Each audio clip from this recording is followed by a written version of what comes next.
Look at old Mac sitting out there. He's wanting to go for a ride.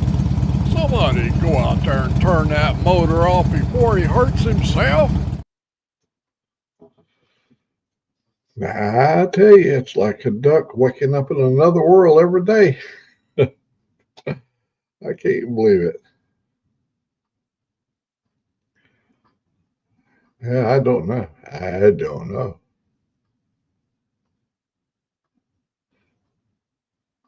It all looks good. For those that have not experienced this, on StreamYard, I guess I just don't have it set up properly. Let's just this down here. Hey there, my buddy riding on Ruby.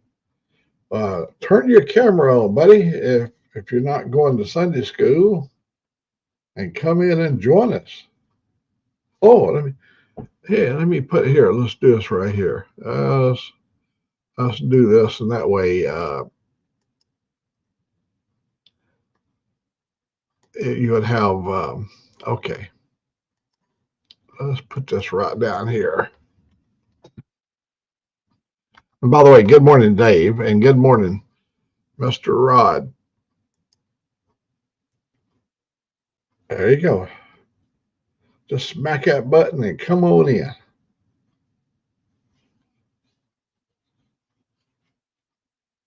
Oh man, I got yard work I'm gonna do either Wednesday or Thursday. I don't know. One of those days. I'm gonna lay my crop by. I'm gonna mow for the last time. For the last time this season. Ah, there's my man.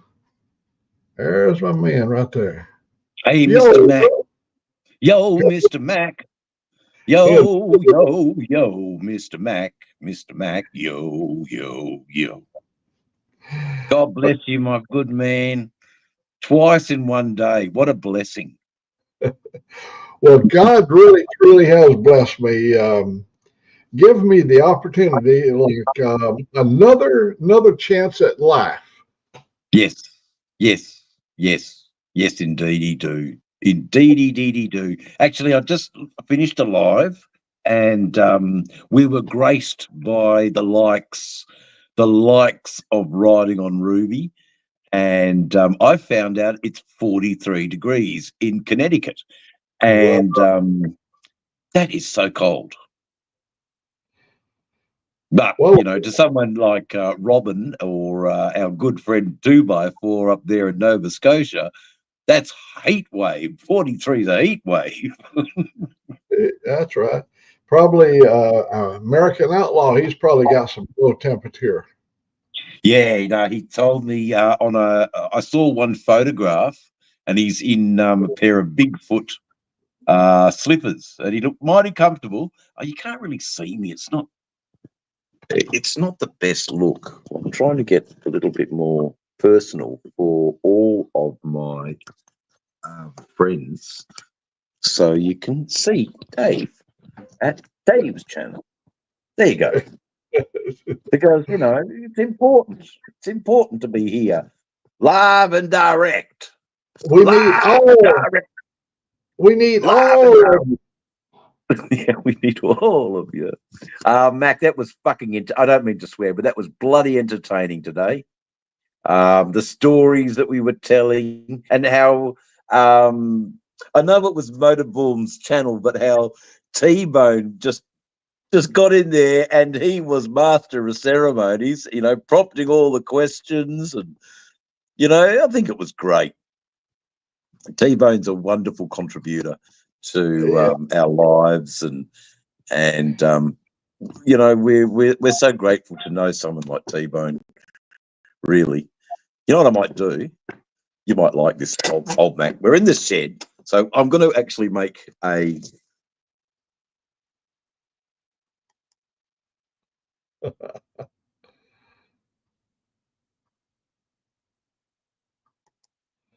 Where did he go? He pulled the plug.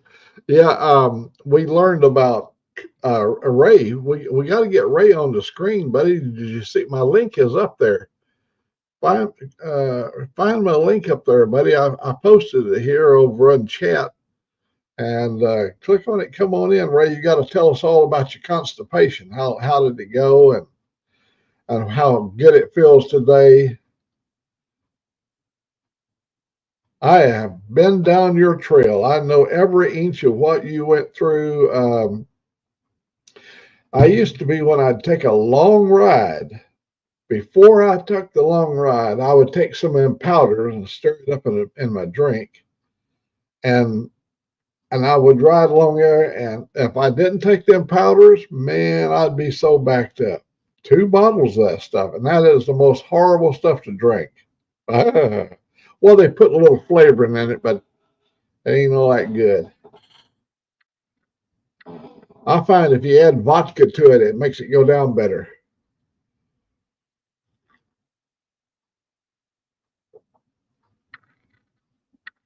I don't have my big green this morning. She brought me the little brown.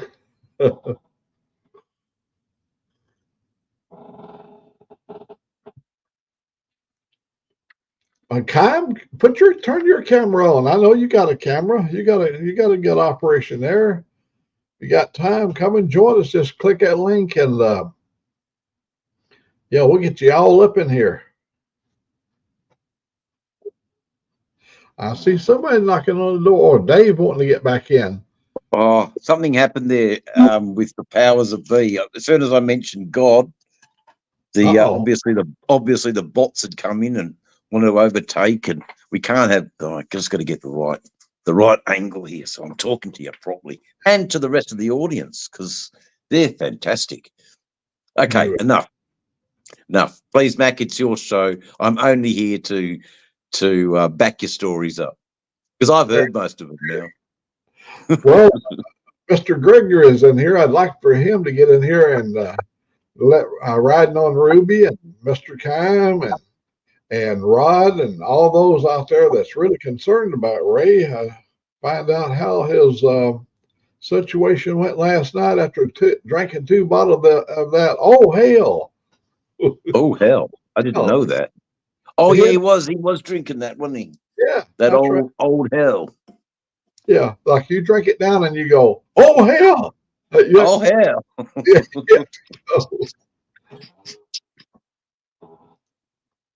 He's got a good woman there. He's got a good woman, Dave. She'll make sure he gets to that bathroom in time. Yeah, I know. Katie Bug is a wonderful. Well, I don't know her as much as I know Ray, but I do know that. Well, he's here and he can tell us himself. Ray, good evening. Good morning. Hey, morning. Oh, it sounds like the 2 bottles of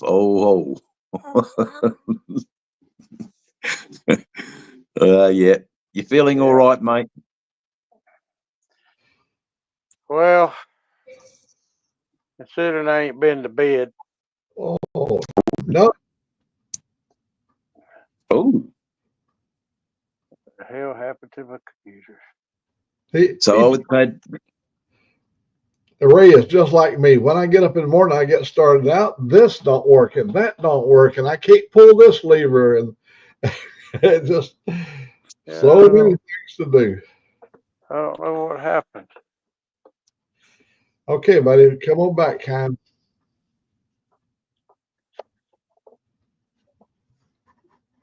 Yeah, it's been a long night.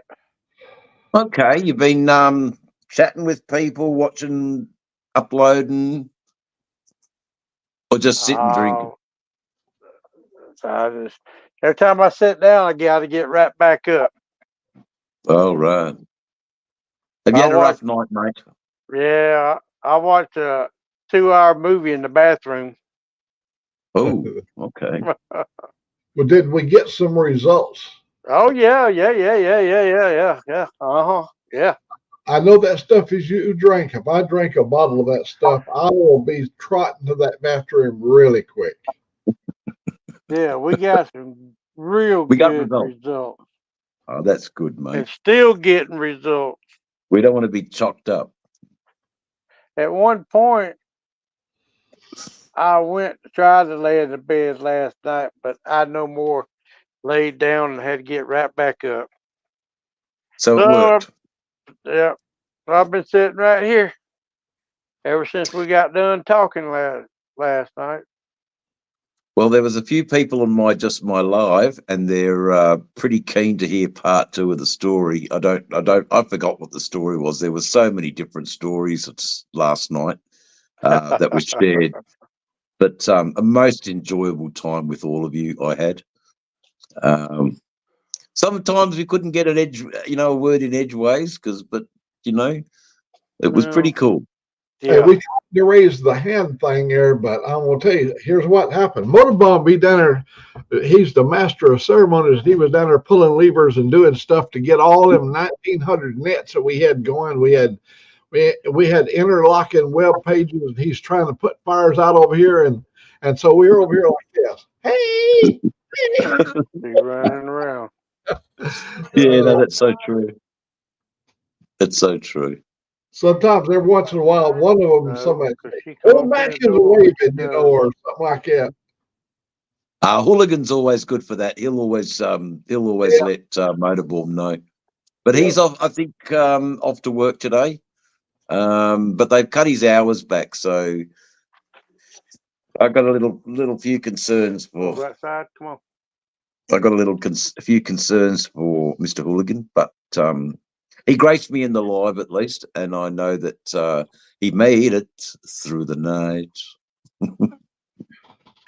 But it's now our time now. What does Hooligan do for a living? Is he a meat cutter? Or I something? think he works frying fish. I think I could be wrong. But I think he works in like a big food processing plant. It's not the best look. I can't see Captain D's restaurant. Captain D. So he's a fry cook, isn't he? Yep. Yep. Oh, I didn't know that. Yep. I thought he was like a meat. But he don't like talking about his work. He don't like. No, he'd rather talk about other stuff. Yeah, he don't talk important about stuff. He hates it. Yeah. So I don't press him with those issues. I never pry, about what he'll share it if he wants to share it. Yeah, he will. So anyway, thanks for gracing old Mac's channel, Ray. I understand if you doze off, and I understand, and so does the chat. We're just happy I did. We're just happy to support you every minute of the day. Oh, Ray, and likewise too, old Mac. Well, old Ray, he's got it going on, man. He draws a crowd. People love him wherever he shows up. What they do, Ray, you just got to get over yourself. I don't know about that. Oh, they love them drag car stories. Just rest assured that you're kind of a guy that encourages other people to get involved in doing stuff. Like if Ray Gregory can ride 600 miles a day, hell, at least I could do 50. No, that's true. That's true. That's true, old Mac. Well, look at you, Dave. Some people say, I don't know if I could ride over there. And we watch you ride all the way across Australia, which I must remind people that's watching my channel. Australia is not an island. It's a continent. It's a continent. Yeah, no, it is. It's we've got seven states, and in those 7 states we have 2 territories. And one territory is really small. That's the federal Australian Capital Territory, and we also have the Northern Territory, which is a huge land mass stretching from the bottom near the Nullarbor all the way up to the top of the country in the Kimberley region and Savannah. So we have a lovely Savannah in the north of Australia, with the boab trees, and it is idyllic country. We've got so many different climates. you know, and on the far east and the north, we have the palm trees and the coconut trees of the South Pacific. And on the west north, we have the rugged outback and the red soils coming right to the seashore. And that's always a colourful spectacle, is all you could really call it, as a colourful spectacle. So Australia is a land of colours and unique people. And I'm blessed very much by Jesus and God to be living here. And I, to my best ability, show our country off to the world. And I'm very proud of Australia and Australian people. Anyway, that's my 2 cents. We're also Yeah. proud of the country too, because you've always been there. We can always count on Australia. You're a strong ally. And I'm going to ask you this, Dave, while I got you here featured. Tell me about Ayers Rock. Never been there. Oh, Primarily because it is so sacred with our First Nation people. yeah. Now, I was never one to, you know, want to go there and graffiti. Fritz was here for Germany, which is just absolute disrespect. So if I was to go to any landmark of Indigenous significance, I would want to go to the Bungles in the Kimberleys. But saying that, I've been to Devil's Marbles, I've been to across the Camel Wheel and the Barclay Homestead highways, very, very remote parts of Australia where, you know, you've got a tiny bit of land that you can see for miles and miles and a huge sky. And Ayers Rock. So Ayers Rock is a great limestone or basalt. It might be basalt monolith that the sea, the early, you know, when Australia was covered by water, it wasn't washed away by the sea's currents and erosions. It was a stronger mineral. So that's why it lies huge in the landscape. But many people have been there. Many people didn't know that they were disrespecting the First Nation people by climbing it. And it's a sacred place for Aboriginals. So I've stayed away and not glorified it for meanings that it's not intended for, if that makes sense. It's a special place, and it's a special place for a certain caliber of people. Because I don't know, I'm very fond of our First Nation people. I know that when the world goes to shit, I'm going to hang out with the First Nation people because they've got where the food source is. You know, they know how to hunt and fish. So I speak highly of Indigenous people, even though my friends don't, and that's okay too. You know, everyone's got their opinions, and that's totally cool. My opinion is that I have certain connections with them, and I was actually speaking to a black fella yesterday, Mac and Ray, and I was talking about my birth.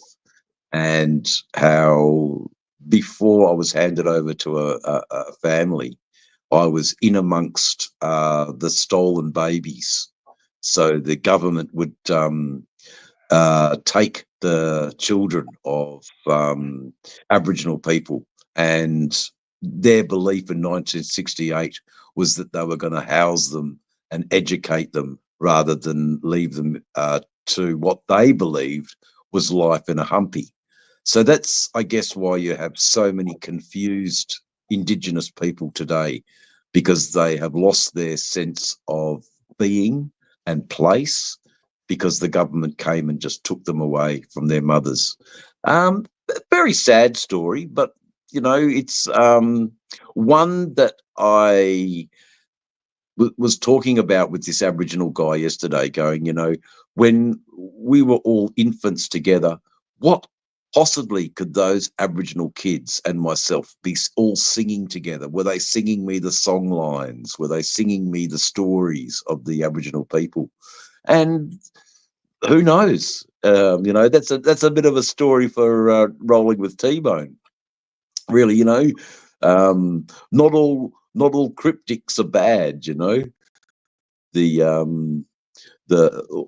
It's an interesting story, the Aboriginal story.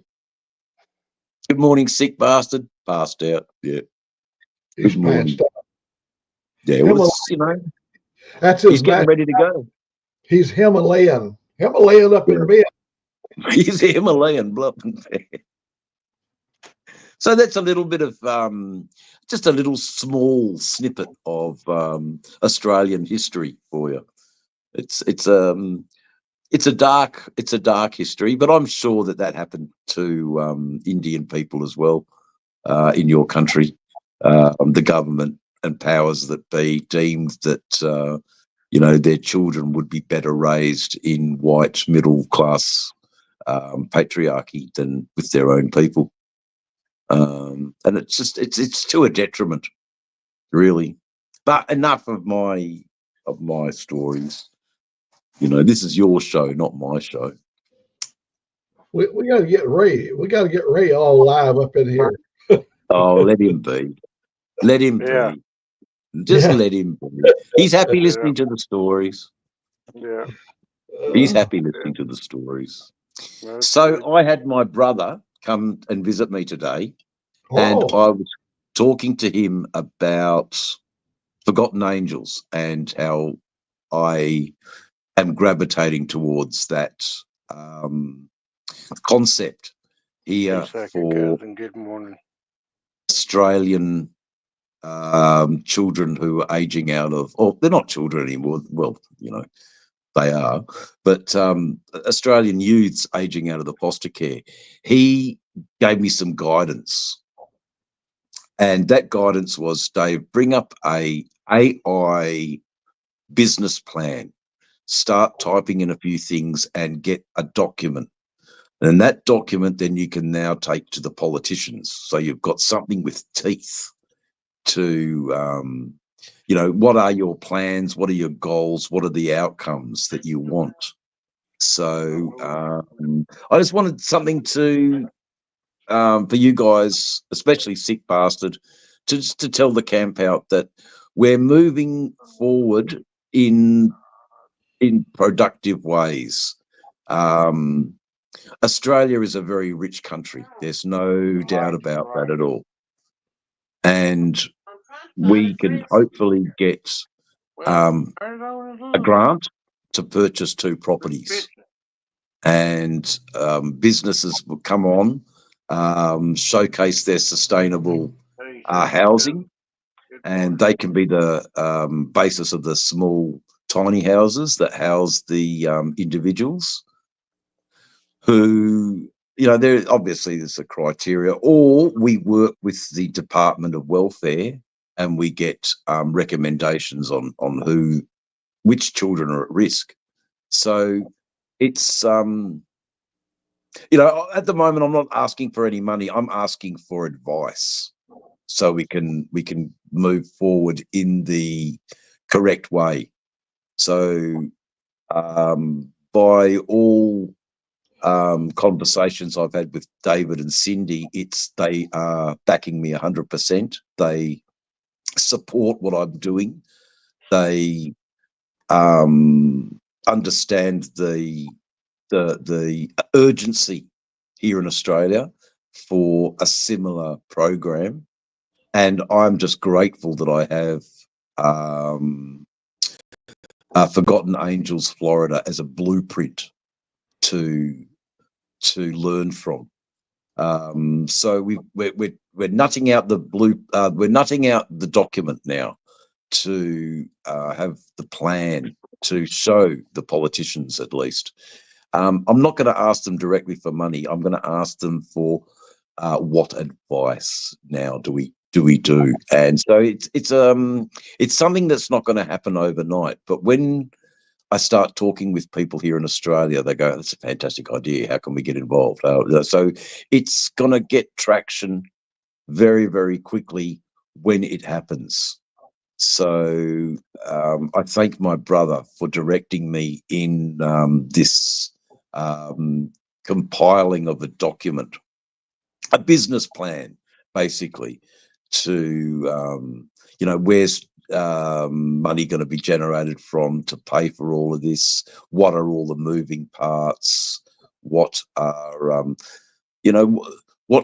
what can I do that leaves something behind for good, for the people who have, through no fault of their own, found themselves in disadvantage.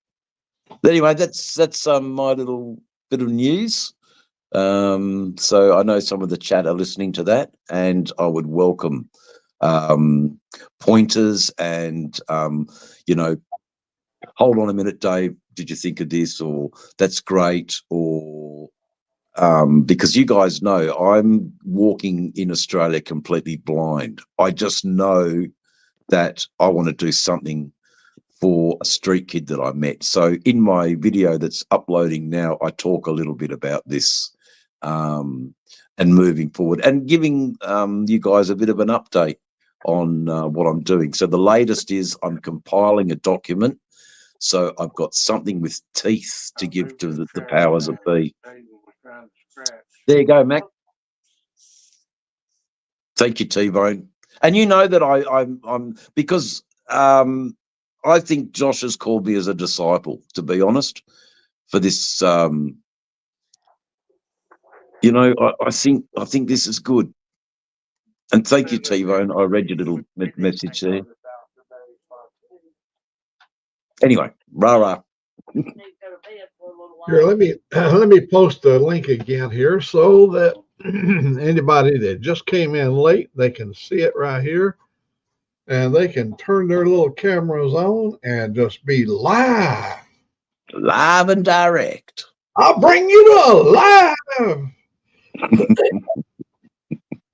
You got to do that. You got to put some energy into it.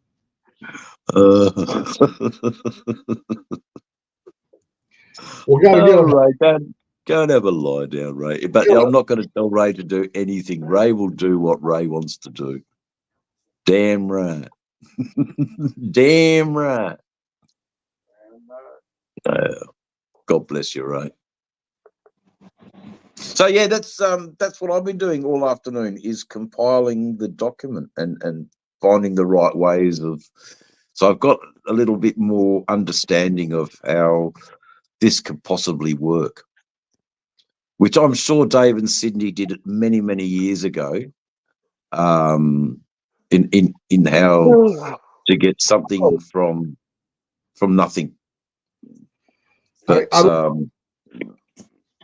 Dave, I don't know if you watch Big Bang or not, but Ray just yawned, and that show Big Bang, old Sheldon, when he couldn't sleep, he'd have to have his mom sing to him, "Soft kitty, warm kitty."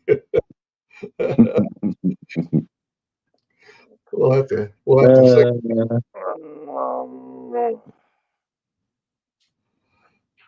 Anyway, it's good that you're here with us, Ray. Oh man, look right here. Look right here. Hey, sick. So Hey, still waiting for Buck to come and pick you up. yeah, he hasn't left yet. I don't think he hasn't texted me. You sick bastard. Oh, Hey, Morning, T-Bone. Morning. So you just heard the rave, T-Bone. It's a slow process, but I got to do it correctly. Well, and that's the main thing, is making sure you do it correctly and get everything. You got to get all your I's dotted and your T's crossed for sure. Yeah. And I've been watching you take this journey on, Dave, and I'll be honest with you, man. You're like a one-man show, but I made that comment there that I believe you're going to do it. I absolutely believe that, because I believe that, when you see that someone, and I know Oback and Ray and Sick, they know what I'm about to say. The Bible teaches us that we watch people and we know what they're doing by their fruit, the fruit that they bear. And Yeah, I believe that you got God's hand all over this. I really do. I believe in God. I love Jesus. And I believe you got God's hand leading you in this thing. And when God's leading you, you ain't going to fail, brother. Yeah, well, I'm sort of tearing up a bit, T-Bone, just hearing that. They're not sad tears, I can tell you right now, mate. It's the tears are for those street kids that I meet, that just come up out of the blue. Oh, I like your bike, mister. And then I talk to them and I hear their harrowing stories, and I just promise that I'm going to do something, And I know, it's just I think I've got a really good social justice politician here in Perth, and he's a really good friend of mine, and I think he's going to guide me a bit further. Look, we are going to be needing the public, and we are going to be needing Dave's channel to guide this as well. But mostly and most importantly, I need to believe that Jesus is working through me 100%. Well, brother, I don't think that there's any doubt Jesus is working through you, because to be able to take on something like this, and I want to try to make it where maybe I'm being understood. You don't take on something this size, and you don't have this kind of conviction in your heart about it if Jesus isn't involved in it. And you've got a strong conviction about this. 100%. But saying that, T-Bone, I still need my spirituality from Motorborn, from Recycled Hooligan, from yourself, from Old Mac. Old Mac is there with spiritual guidance, and that's all I need, because I never found it in the church. I never found this kind of love of Jesus in the church, and it's a. Well, I'll tell you a little secret about the church, and a lot of people are going to disagree with what I'm about to say.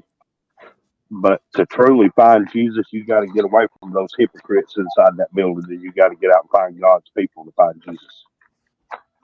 You got to get among God's people to find Jesus. You can't do it with a bunch of hypocrites in the building. Yep. Yeah, I know that, and I believe that 100%. When I saw Hooligan and how imposing he looks, and then he opens his mouth with a psalm, and I'm going, it confused me. It literally confused me, and something ignited in my heart. Something ignited. And it was similar to when I was a young teenage boy, where I was on a bit of a youth camp, a Christian youth camp, and we sort of felt the Spirit of Jesus touch us in the heart. And then suddenly something happened in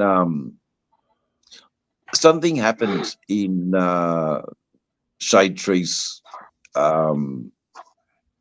channel. Just something called me, and I just thought, man, there's some people here in Australia that need a helping hand, and it might take a while, but if we can get the blueprint written, the document, I'm working on the document now to take to the Parliament, to take to a politician. There are people that are going to say, all politicians are fucking this and that and everything. But without them, we can't get anywhere. We need them for some reason, to guide us. I'm not asking for money. I'm just asking for guidance. And I'm pretty sure that people want to give guidance before they want to give money. And if they can see I'm genuine, then, it's gonna kick off. I've got a little bit of money to invest in a deposit for land. But you know, it's definitely going to be, you know, in the not blueprint, I suppose, in the document. There's the purchase of 2 properties in a agricultural region where we're training these young peoples for jobs in the agricultural sector. You know, food will always need to be grown. There's without a doubt, and we need staff to run these farms and manage these farms. But anyway, You'll they don't. survive sick. Sorry, I missed that, Sterling. If they don't have brisket in Australia, I'm gonna have harsh opinions. They do have brisket, and I love my brisket. And how I cook my brisket is on the slow coals, and then I slice it up, and it's just it's served with a little bit of chili, a little bit of garlic, olive oil, and some parsley. And we cook it like that. I love my brisket, but I think it's always cooked Portuguese style. Sterling's making me hungry, man. Yeah, I know. I love brisket, and it's got to be cut thickly. Yeah, the brisket is the belly of the cow. And whenever Sterling talks about it, he makes it sound so romanticized. Yes. You Yes. know? Yeah. I'm like, wow, that sounds so damn good. I was like, he massages the meat. yeah, he's just crazy with that. He's like he's an orchestra. He's a conductor at an orchestra when he cooks with his trainer. So, it's hard to romanticize food in the South. Yeah, I'll keep emailing David and Cindy. I'll keep them updated with how I'm going. They are behind me 100%, and I know that with this community, I'm not alone, and I'm not doing it by myself. I don't feel I'm doing, but I do need to attract boots on the ground here, and they'll come. They will come, mate. You know, the boots on the ground will come in time. And I know that I'm not going to do it myself. You know, there's certain flags that have been, you know, I've already thought about.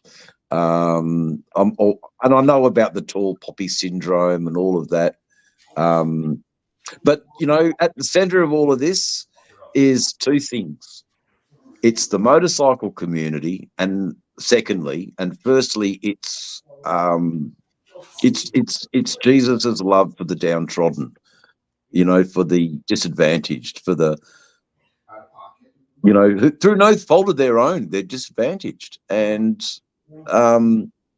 my story is, you know, I was adopted, and I was lucky enough to be placed in a good family, but the kids who were in the nursery or the orphanage when I was an infant, you know, they were stolen. Like I was telling Mac before, they were all stolen generation kids, which is a big issue here in Australia, the stolen generation people.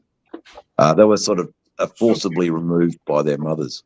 And we're all singing together in the nursery, you know, what did they impart to me as an infant, you know?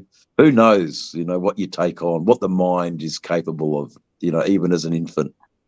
So, you know, there is, you know, there's no coattails here that I'm riding on. There's a young street kid that I promised to do something for, and who he represents is my thing. But let's get back to brisket, because, you know, it's not, I can't change the world. I can't change the world tonight.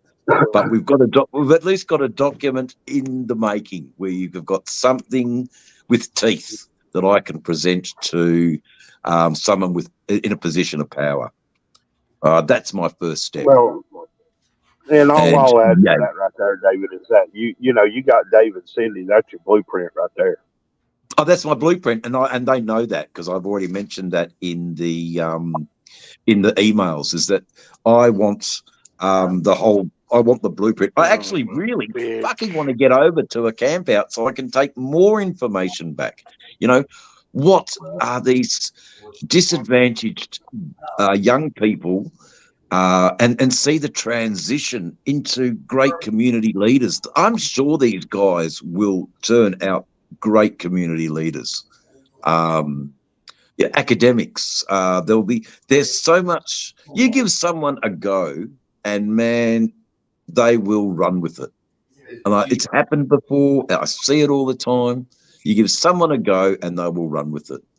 And you don't have to say, it's blatantly Christian or rah rah rah. It's just by actions. It's Christian. Anyway, I'm still a bit misguided. It's just being a good human. Yep.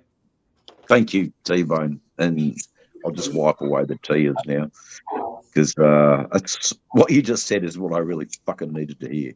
I fucking needed to hear that. Just being a good human. I mean, it's hard for someone to sit back and look at anything like that, especially when you've had your own past or your own childhood.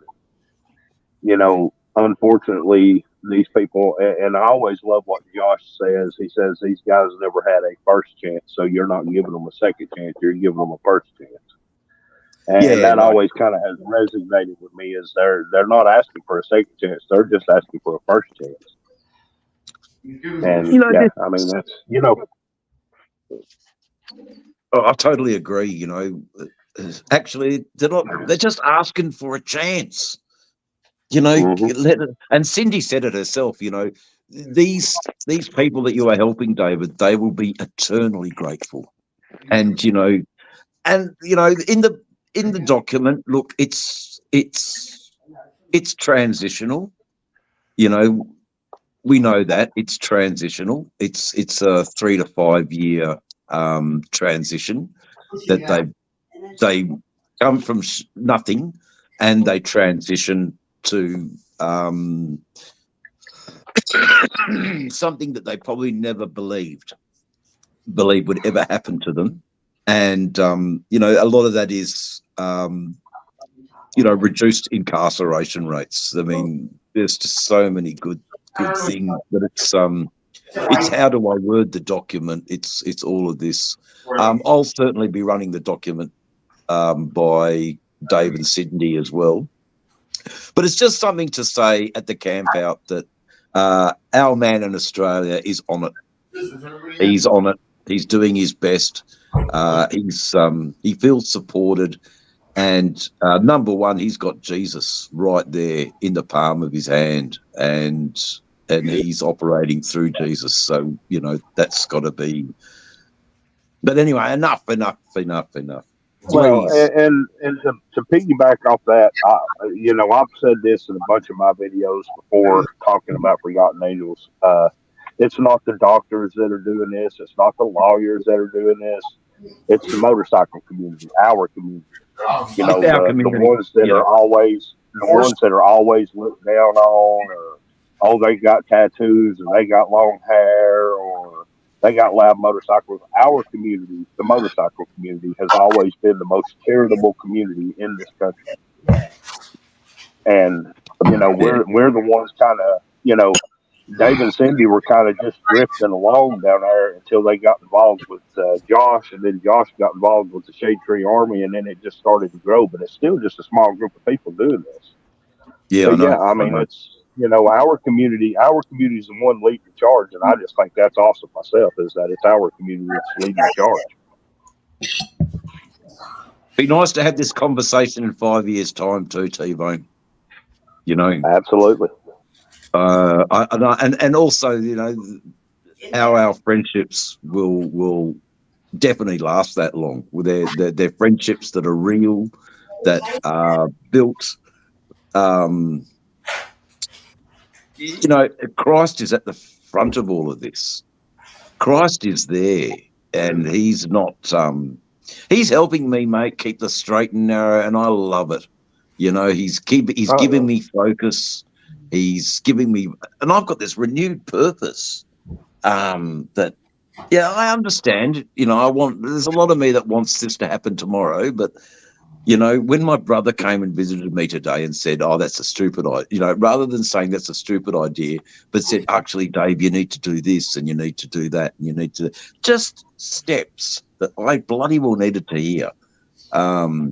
So it becomes, you know, instead of scribbled notes on a piece of paper, now I've got a document.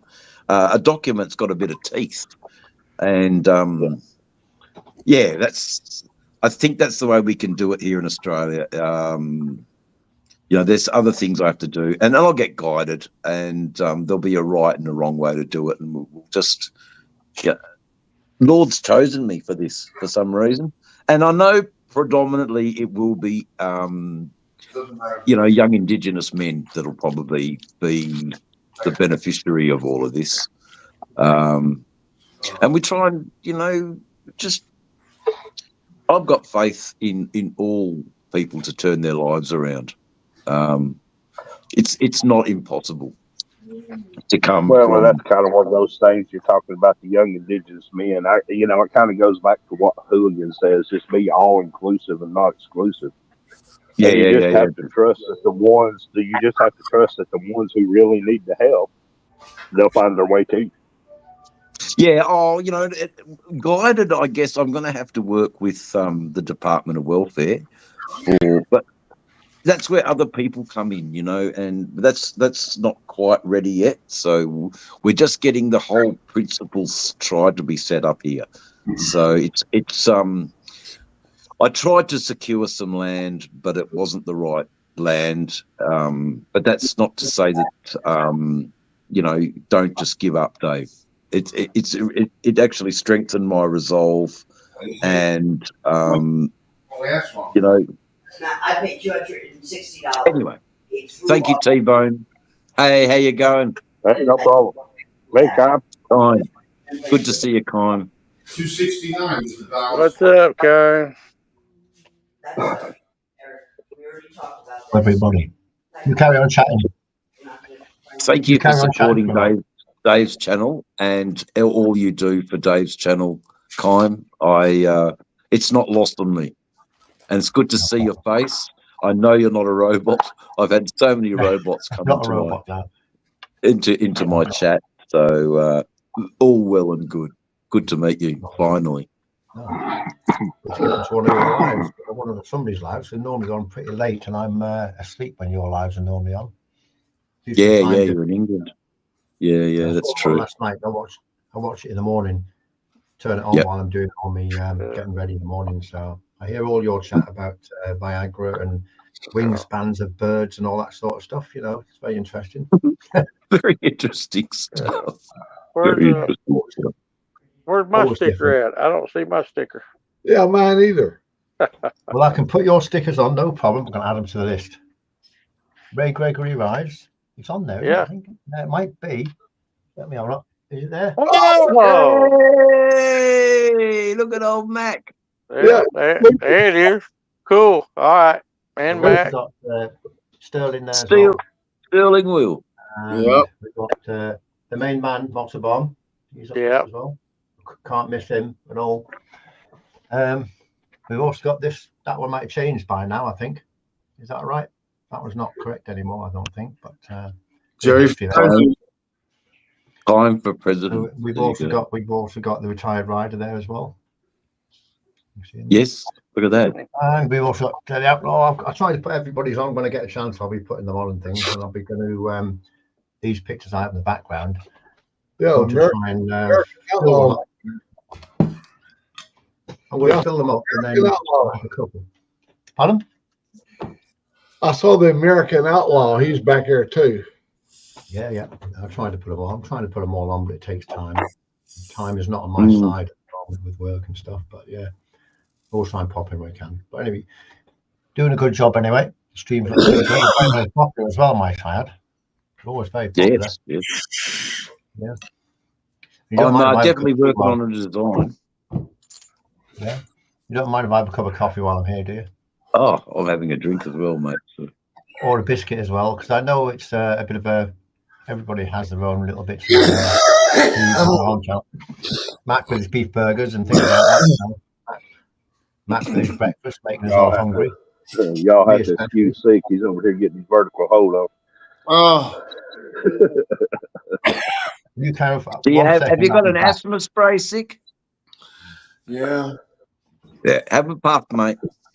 Morning, brown chicken. I don't know where it is. Oh, here it is. Oh. Got to be kept in It was in his hand. What do you want? in the important tin. On the ice in the freezer. It's not the glass asthma stick, is it? Hey, Mac, leave Sick up right there. Yeah. Leave Sick up on the full screen for a minute. Oh, Why? no, don't. Why? What? This thing don't work. Just strike a pose right there. Oh, what? Hey, Sick, I got a question. Yeah, hold on. Is your house haunted? Ooh. Sounds interesting. Oh my God!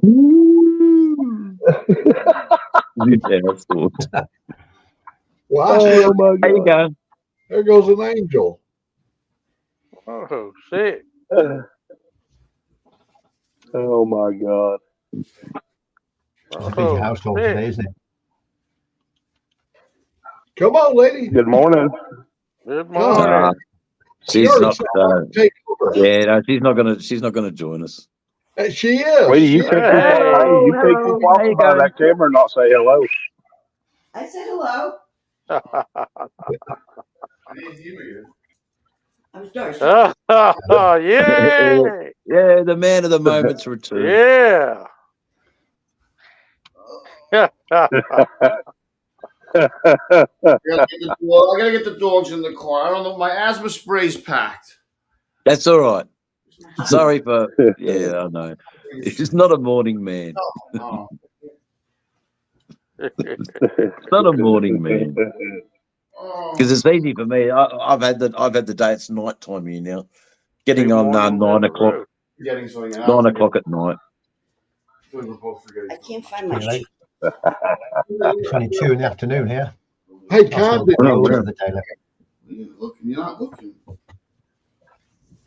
What was that? What an Matt? entertaining. Con, did you turn your link on so your fans, your adoring fans, can link in with you? I don't want that one either. Turn my link on. Yeah.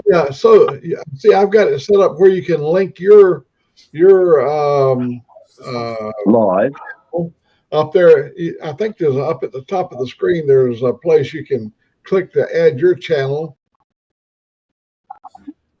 Am I telling it right? Yes, you are. Okay. So there's a provision up on the top left-hand side that allows your channel's audience and subscribers to join in having your own live. So you, in a sense, it's Time to Go is live, but he's live through this format. Yeah, you're going to be coming live through my channel. Is that like it says stream this to your audience? Yeah, That's the one. That's it. So you just all you got to do is just click it. Well, Yep. and And it, Yeah, and you'll appear on my board up there. Who's if you're linked up, it'll show up who all's got a link going. And when they make comments, there'll be a little link right on their logo, so I can tell which Where they link- came from. Yeah. It was fascinating today. A lot of people came through my channel for Motorborn, and they got a lot out of it. Oh, Yeah, they got a lot out of it today. It was really, really good. It was a productive, respectful chat with lots of positivity and lots of storytelling. You doing all right there, Ray? Yeah. Good man. Ray, have you been up all night? Yep. Oh, yeah. I sure have. You look a bit I red. can tell. All night. You look a little woke, brother. Wish we could get. I did try to lay down one time last night, but I no more than laid down. I had to get back up. So I said, hell, I might as well just stay up. So I watched some movies on Amazon Prime between back and forth. I did watch a 2-hour movie while I was in the bathroom. Did you watch any of my videos while you had no sleep? Yeah.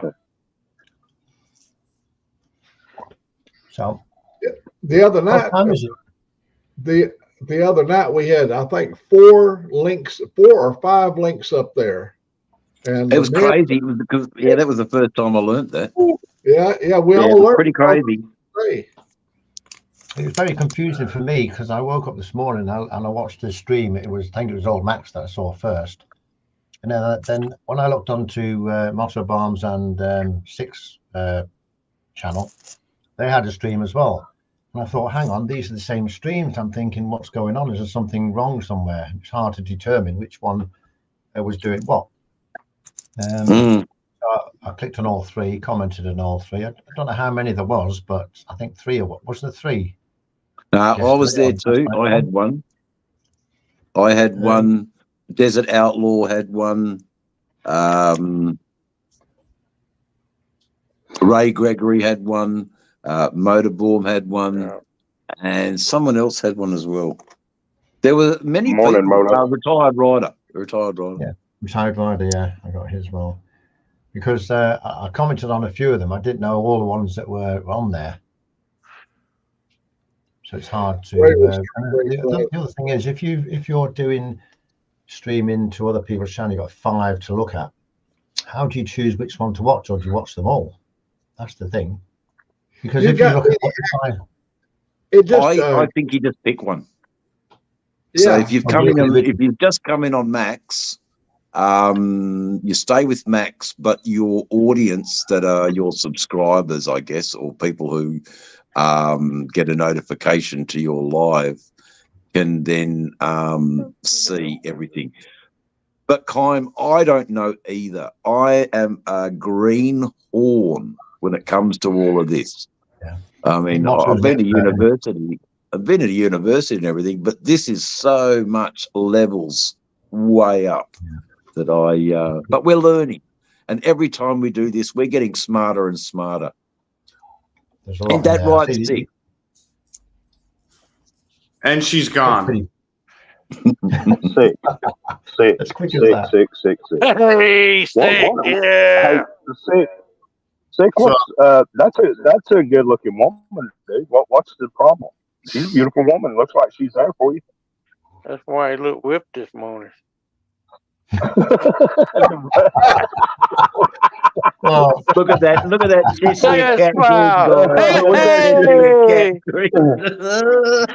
Boys, here in the South, we call that right there a shit-eating grin. That's a shit-eating grin there.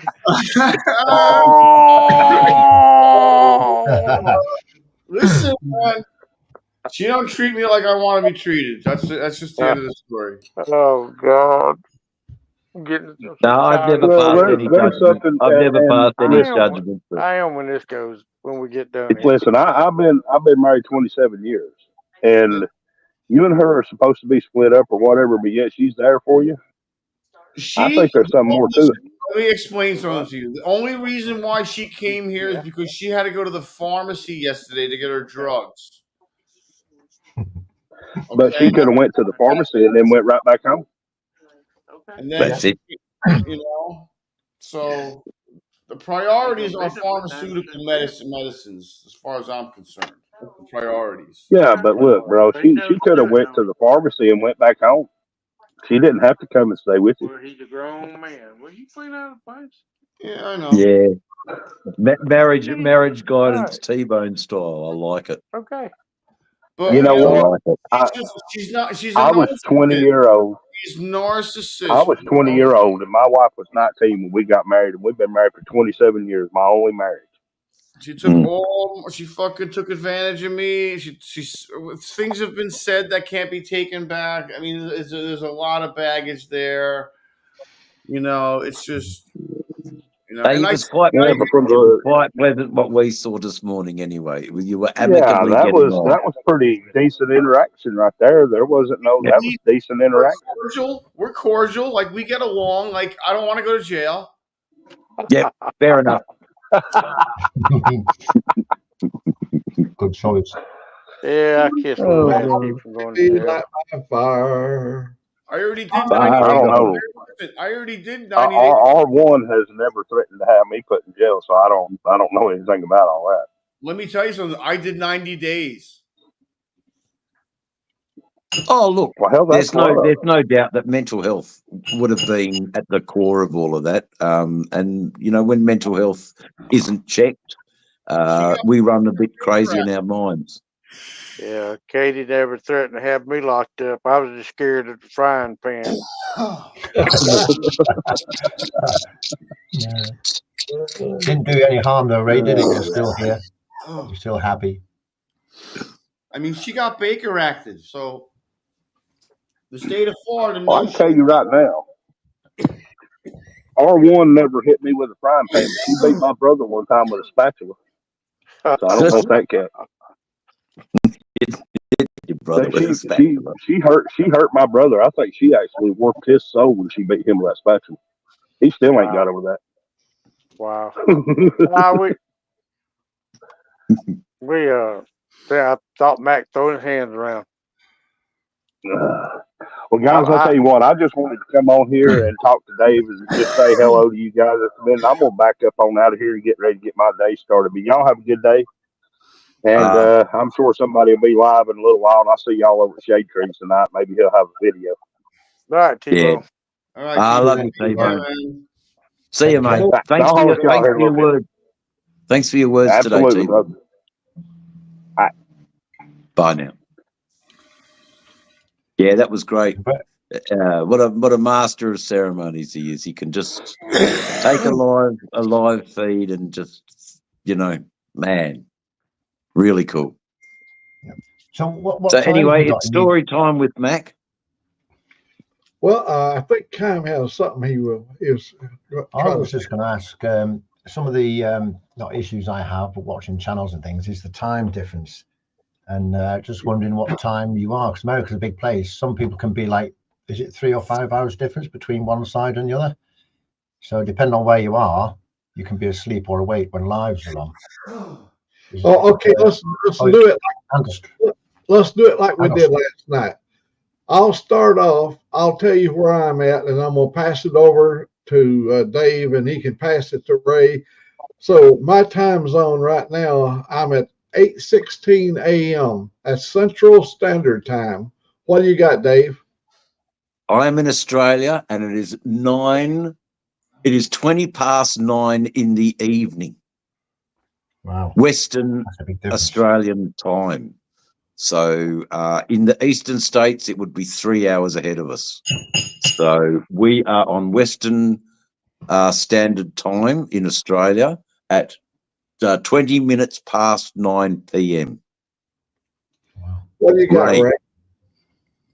Yeah, I'm an hour ahead of Max. So it's 9:17 a.m. here.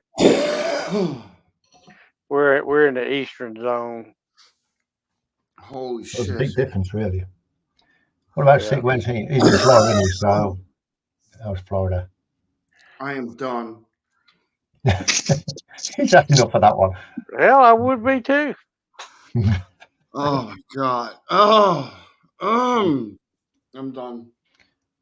Baked to the bejesus. What time is it in California? Baked to the bejesus. I love the I reckon sayings. God.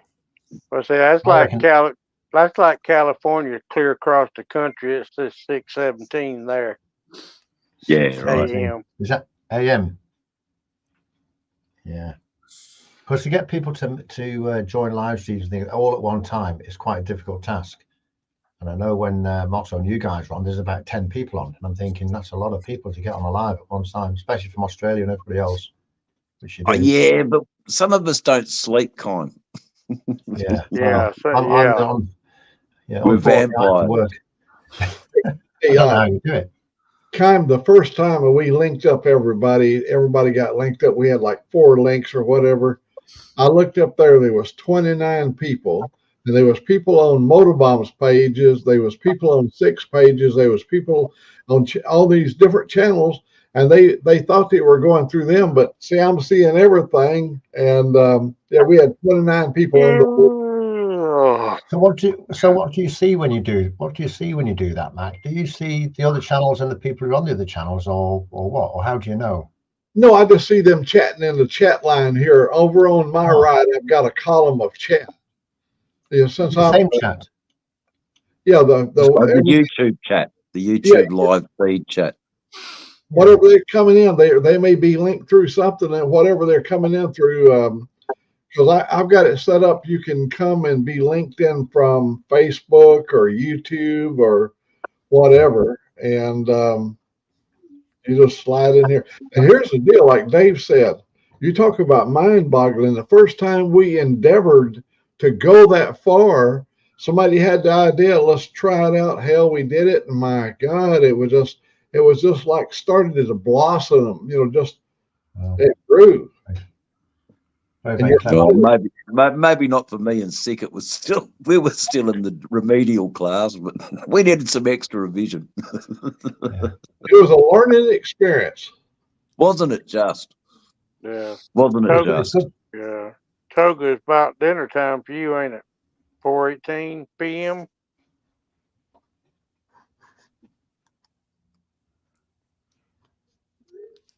Yeah, 4:18 in the afternoon.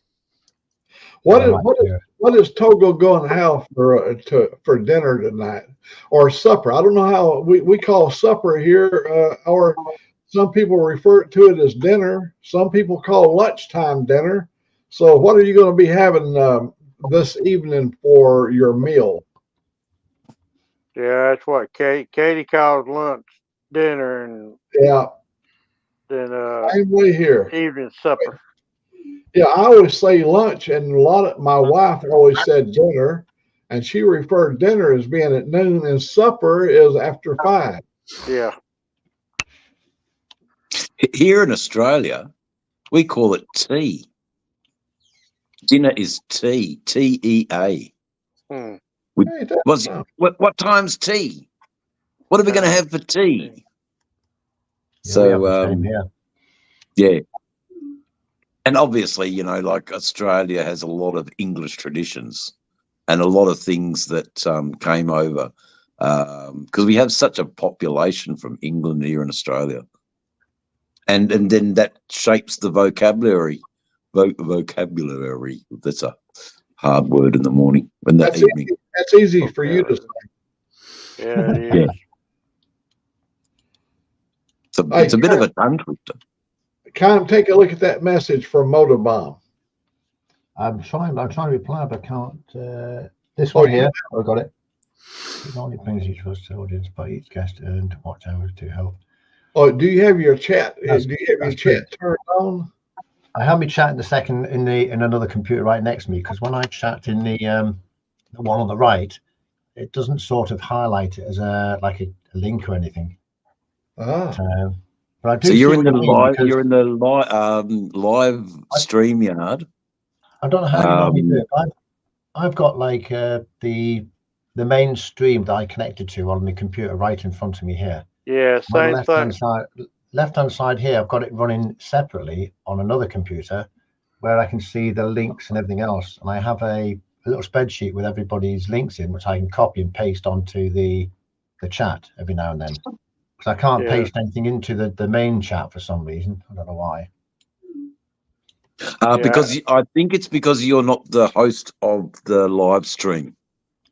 You're a guest. Okay. I think that's how it works.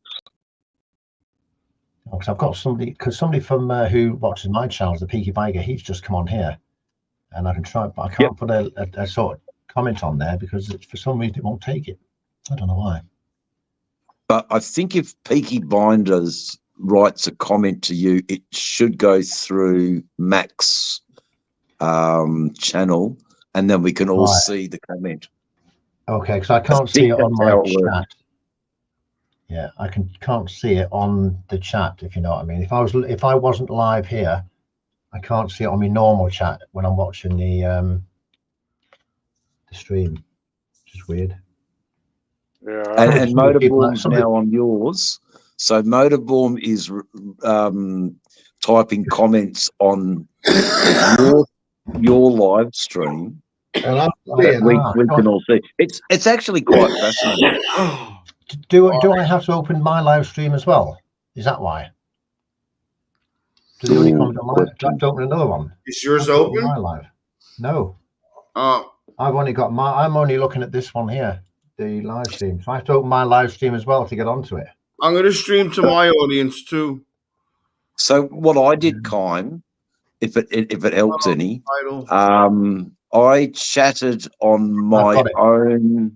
Yep, you got it. Got it. You chat Yeah, on your welcome. own stream of Chat on YouTube, your own stream. Got it. and I think you can also. There's a provision in the StreamYard.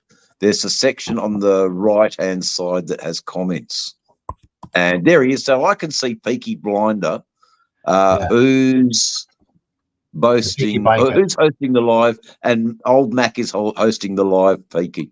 But there was a delay. There was a delay. That's what I found was there was actually a significant delay in the time it reached my my chat to when it goes to StreamYard. So there's a few discrepancies, but they're not many. Yeah, but do I have to put chat in both? If I want to chat on the live here, do I chat on Max live and then chat on my live as well? I love you too. Give it a go. Yeah, I know. The trial and error is the only way we learn through this. Because I think we're all pretty well novices, but by the end of the week, we're going to be academics. Yeah. Oh, it's very, very strange, I must say, but it's different, isn't it? Good to learn. It's good to know. What a wonderful way to connect with each other. When we first started out, Sick, he did something over there, and he went into infinity. I could see whatever he put on the page. He was posting the picture, and it went into infinity, one picture after another till it got smaller and smaller, and it was the most beautiful thing I ever seen. It just narrowed down to almost nothing, and finally he took it down. But he went into another world, didn't you, Sick?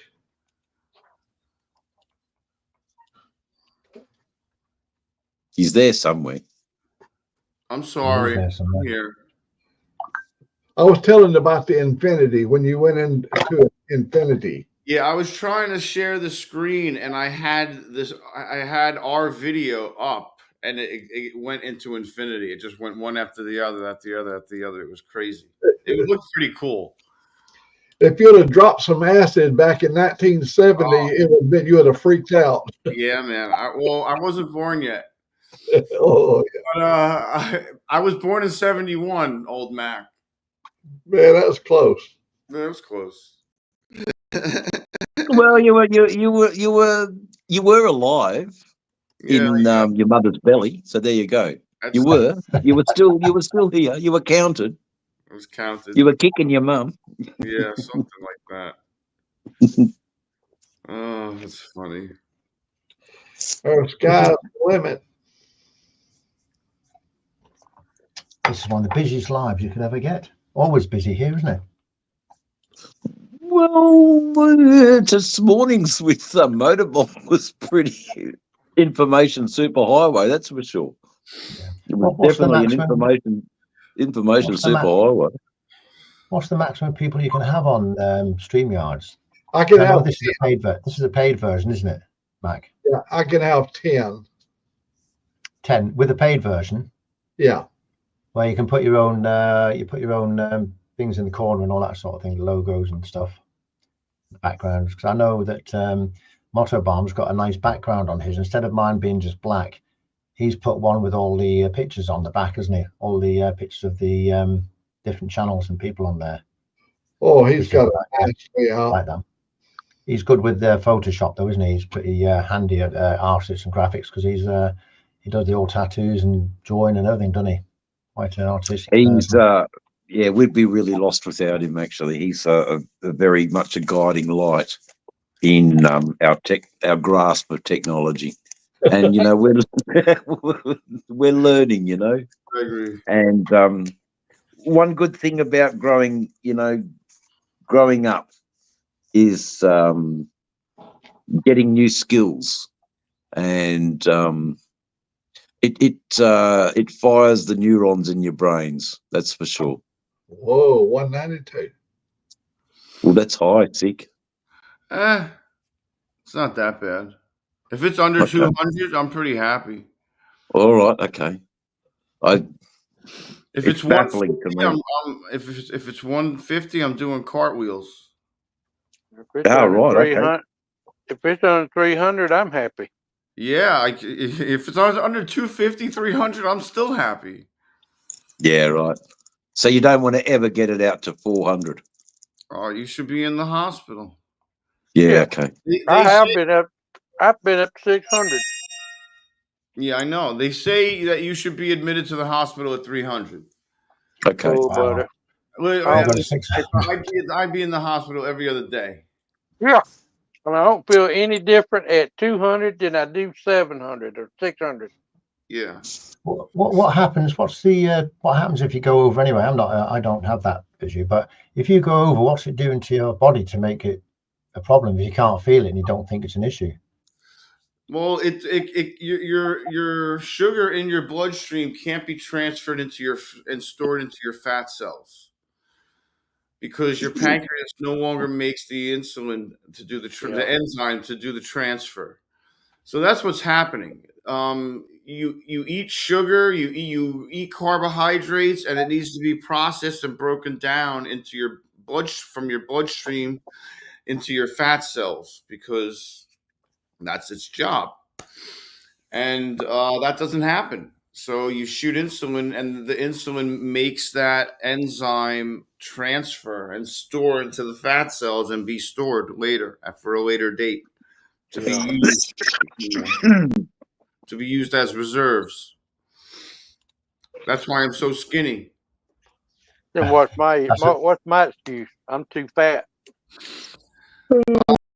No, it's if Mr. Gregory, if you get your numbers to a normal level, you'll start shedding all that weight. If you start watching what you eat and stuff, you I can't watch everything. you can't be eating like literally everything white that you eat is bad. Yeah. Like I like French fries, I like potatoes, I like pasta, I like bread, I like all that stuff. But do it in moderation. Yeah. Like don't go to Panera and an Italian restaurant in the same day. No, I don't. Yeah, You know what I'm saying? Like have a salad once in a while. Yeah. Have just a steak and vegetables and no mashed potatoes. Have something else on the side. Have sweet potatoes maybe or something. Yeah. As they say, variety is the spice of life. Yeah.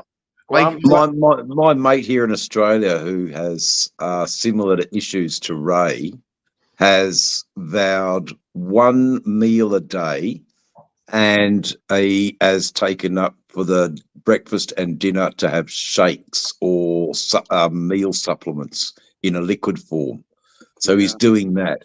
He's vowed to lose a bit of weight, but it's difficult because he's forever lethargic. But I've got a greater understanding of, and I'm going to call it, diabetes is a disability. There's absolutely you can't, it's a disability. I guess you guys have lived with it for your whole, or most of your lives, and it's just another aspect of living for you. But I see how debilitating it is for my mate. And after watching you on your bike ride, Ray Gregory, at that time that you had to sit at the park bench for a while, I got a better grasp of living with diabetes for some. So I actually really enjoyed that film that you made.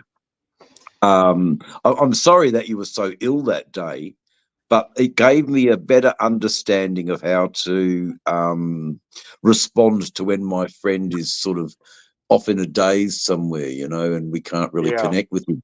He's having a moment with his disability, and through your film, I got an appreciation of his illness a bit better. And now he came to visit me the other day, and I was able to accommodate him a lot better. So you know, what an educational film it was for me, Ray. So thank you. I'm sorry you were sick on the day, but it really helped me understand living, and my friends who live with diabetes. So yeah, that's what I got out of that film. So thank you. Thank you. You're welcome. Let me show Kime what is shown on my board. If I can do this. There's what I see. Look up. I'm trying to get it lined up. This is what I see as the host. See over there, you see up there on the top, you can see the different links. Right up of the chat, there's all the different links. That's what I see when, you know, as the host running the thing. So there's nothing to do that to set it up. So if I was doing my live stream, I can click that on the top right, and that shares it with all you guys as well. Yeah. Wow. That's quite a powerful tool, isn't it, for sharing and getting your channel out there, isn't it? Sure. Absolutely. Yeah. It's ham radio through the roof. Yeah. Wow. Very, very clever. The ultimate ham radio, isn't it, Mac? That's right. You notice you never see me talking on the ham radio. Why in the hell would I when I've got this right here where I've got human beings? When you talk to the radio, you got somebody on the other end you don't see. The difference, Mac, with your ham radio, it's more of a skill to get the signal bouncing around the ionosphere up and down like that around the world to get to somewhere else. That's the skill and the challenge. Here, there's not as much of a challenge, I don't think. Let me tell you about ham radio, and one of the most fascinating things you could ever do. It's called EME. Does anybody recognize the term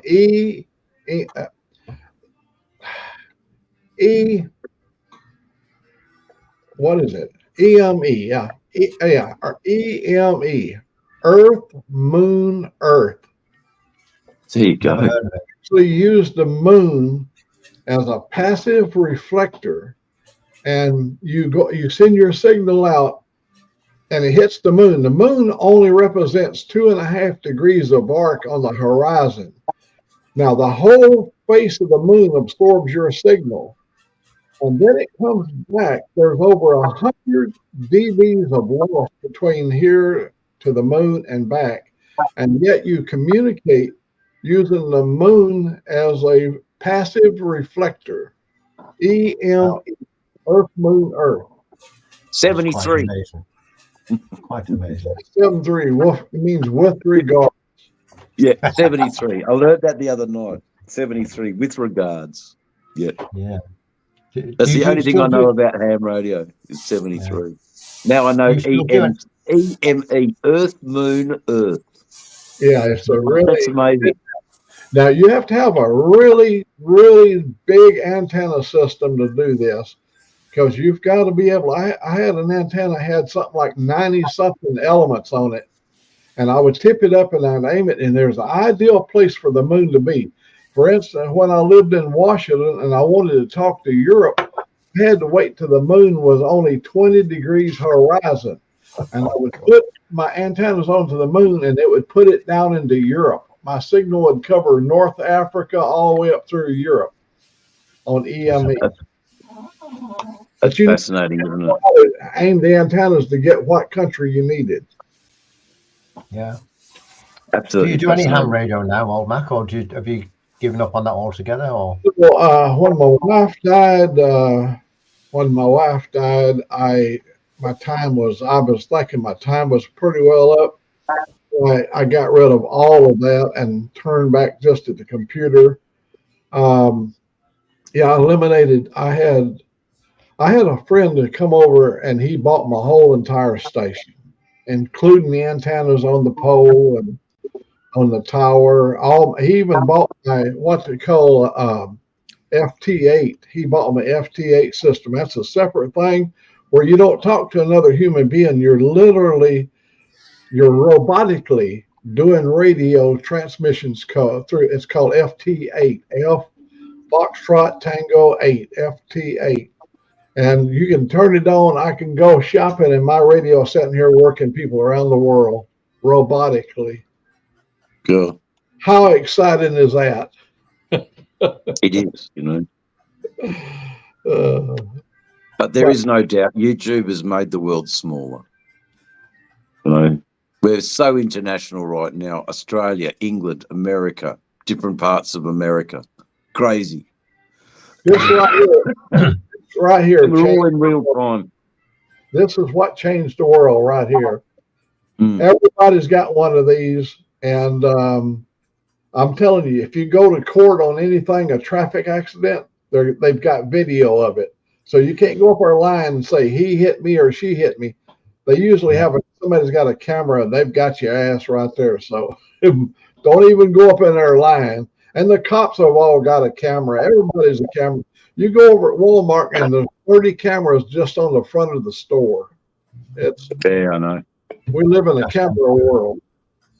We do. That's all right. I love it. I do. I really like it. It's made the world so much smaller. I remember all of you guys do. If I made a call from Alabama to California, the expense was so high for that call that far away. When I lived here in 1997, when I got here, if I was to call North Alabama, I had to have extended service. If I called South Alabama, I had to have extended service. My phone, we didn't have cell phones. My phone would only allow me to talk in this region of Alabama in 1997. And look at us today. We can call anywhere in the world. Small fee. Not only that, Mac, with them phones everybody has, you can now just ask it anything you really want to know without referring to textbooks or anything like that. We used to have textbooks when we was at college and learning stuff, and you had to know it. But now you don't even have to know anything. You just go online and type whatever you want to know. What's the highest mountain in the world? And it comes up in a second. You don't have to go to a library. We used to have libraries where you used to go to the library and get the textbooks to learn what you were doing. It doesn't happen anymore. I don't know if libraries still exist. Look how many manuals we used to have, and Ray can verify this. You had all these motor manuals and everything, so you look it up in your books, so you know how the input shaft is on a transmission, or a wheel bearing cover, or what you'd have to go and look through that. Now you just pick your phone up, and you can bring it up here within seconds. You don't need anything. I mean, you can bring that part up, and you can actually blow it up and bring it up where you can read the serial number on a bearing, or it's totally amazing. And now what they're doing, if you have a VR headset or VR glasses, you can look at a machine and you'll see in the VR a representation of what's inside the machine, what the parts are. And if you point at a certain part as if you're a virtual reality, what's this? It comes up with a whole manual of what that is, and you can have it in your hand, and it tells you how to change it, where to change it. It's in 3D. You don't even have to know anything about the machine at all. And of course, you go to YouTube and you can bring up a video. It shows you how to pull automatic transmission out, how to take the torque converter, how to do any of those things. And so you can stop it, back it up, and say, "Oh, I missed that part about the starter ring or whatever," and it's foolproof. I mean, like working on a clutch on a Harley, and you got there's a little compressions. I guess it would be called like it's a compression thing. It sets on the end of your clutch. When you bring it, what is it called? Thrust bearing. Yeah, or the thing that's right on the end of the clutch. You can look and see exactly which way it turns and all that stuff. It's totally amazing. They kind. Yeah, are y'all allowed to have guns over there? No, we don't have any gun. You are allowed them. You need a license, and you need like a gun clubs and things. You need a license for them, and they have to be locked up in a certain way. The police have to be informed. They come and check you every now and then, as far as I know. Yeah. Okay. Yeah, because I watch a lot of the police videos from over there. You know, a lot of them, they don't even handcuff the people they put in the car. But I also watch. I also watch a couple channels where the guys are using air rifles to shoot rats and stuff like that with. Yeah, people do use the air rifles things, but you're supposed to have, I think, a license for them as well. Even on the air I'm not- rifle? Well, of course, yeah. I'm 'Cause not, don't the quote one- me on that. I'm not sure, like air rifles, but you can't take them out anyway. You've got to make sure you're really careful with them. yeah, because that one guy I watch, he uses a 22 air rifle, and it's just he kills something 150 yards away. I mean, Yeah. See you, I've Ruby. got a 177 air rifle. It's a Wyrack 85 carbide. And it has a telescopic sights and everything on it, so it's more of a target air rifle rather than anything to kill. Because the 22's for shooting things, and the 177 is for targets. okay. I've never used it for a couple of years. It's stuck in the loft. Yeah, Old I Max think. enjoyed himself. Look at that. Yeah, I think just Hey, about boys. everybody. I'm sorry to say this, boys. I am out of here. I will see you all next time. Sick. Have a great weekend. Thanks, Dave. Rock on, everybody. Dave. I love you all. All right, Dave. Go with Christ. Yeah. Take See you care. guys. Go with God, Dave. Yeah, but don't everybody over here don't own a gun. I ain't telling how many I own because I got a pistol in every bike and every car and every truck. Yeah, but do you need a license for them, or can you? Because I believe you can buy. Because I watching a video from Old Max video, and he was doing a video on a gun, like a shotgun or something. I can't remember what it was, but it was a gun you can buy from Walmart for a couple $100 or something, and he was testing it out. Yeah, You can just go to Walmart and buy a gun. Yeah, Walmart sells a bunch of guns. Yeah, I mean we're Constitution carry here in Georgia. You don't need a license to carry a gun. No. I had a concealed license time before they changed the law where in Alabama you don't need nothing anymore. You can anybody, but no, mine is carryover. When you buy the license, they're like 5 years. So but if you leave the state, like I go to Florida a good bit. Yep. Yep. There you go. See, that's what I got too. Yeah. Do you have to do any tests or anything like that to make sure you're suitable for one or anything? You know what I mean? If somebody bought one, they were slightly, say, slightly not with it, shall we say, and they go and buy a gun, you don't know. Yeah, if you got a permit, you can walk in and walk out with a gun. They'll run a background check on you. I find that incredible. Yeah, but a little truck. Hey, Angelique. Hello. We got Kime down here. Ray, Ray, and I guess he's sick as he's over there in the little room. But she's what? You got a cough, girl? Of course. She just did a hit on a joint. No. All right. Thank you. Say bye-bye. Bye-bye. Bye. Very lucky. I was laughing, Mac, when you were riding along one day on your bike, and it really makes me laugh now. When your glove just came off, a little bit thing came off your glove, your little clip or something, and all of a sudden the hand from the back came, fixed it, and went back again. What? Oh yeah. How well looked after you are.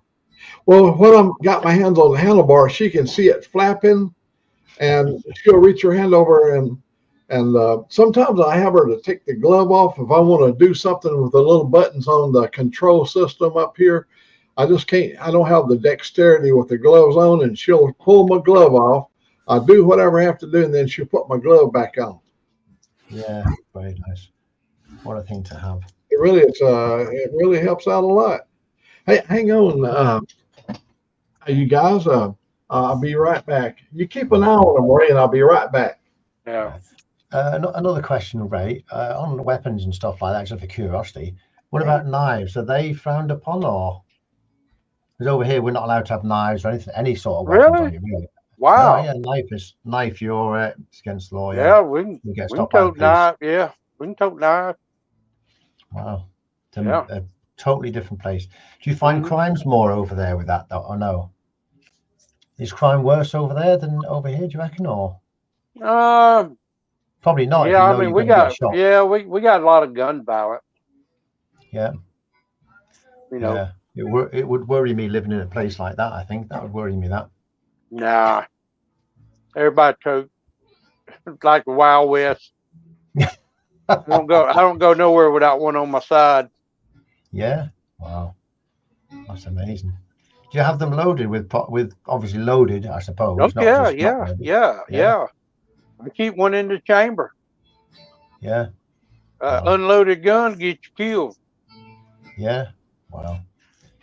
Oh, here we go. Matt's got it. Don't shoot back. You can have anything you want. Take it. On my little bike rides, when you see me, that little sucker, and I'm see if you can see the name brand right there. 38.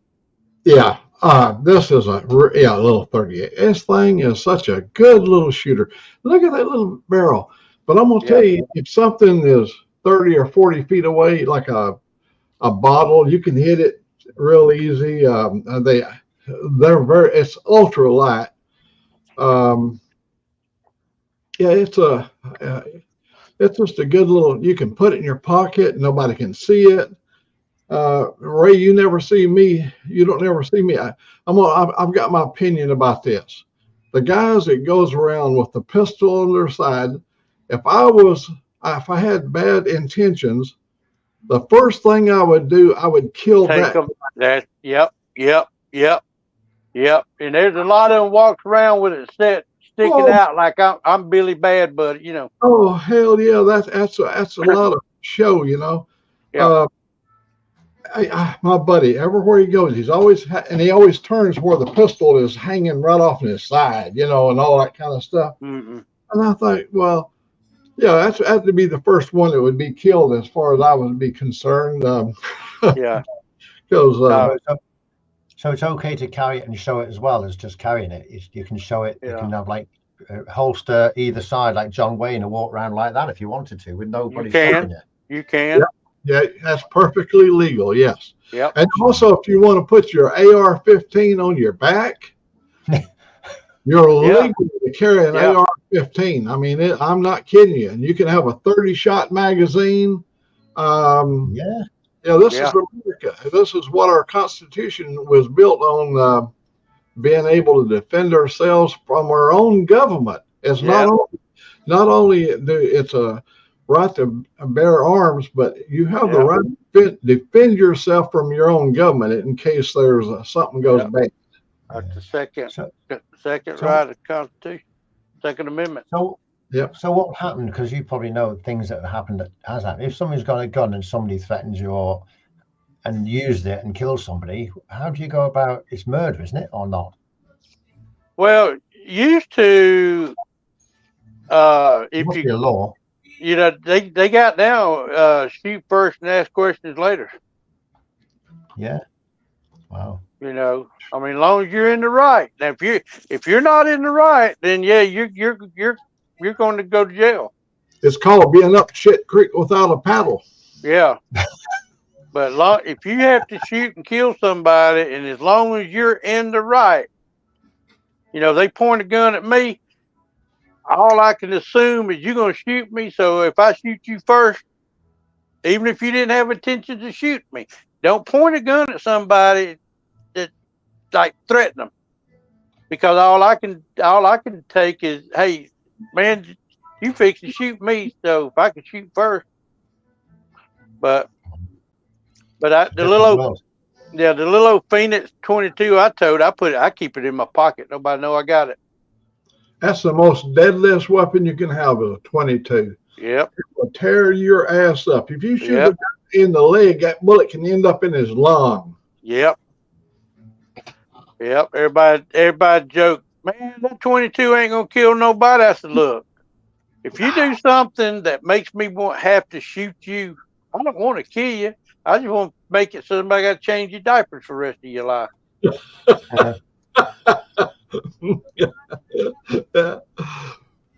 But we do have a lot of gun violence. Yeah, sounds like it. Yeah. I tell you, I think some of that gun violence comes from one of the simplest things. you can go to a swap meet and I can buy this gun from you. There's no paperwork, no registration. You don't know where Well, this comes from. You can meet a guy on the side of the road. If you know him, you swap guns, sell. But you ain't gotta know. I mean, Facebook Marketplace, you can buy a gun. You know, you can buy guns from anybody. Can buy a gun from anybody.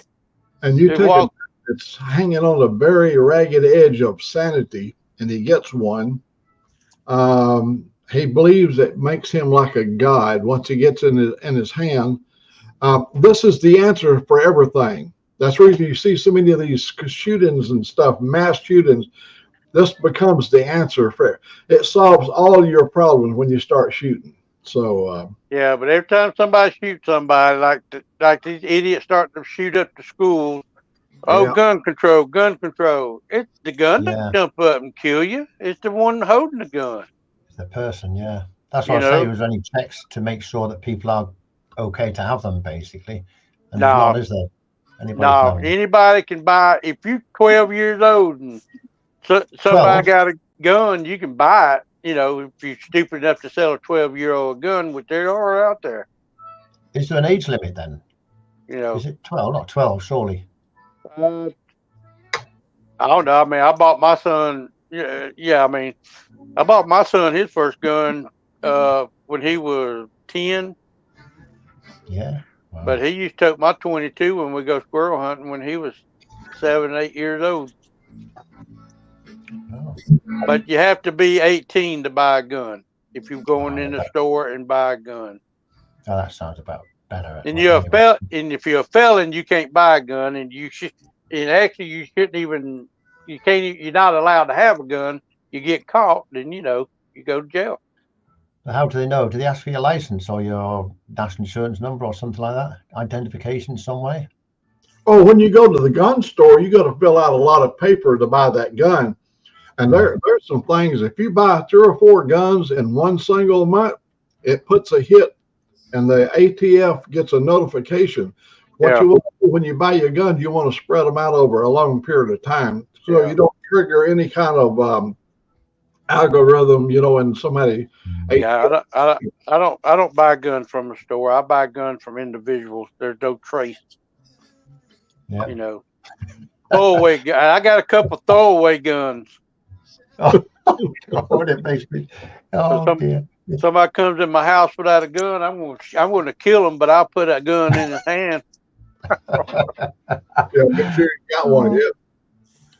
What you want is one of them guns, like on James Bond, where he has a gun. He says, "Yeah, there's the gun. Shoot me," and he's got a bullet, a thing pointing the other way.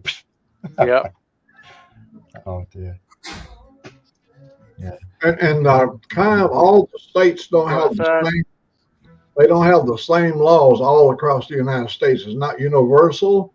And that's the reason we have these gun permits. So when I travel from Alabama to Washington State, any law stops you and you got a gun in the car, you got this thing, it's okay. We have a thing where a lot of the states recognizes open carry or concealed weapons, but you get on out into the West and some of those areas. I got to Idaho when I was coming back from Washington. They stopped me in Pocatello, Idaho, and stripped my car down to the ground, held me for 4 hours until they brought the dog out and had to go way somewhere over in Idaho to bring a dog to sniff my car. And looking for drugs. That's it. That's like Texas. Somebody cross get on your property, you can shoot them. Yeah. Yeah, it should be like that. But if somebody comes into my house, you want to know, you want to defend yourself. But here, you'd probably get done for it. But each state kind of got their own laws. But I think we got 32 states with constitutional carry. Yeah. But it's always good to have that license if you're going across state lines. I bought steering wheel on that right there. What kind of bike you ride, Kyle? Me, I would love to say a Harley Davidson because most of you guys ride Harleys, don't you? I really do like the bikes you ride, but I ride Hondas. Don't laugh. Yeah, I seen some of your videos where you ride. Yeah.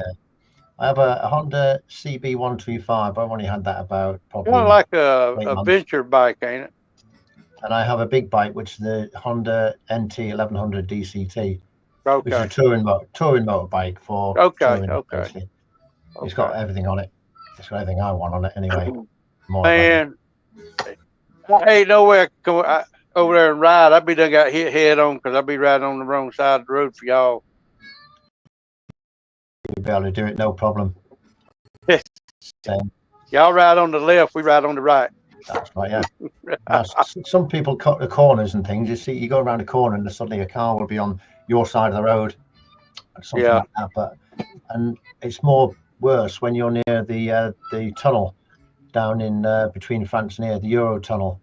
Because as the people are coming off there, they sometimes get it wrong on the roundabouts and roads. That's the most dodgiest place if they're not too used to riding on the other side of the road. But it's not too big a problem. Yeah. You get used to it. Have you ever driven abroad at all on the other side of the road or not, Ray?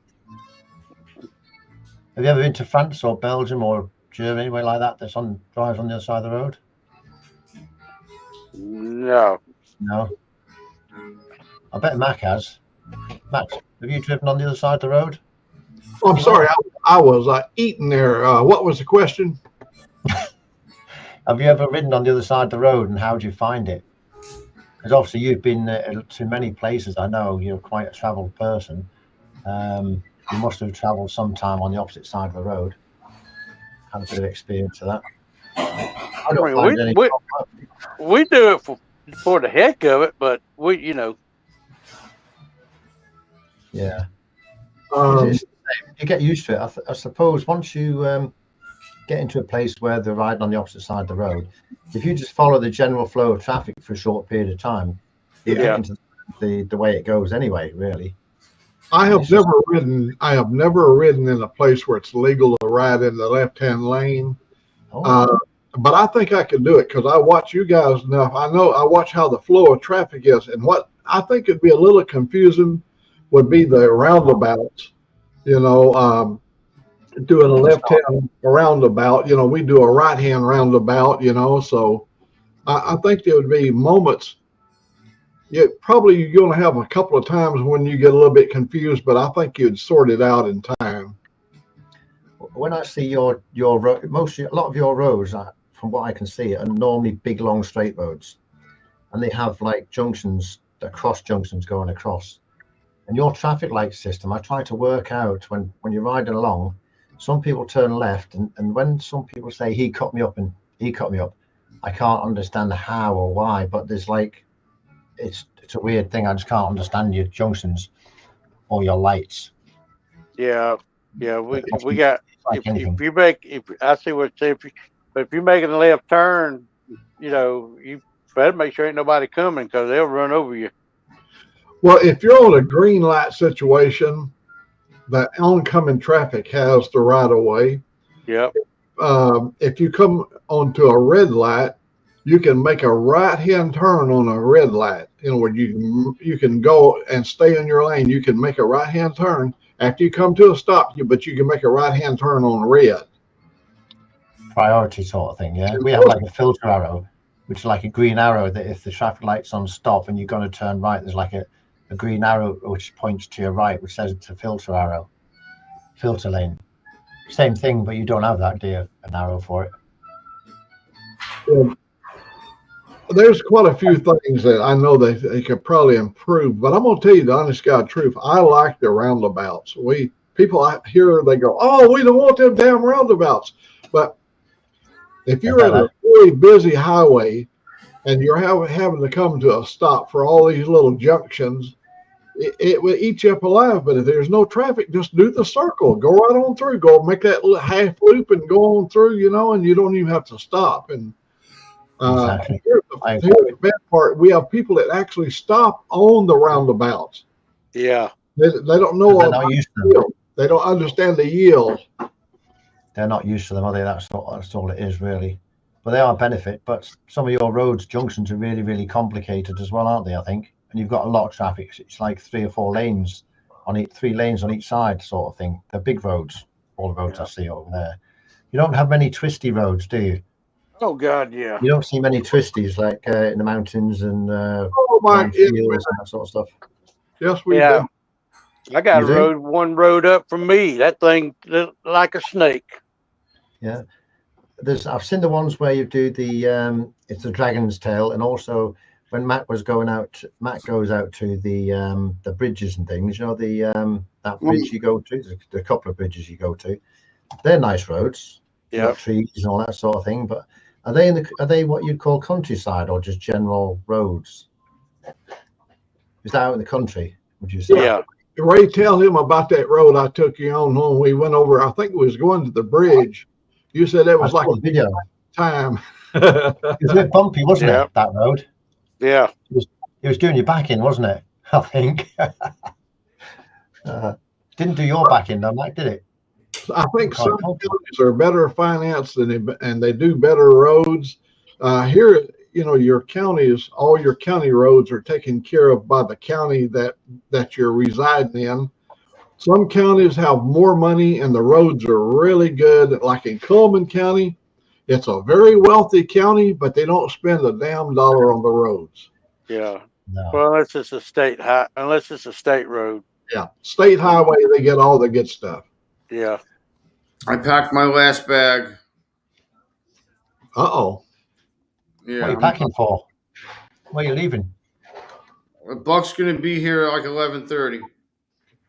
Pick me up. Oh. You go by car? Well, we're gonna trailer everything down. Yeah.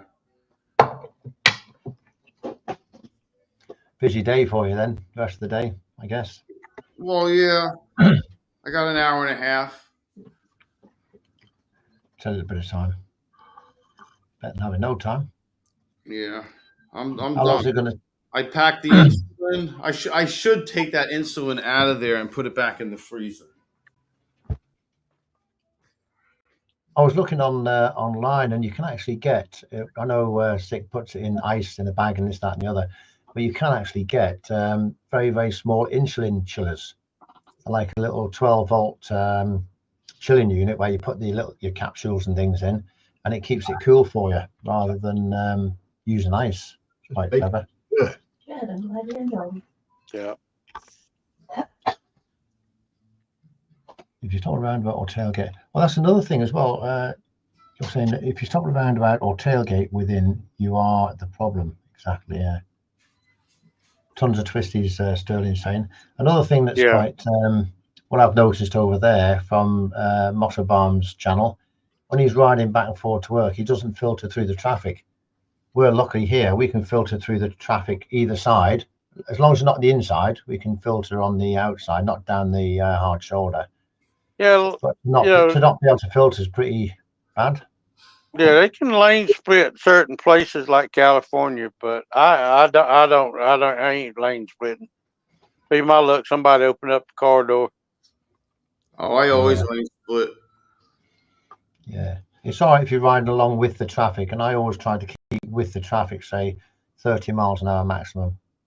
Yeah. I don't go blasting at too fast, but 30 is okay. You can survive from 30, hopefully.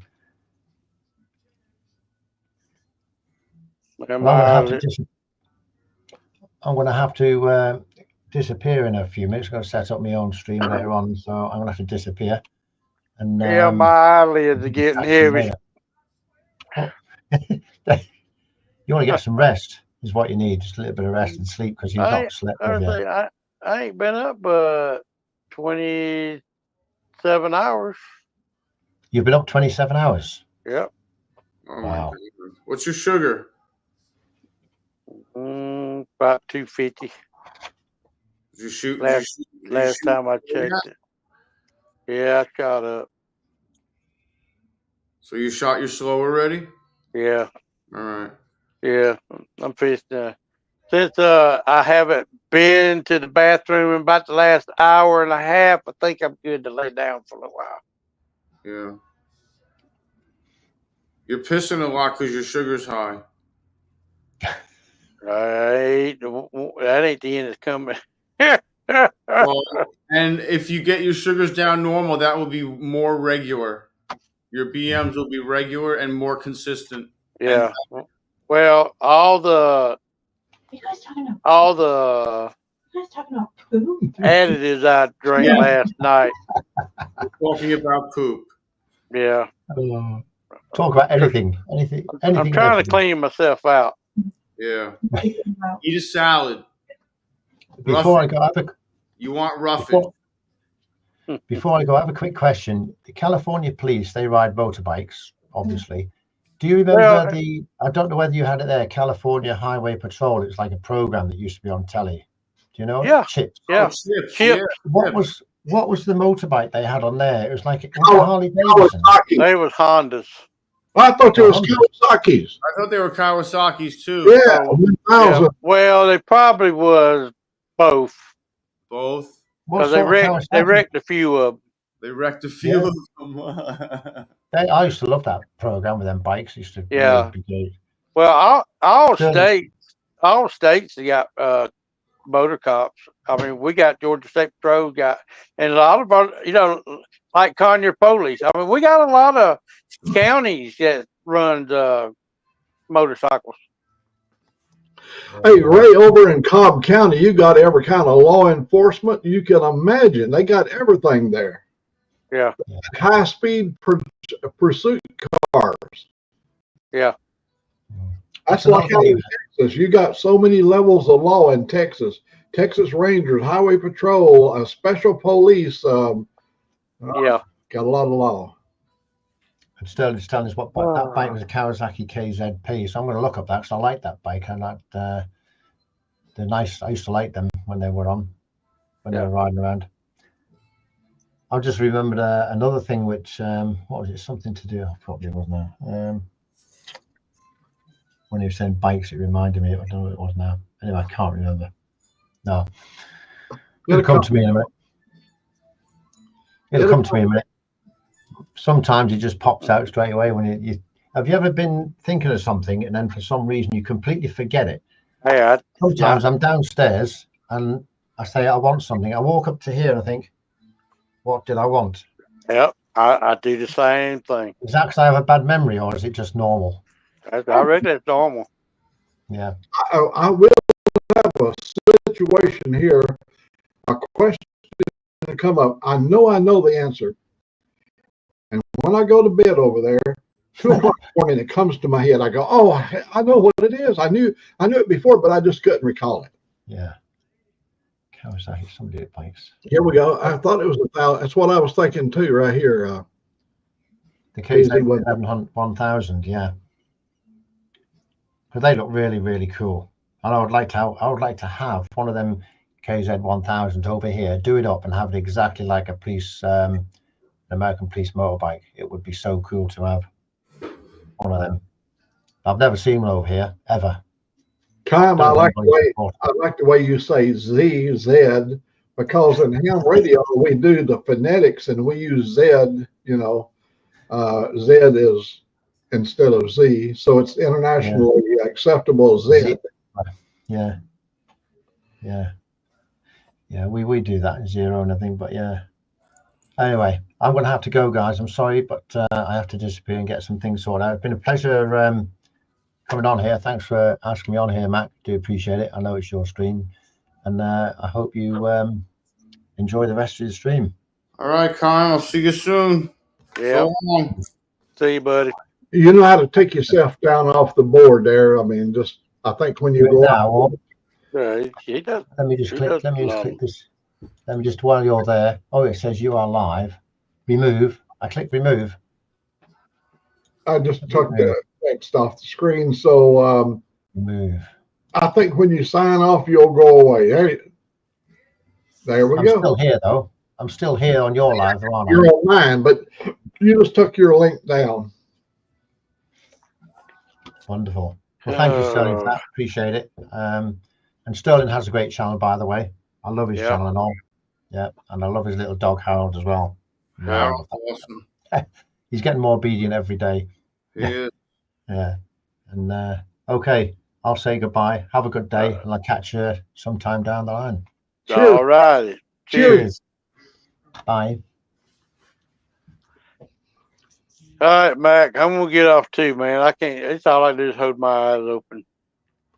Man, I thank you very much for coming over and joining with me this morning, and go and find somewhere where you can get in that chair so you can just waller back there and go to sleep. You don't just go crawl in the bed in there.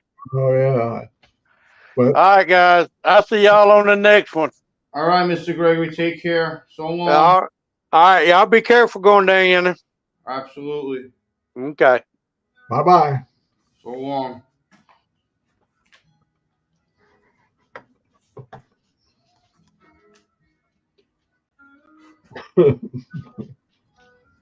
Were you tying your shoes? Tie my shoes, and I screwed it up. I had to redo them. Oh, come on. All right.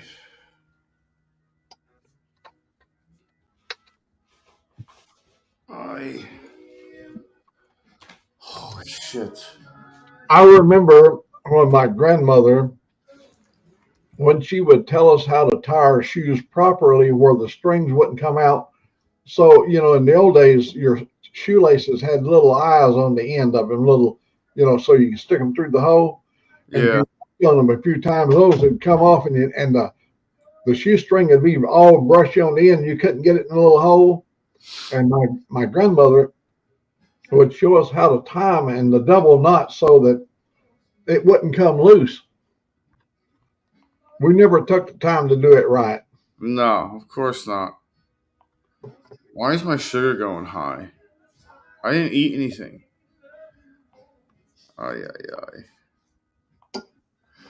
See, all I have to, like, when my numbers are elevated, like, all I have to do is tell the monitor, use the sensor, and it does the calculation automatically to get it back down to a normal level, and it'll give it to me, which is nice, But I have to tell it to do it, And it also automatically does minor adjustments every 5 minutes too. It's a lot better than me by myself, I would drive myself nuts. Well, where is the pump located? Did they put it inside your body? Oh, right there. Oh, I change it every 3 days. This is the sensor. yeah. This is the pump. You inject stuff into it. It's got a port.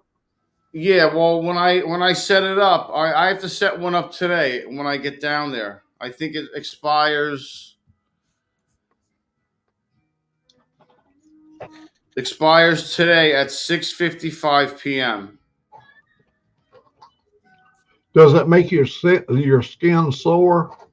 I move it around like this. Then my next one that I put on, I'll probably put right here, or I'll put back here behind where this one was. So I'll leave this space open for 3 days to make sure it airs out, and when I take it off, I'll put alcohol on it, but that's all packed away right now. But Oh, I got you.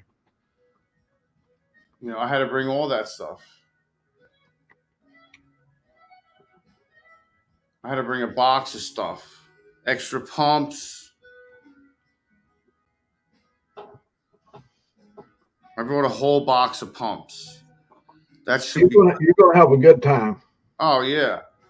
So there's 5 pumps in every box. I brought one box, 3 times 5. That's 15 days worth of pumps. I'm not going to be there for 15 days. So if that's just in case anything doesn't work. I brought extras of everything too. I brought extra sensors. I brought an extra transmitter. I brought I brought regular insulin and needles. I brought, I brought everything in extra, just so I don't have to go to the pharmacy. I hate going to the pharmacy because then they have to call people. Like, I don't know if I can do that. I was like, yeah, you can do it. I was like, I'm gonna be sick. I mean, what do you want me to do? I have to go to the emergency room in order to get medicine? You got to be kidding me, Like, I've lost my insulin. at one. And I couldn't go. I was kicked out of the house. I had a restraining order. I couldn't go to the house and get it. And it was a mess. So once you get a routine started, you don't want to break that, do you? no, not really. It's pretty easy. I mean, I feel bad because I was supposed to have a 2-week follow-up for the pump and I forgot about it. I just normally people I had almost 2 hours of training on this when I had to go there. And I guess people normally don't just catch on and don't call back because I left that training thing and I never called back. I just started using it and figuring it out on my own. And, when I changed this pump today, supposedly I can download the new app onto my phone and I can get rid of this controller. Oh, Because this is the size of a cell phone. yeah. And it's annoying that I have to carry this around. So I want to try to follow the instructions because I have the app, I have the email, and when I take this pump off, I have to sit down and concentrate, and that's going to be at the camp out tonight at some point, and figure out how if it'll work. I just don't want to screw it up far away from home, but it should just be uploading an app and just putting the phone in control of the and then shutting this completely off and not using it. Do you have a barcode on your pump? When no. I thought There's a code on the sensor. So you see this gray thing inside the sensor? Yeah. That's the transmitter. So when I take this sensor off after 9 days, I take this transmitter out and I keep it. The transmitter gets replaced every 90 days. So I have one extra transmitter. So after 9 days of this sensor, I change it. I take this sensor off. I take the transmitter out of the sensor. I clean it. I put it down. I clean the area. And I usually go to a new area and put the new sensor on that area. Then I take the transmitter and put it back in the sensor. And then the sensor and the transmitter and the pump all talk to each other. And it takes 2 hours for the sensor to calibrate itself. Wow. And get its first reading. There'll probably be a new and improved model out pretty soon that would shorten that. There is. This is Omnipod 5. Dextron 6 or something. They already have Omnipod 6. I don't know what else it does, but I think it automatically talks. Well, this already automatically talks to the app. I don't know what the new one does, to be honest, because it already automatically talks to each other. All of the I get numbers on the phone, but I have no control on the phone. Oh. This is the controller, and I get numbers, and I can change pods, and I can change sensors. This does all that. So. Do you also get a warning when it's time to change? You don't have to remember when 9 days. Yeah, I get a warning that day, like almost every hour up until it happens. Got you. And then I'll get high sugar warnings at 245 and low sugar warnings at 70 or 75, I think. Yeah. And they're loud. And the pump activates an alarm, the phone activates an alarm, and the controller activates an alarm. So all 3 alarms go off at once. You're going to know when it's happening. Well, that's why they have redundancy, and they want you to they want you to you can turn it off, but why would you? You know, it just keeps you on your toes. It keeps me on my toes. And I need to be kept on my toes, especially with this. I'm like plug and forget, you know? Good. Looks like you got a good operating system. Well, the old way was just tedious and annoying. It was a lot of steps. It was inaccurate. It was a lot of human error. And it was a lot of bad timing by a human. Like when I sit down to eat, it's easy to remember, oh, I got to put my carbs in the app. Let me put the carbs in the app real quick. I figured out the carbs. I put the carbs in, hit start. Bam, I can start eating. And it starts pumping. You know, it starts putting that dosage into your body and you're done.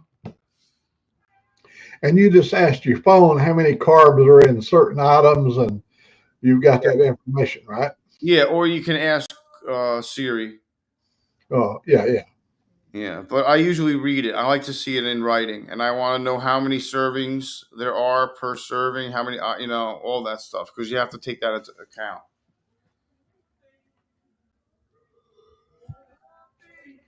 Because it's per serving, and what size is serving, It's that many carbs per serving, not per package or per time you eat it. It's per serving. So if there's 3 cookies per serving, you have to eat all 3 of those cookies in order to shoot the 20 grams for that serving. I got you. Yeah. It's very disruptive to your lifestyle. I understand that. I was determined to have diabetes when I was 71 years of age. And we basically keep ours under control with that single pill that I take. And I do have some times when my blood pressure, not blood pressure, but my, it drops down way low, and that's not comfortable. I really feel good when I'm around 140. I told them when I went to the school about diabetics, and they wanted me to be way down to 60 something. I go, no, I feel my best. My life feels so good at 140. Yeah. That's what I told the doctor. I said, I feel great at 150. I said, I feel great at 200. I was like, if I could stay under 200, I'd be happy.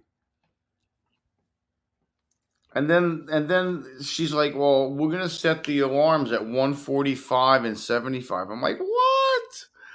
Like my old parameters used to be my old green parameters, which is good and go, was 75 to 175. Now my green go parameters are 75 to 145. So it's that's what they want it in. And right now I'm at 235. I don't know why. It's probably the coffee. I mean, I'm moving around and stuff. I've already made it calculate and adjust for the high. I made it test itself. I don't know why I'm so high. I'm going to do another 5 grams of carbs and see what it says. 0.3. I'll take that. Now it's going to give me 0.3. Because it's leveled off at 235. So I want it to start coming down. I want it to start aiming down to get under 200. Now there's now I have a warning. I have to change the pod soon because I only have 27 units left in the pod of insulin. When I fill up the pod, I put 125 units in it. So I'm down to 25 units right now after 2.5 days of eating and adjusting and microdosing and everything else. you know, the injector, whatever you use to feed into your pod, is it measured in cc's or units? CCs, because no units. Yeah, units. That would make it easier for you. Yeah, 1 cc would be like a whole syringe of 100 units. Oh, whoa. There's 100 units in one normal 100 unit. In a 100 unit syringe, that would be considered 1 cc. Okay. All right. Yeah. See, I had no clue. Now you've taught Ray, you've walked him through this, and is he doing the same type system? He has my old system. That's why when I upgraded, I was able to give him my old stockpile of old sensors and insulin. Yeah. Because I kept some of the stuff for a backup, but I gave him whatever I really thought I didn't need. And I can pretty much get all that again if I demanded it and I told him I want it for backup. And if I made a stink, I would get it. Oh, so you could have both. Well, I don't want to double dip. Huh. I mean, I want that's why I told Ray. I told Ray. I said, listen, why don't you use a sensor of mine, buy a sensor. Use a sensor of mine, buy a sensor. And then you're only buying every other sensor, and that'll stretch that out for over a year. Yeah. If I gave you 9 sensors. Because it's every 2 weeks. It's a 14-day sensor.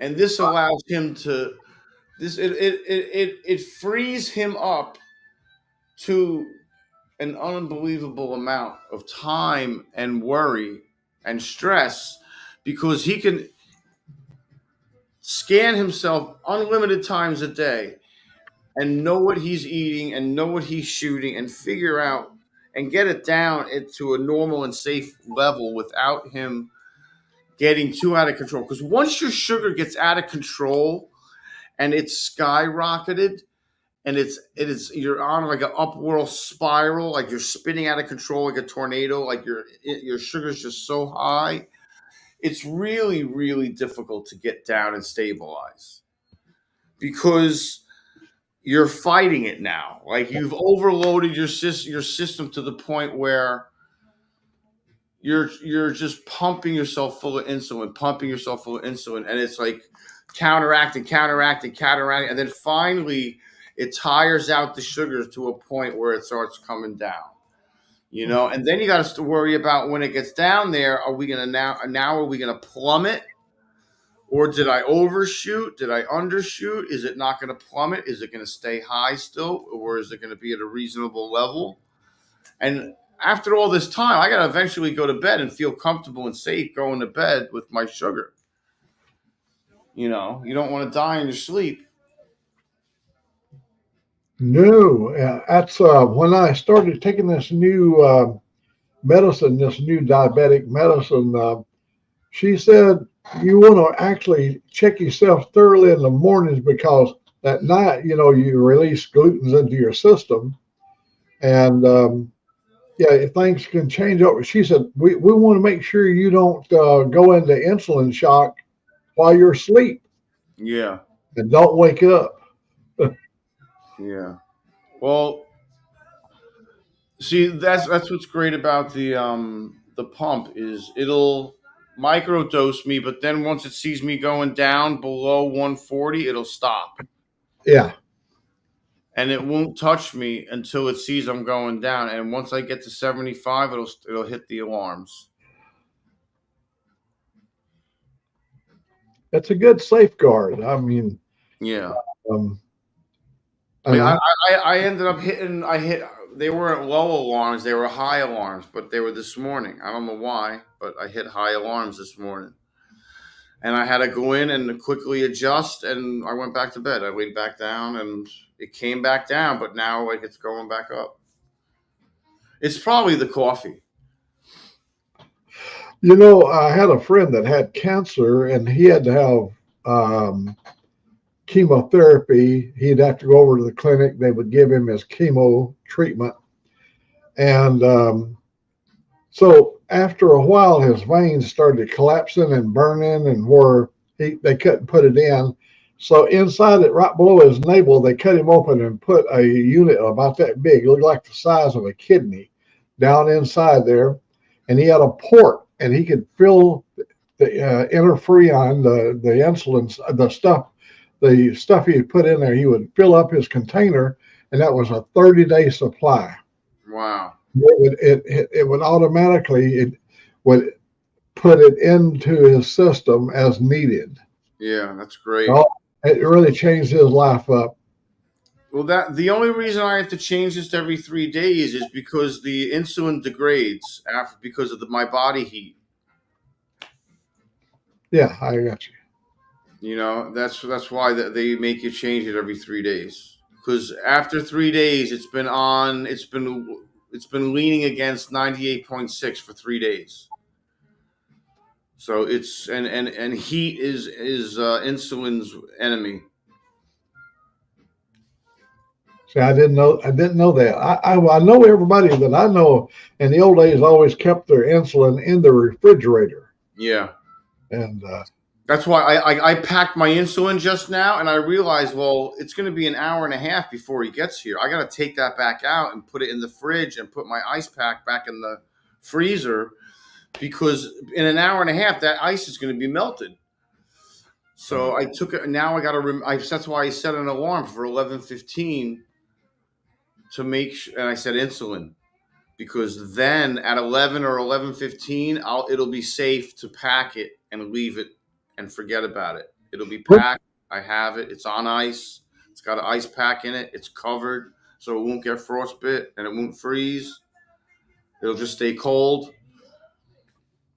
Look how lean you are. You're really lean. And that thing about, well, you know, if they wasn't so fat, they wouldn't have diabetes. See, you prove right there that you're as lean as you are. And I'm type 1 diabetic. I'm insulin dependent, completely insulin dependent. I'm not type 2. Well, I mean, I'm not a gestational diabetic. I didn't have it when I was born. Yeah. It's type 1 adult onset. I got you. Okay, but a lot of people only call gestational diabetes type 1, where that's really not the case. Like if a doctor called me type 2, I'd be like, I'm not type 2. I'm like, I'm completely 100% insulin dependent, which makes me a type 1. I'm like, I don't know how you guys can possibly diagnose someone that isn't a gestational diabetic, that has a complete failure of that half of their pancreas. How do you not call that person a type 1 diabetic? That is an insulin dependent diabetic. That's a type 1. I mean, type 2, you have some function still. It's doing something. It may not be doing much, but it's doing something. Like that's why like some people, depending on how active their pancreas is, the pills can help push it and like whatever, not massage it, but get it to work, you know, get it to increase the insulin or increase the enzymes and start pushing it out into your body. But that doesn't happen in mine. Mine is the only part of my pancreas that works is the digestive side for my intestines, you know. The insulin processing glucose side of it does not work at all. Let me repost this link in case somebody might come in and they want to join us here. They could either come through your link or my link. So all they have to do is push the deal and come in and join us. Yeah, I think we're by ourselves, Mac. Now it shows 4 on the board. Yeah, they're lying to you always. They're always lying to you, Mac. Don't ever believe them. They're full of shit. Now it says up to 6 now on the board. Damn. Because I go back to YouTube and I hit participants and I see nothing. It's just Old Mac and that's it. Old Mac. But you're looking at it on your link, right? On my link, it's Oh yes, yes. We have different. Yeah, because Yeah. I'm transmitting and you're transmitting, and yeah, I get it. Gotcha. Let me take this one off here. And I'll feature this one for a second. All right, there you go. Yeah, I see the number now. We're up to 5. It's dropped down and back up to 5. So the numbers. What happens? Somebody stops by and they go, "Oh, that's them guys talking about diabetes." Yep. I was hoping to talk about drag racing or motorboating or Yeah.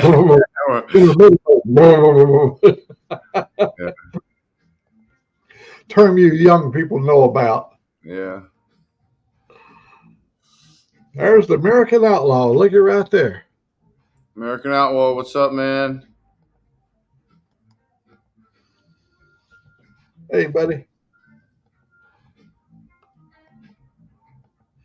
Yeah, there's Sick Link right there. So you guys got many ways of getting in here this morning. That was really nice that Kime came over, learned what we was doing, was able to go up there and get his link going. And I saw people coming in on Kime's link while he was talking. It was pretty dang good. Yeah, that worked out well. Is that something we just got started a couple of days ago? We all got started out together, and look how it started. And he'll pass that on too, you know. We've been trying to like master it and figure it out the past few days because everybody was pretty confused on what was like how to share the links and how to like what was being displayed and how to do the ads and the hashtags and what worked and how to put them permanently in your description. Like, so you don't have to paste them every time. Yeah. Just simplifying the channel. And like, yeah, learning, just figuring it out and going over it with friends to compare notes. Because 2, 4, 6, 8 eyes and ears are better than 2. Yep. That's the way I looked at it. Moto's helped me so much, like figuring everything out and technical stuff. Like I still don't know how to do. I still didn't do the battery thing where I don't have the external battery code in the camera. I don't know how to do that. I have the link or the file in my phone, but I don't know how to put it in the camera. Oh, you mean like your cell phone? Yeah, I have it in the cell phone and in the computer in my messages.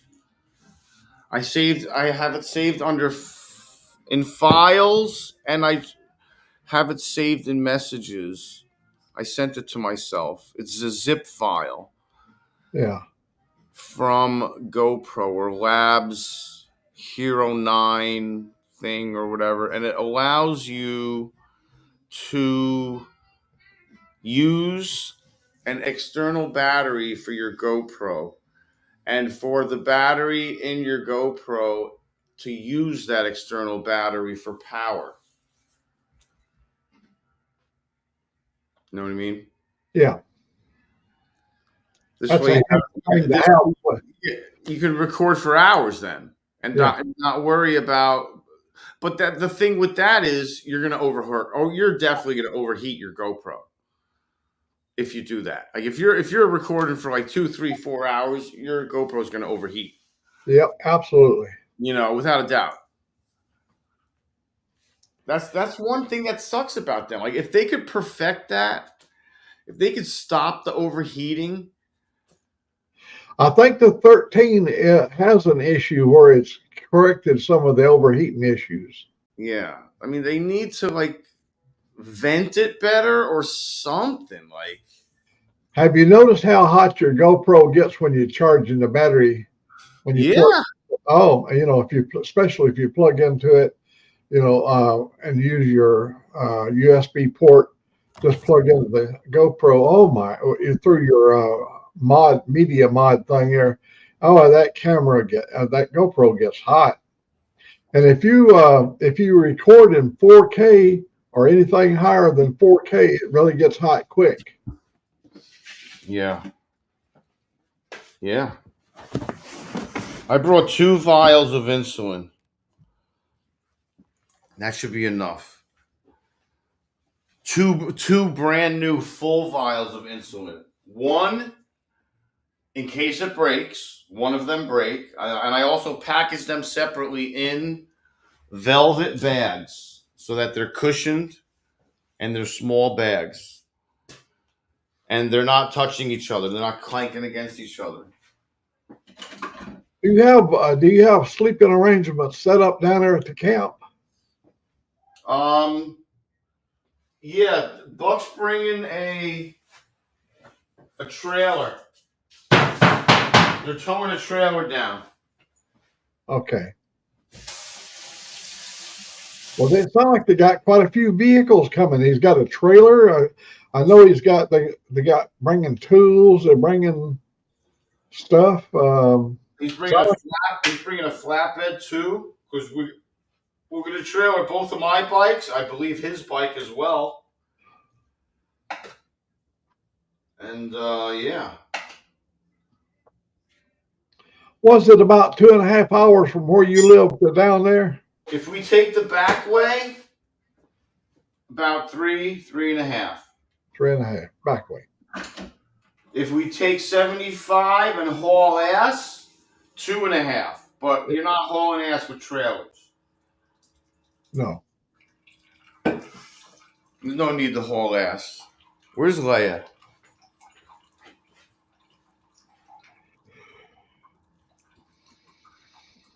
Leia, come inside, baby. Leia, come on. Yeah, she don't listen for shit. She's like passed out, laying down in the dirt. She doesn't hear anything. Much to do about nothing. Yeah, she's all depressed because the dogs left. Ah. That's what happened. That's what's going on with Leia right now. She's all sad because the pack left. But I mean, she had fun when they were here. You know, I don't know. I feel bad. Like I don't think my ex realizes how devastating that is for the dogs. And I don't expect her to get it because like I'm with the dogs 24/7. She goes to work. You know, I was the one feeding them every day, letting them out every day, taking care of them every day, wiping their faces off with baby wipes every day. You know, and it's like, trust me, I don't miss her at all. By this morning, I was ready for her to get out the door, and she was out the door. I was like, okay, bye.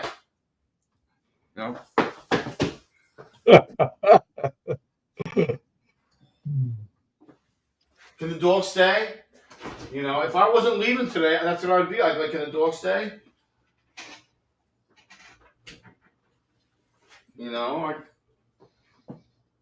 it's annoying that she broke the pack up. You know, if she was a different woman and treated me nicely and was kind and loving to me, you know, I would, things would be all right. But she's not. You know, and I'm tired of settling for someone that doesn't treat me right. I really am. It took me how many years and how many girlfriends and how many wives to have some self-respect and want better for myself. Does she have anger issues or something? She had a motorcycle accident several years back before I met her, and she has an opioid problem.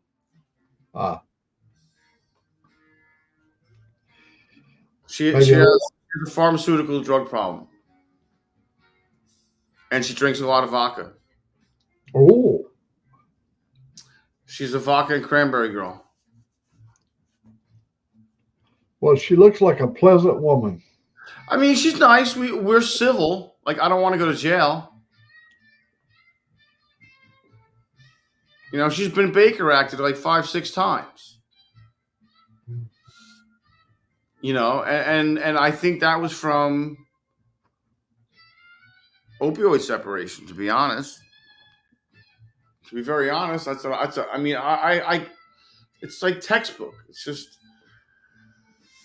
you know, and even like if I violated my probate, like I rescued her when she was Baker acted. I went and got the dogs at the shelter when I got bailed out, not bailed out, but when I got out of jail. You know, I still had the restraining order against me. I still came up here, contacted her, made sure she was all right. That's a violation. I would have done an automatic 6 months if they caught me. Automatic, no trial, nothing. I'd go in front of a judge. You violated 6 months. Automatic. Plus, I already did 90 days. So now we're 3/4 of a year in the hole. And that's Eric being a sucker, man. That's Eric caring too much. That's Eric not giving a shit about himself enough, not knowing when to walk away. And I can still care about her. I can still love her, but I cannot be in love with someone who treats me like that. You know, it's not healthy for me.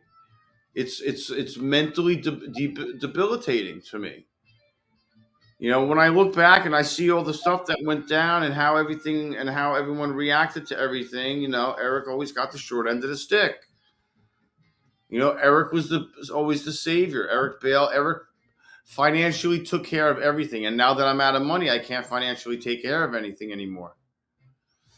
You know, I got some money from my parents, but that's gone. That was gone after Vegas.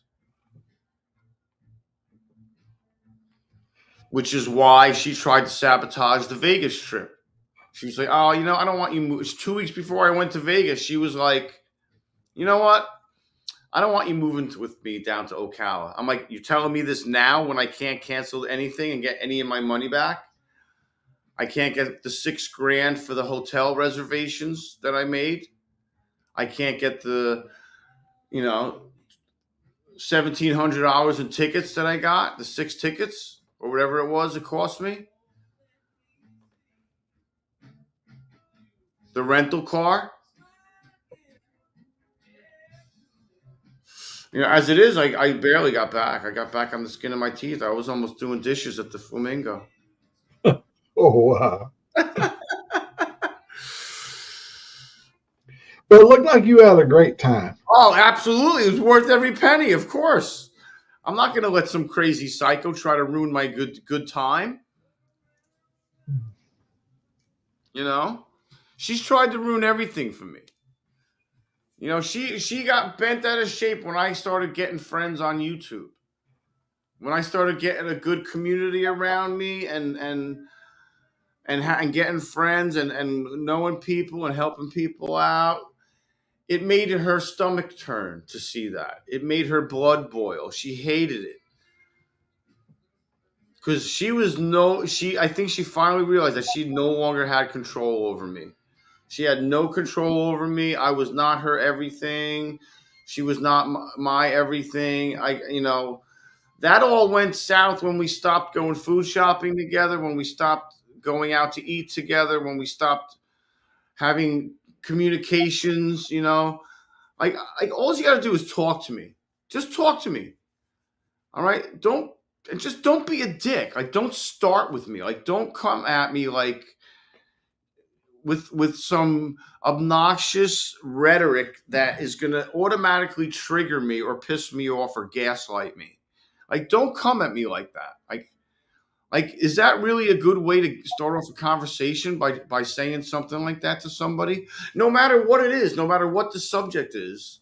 Like, why are you going to come at somebody and pick them with a toothpick, you know? Like, poke them in the ass with a toothpick or a knife. Like, why would you do it? It's going to hurt. Yeah. It's going to annoy the shit out of that person. You know, it's not like you're like, if you were to come at me and say, "Oh, honey, how are you? Like, what do you feel like for dinner tonight?" That would be a great start to a conversation. But no, it's never like that. It's never like that, Mac. That's the problem. It's never like that.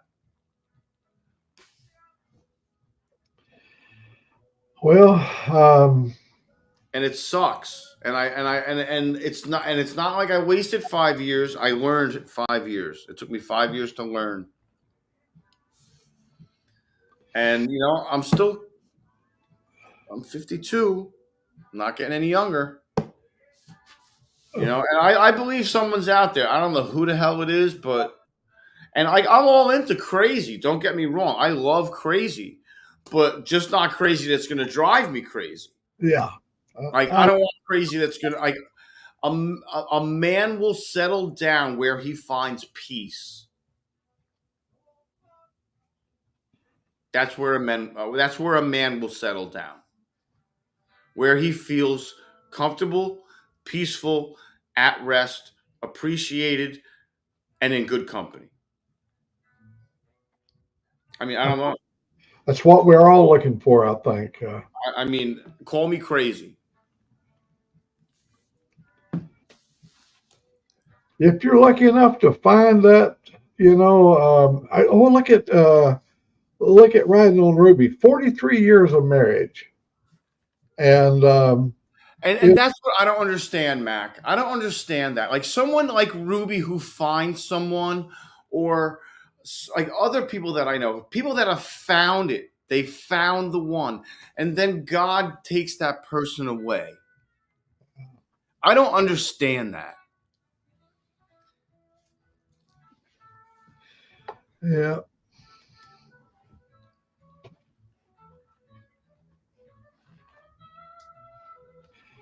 Go and enjoy yourself, Motorbomb. He's going to go be with family. Thanks, Moto.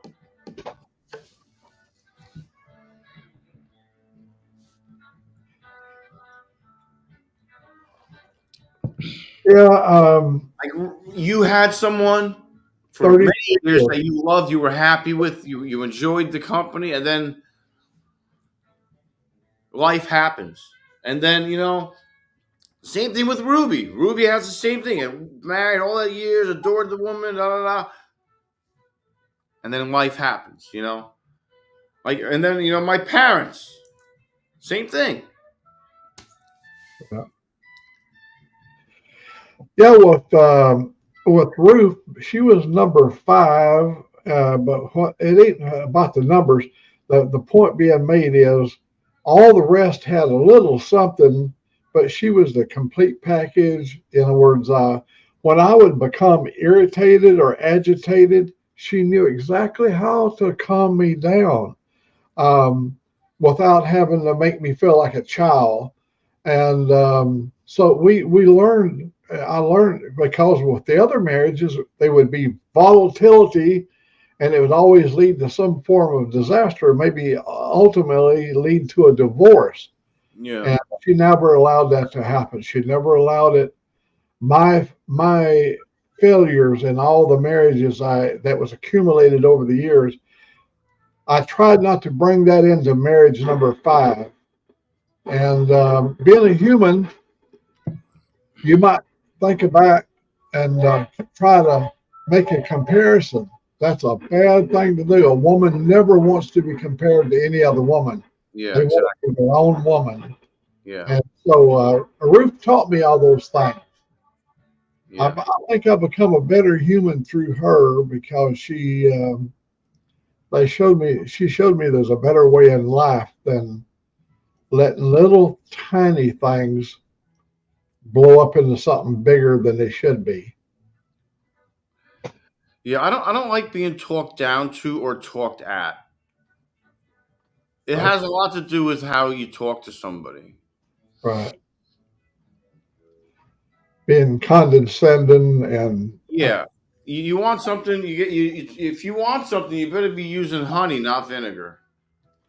yeah, you can inflict more pain with words than you can with your hand Yeah. or fist. Um, yeah, I learned that people that know how to use the words, they can also take those words and form a better character rather than being condescending and putting you in a position of having to defend yourself, lift you up.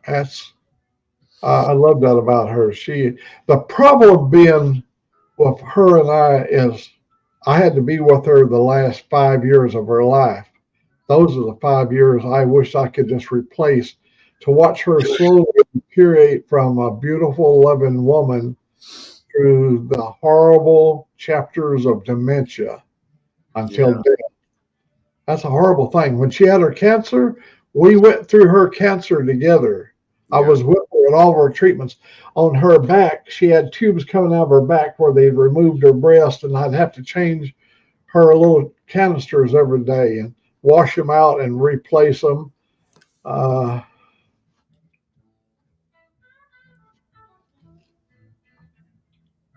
I agree, oh, Sterling. I agree, Sterling and Moto.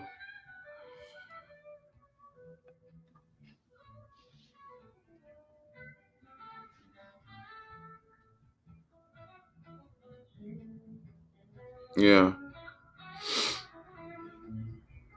what did Sterling say? A good woman is the key to a great life. Yeah, there you go. I agree. Yeah. It's one of my regrets is not being ultra selective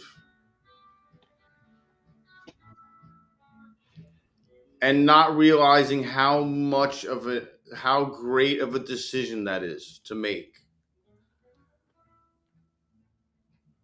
Like, you need to surround yourself with awesome people and pick an awesome partner and be an awesome person at the same time. A lot of pressure.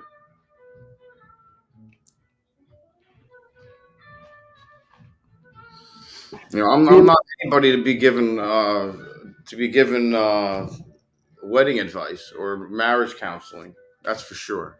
Even though I spoke negative about the last 5 years of her life, it was also quite rewarding being with somebody that had so much faith in you, knowing that you would do what is right Yeah. in the end. Yeah.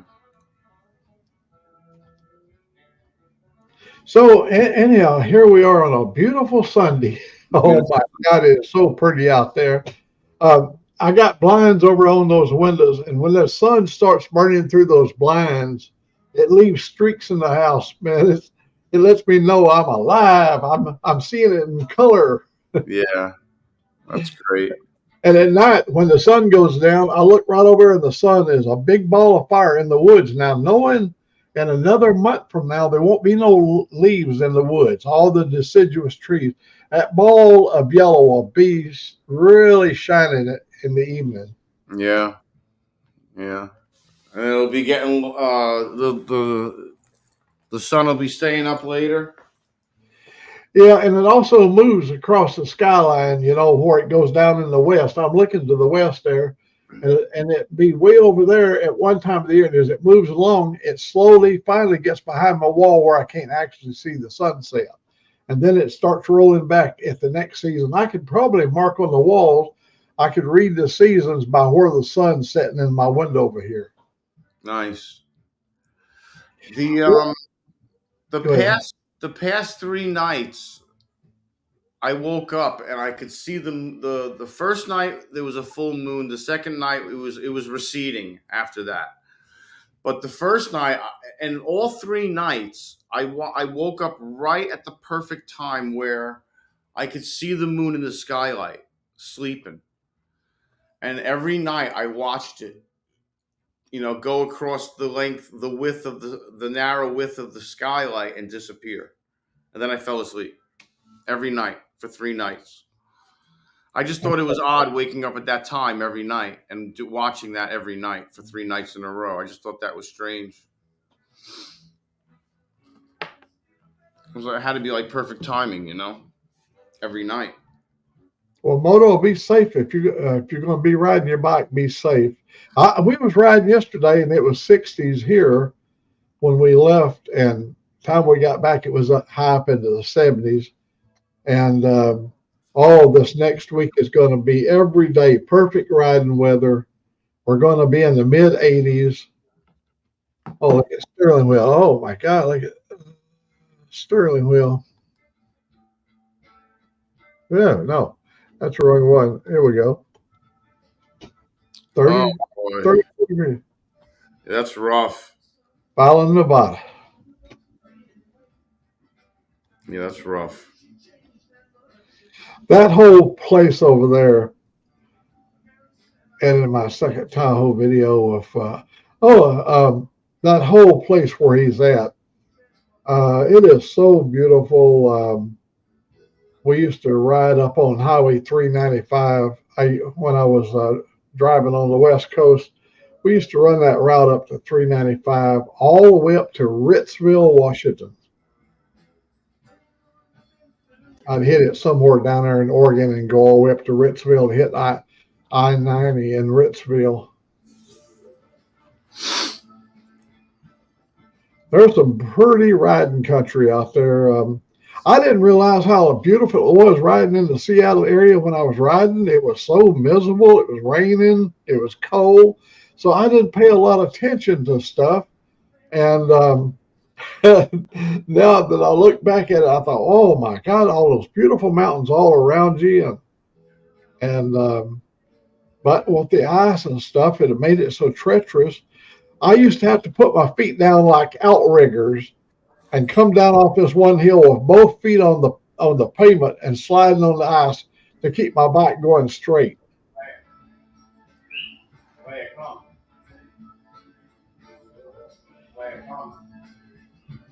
But I had big old legs back in them days. It was really good and strong.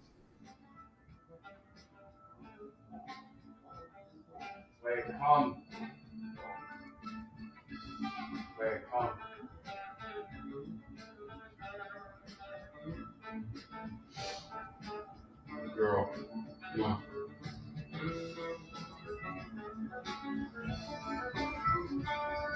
Girl.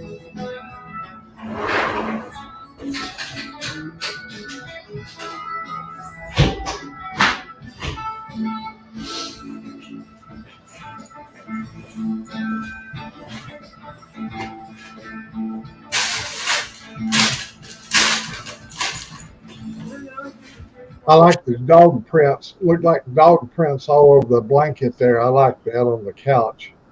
Look like dog paws. Sick on your couch look like dog paws. Yeah, dog paws. Try to keep some of the hair off the couch. It doesn't work. It's a futile effort.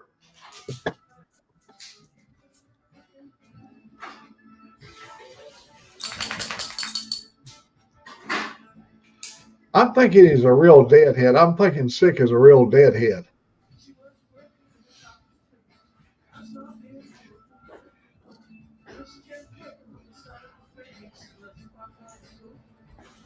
Trying to remember everything. I don't want to put the insulin in, pack the insulin too soon.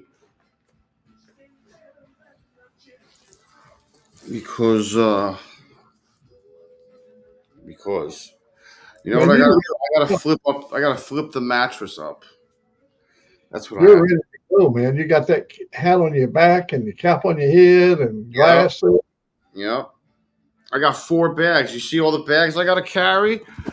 if I have to ride home on the bike, I got to carry 4 bags. I'll show you the bags I got to carry. Yeah. I mean, they're big. And I got a bunch of bungees and everything, and they can get strapped on, but it's just a lot of shit. Oh my gosh. Like the 2 black ones, like that black one will go on the passenger seat. The big one will go on the passenger seat and be inside the sissy bar. So it'll be secure with the sissy bar and bungees, and then everything will be strapped to the sissy bar and the luggage rack, and then will be secured, somewhat secured. But I don't think I'm gonna have to do that because I think I'm coming back with Buck and the trailer and stuff. So I don't think I'm gonna have to do that. But if I have to, I could pull it off. You know. Oh, the bed. Let me do the bed. There's a question for you there, Sick. Oh, okay. Hold on.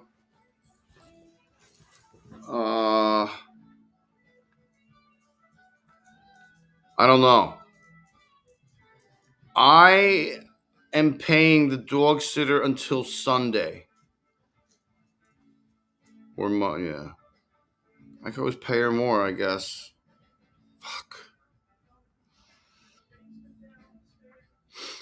So I paid her $20 a day for 6 days, and I gave her a $20 tip. So that's $140. Then I called her and I said,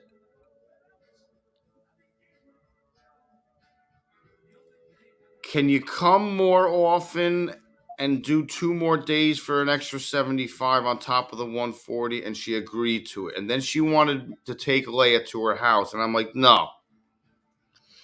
I'm like, Leia is fear aggressive and she will attack another dog. And you will not be able to get Leia off another dog.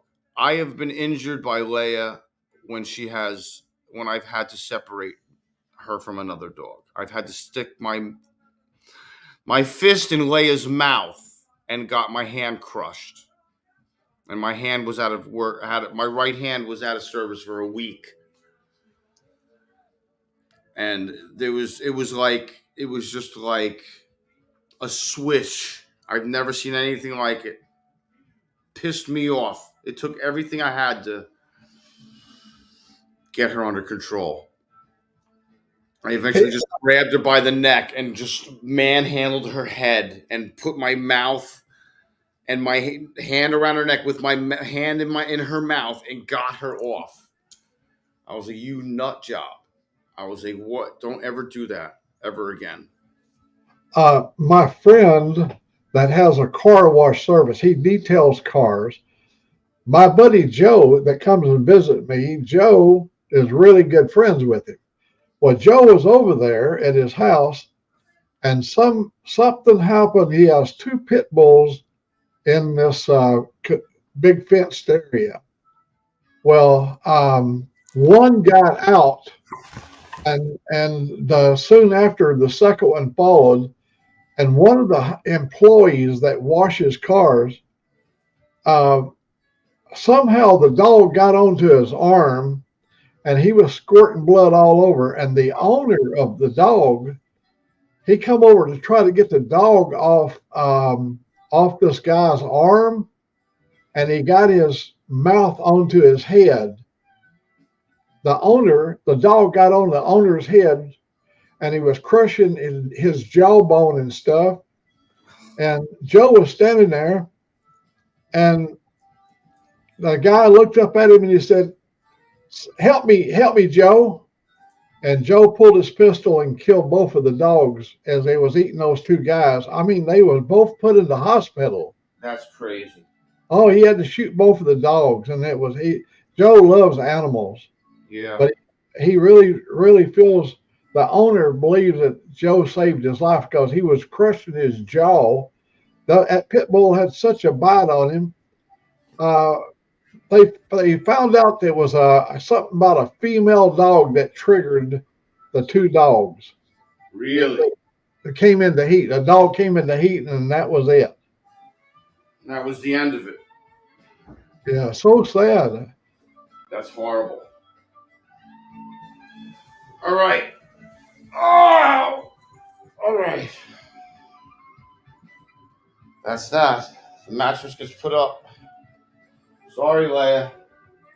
You have to sleep on the couch. Is that your speaker system? Yeah, it's the bump box. That thing's 1,000 watts. Oh, cool. Yeah, that thing's nice. I don't know if we're bringing it. I asked Buck if we're bringing it, but he didn't let me know. Jesus. All right. So that's taken care of. The mattress is up. All right. I don't have to worry about that now. Let me get her toy out of there. I'm going to close the blinds.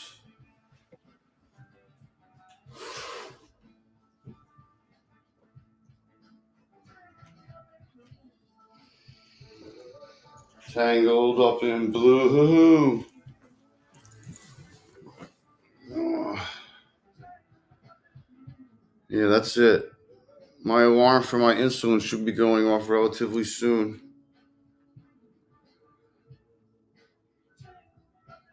I'm going to have to give myself more insulin. I don't know why it's taking such a long amount of time for my sugars to come down.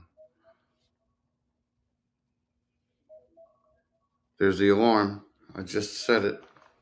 And earlier, I saw you was like 198. Yeah, now I'm 236. Oh, hell.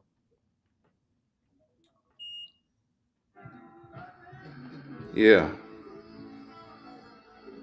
I'm going to give myself an extra five carbs. 5 carbs, use sensor, 0.4. I want that too.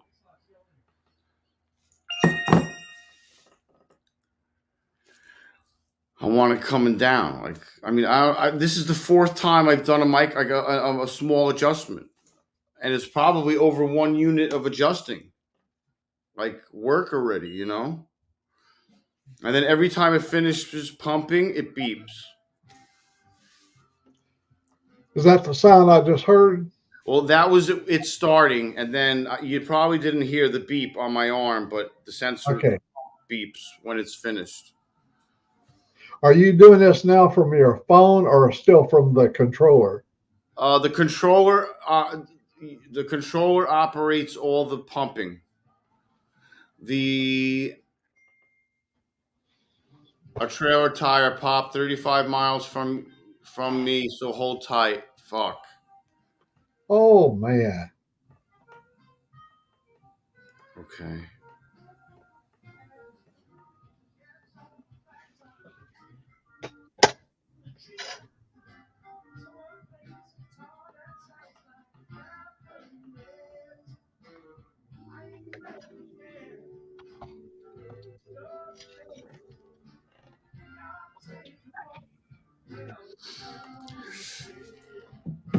I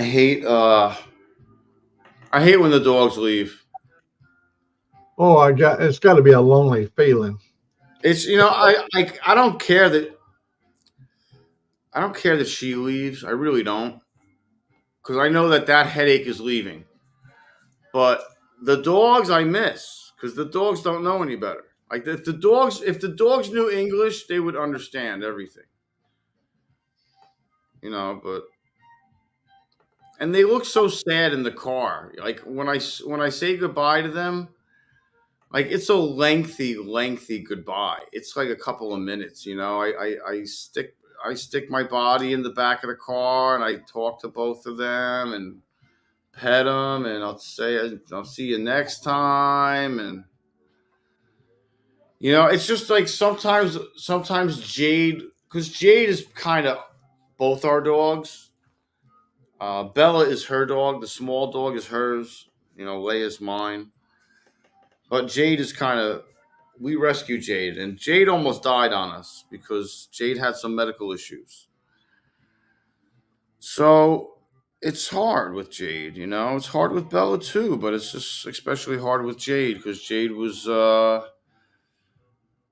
heart tugger.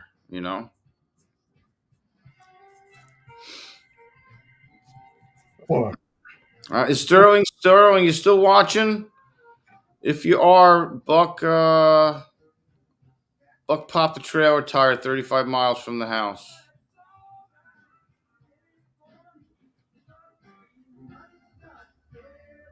I told him to let me know if they need help. I think he's still in here. Yeah. Is he on It shows 75? three.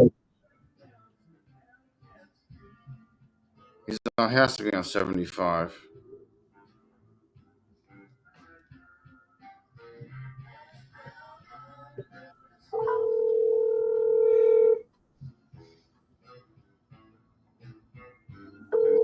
Oh, Hey, sweetheart, how about coming and getting me a Bailey's?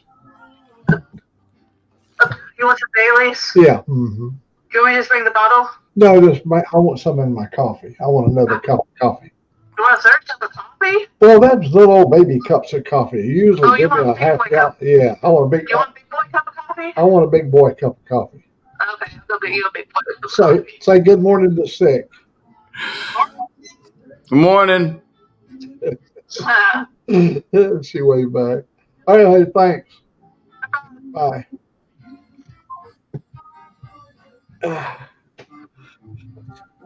Wow. I didn't see Sterling. He's over in Fallon, Nevada. I didn't see him respond, but he may be hearing you. He changed the tire already. Oh, Buckshot. Oh, okay. That's great.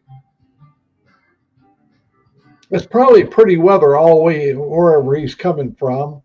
Where is he at? Where's Buck coming from? Like 10 miles over the Georgia line. Oh, 10 miles. Okay. So he's got pretty weather. He's got pretty weather over there too. Yeah, I'm going to put that insulin in real quick. We'll be here.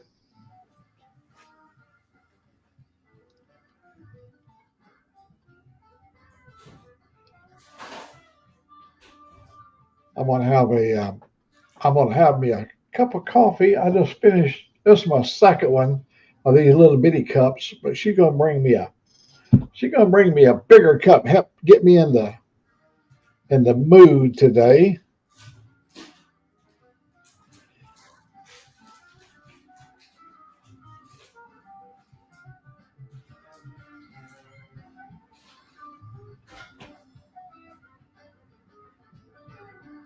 We didn't have a big turnout today, but we had some good folks on the turnout. That's it ain't the size of the crowd, it's the quality of the people that's in the crowd that makes a difference there. And there's some really good people that enjoy life and all kinds of life. Look at Kime. He came in and he lives a whole entire, and then we had on the other end of the spectrum, we had Dave over in Australia, Kime over in the UK. And now if Robin had came in from Canada or 4x4, I think the 4x4 was in here earlier this morning. I know the American Outlaw, he's up there by the Canadian border. So I know we had a really good audience this morning, quite across the spectrum.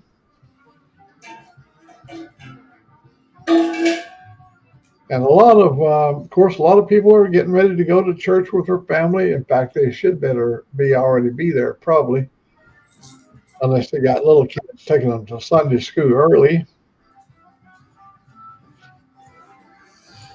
All right, that's it. Let me take. Keep the air on 76, I guess.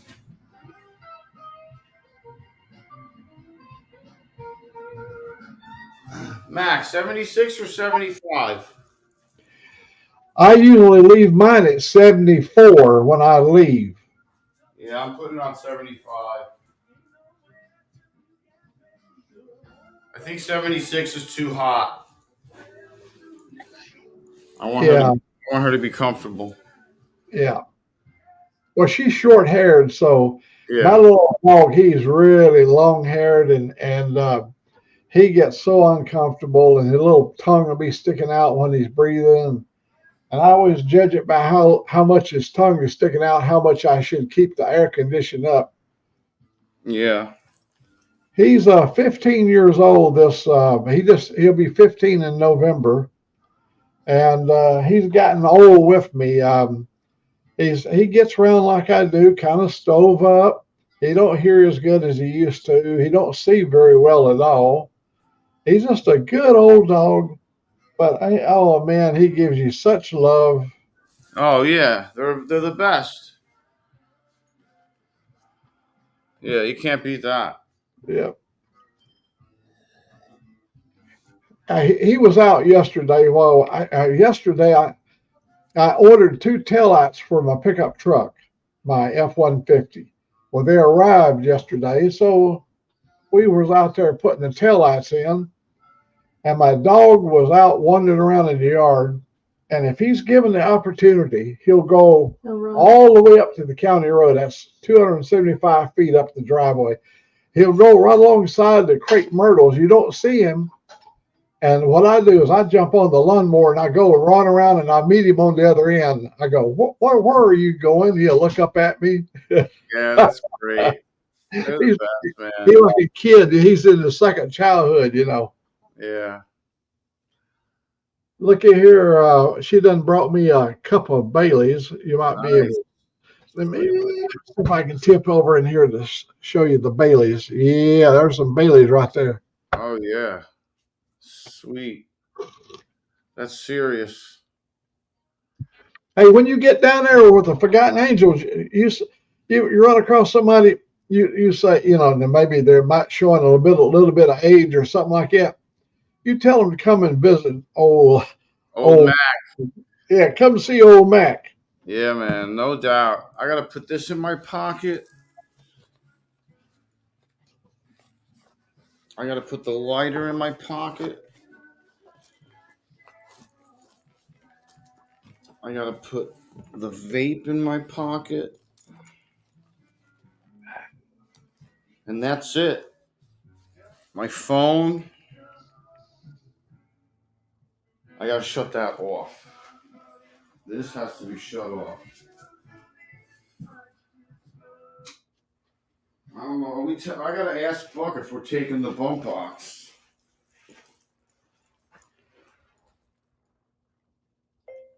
Buck, are we taking the bump box?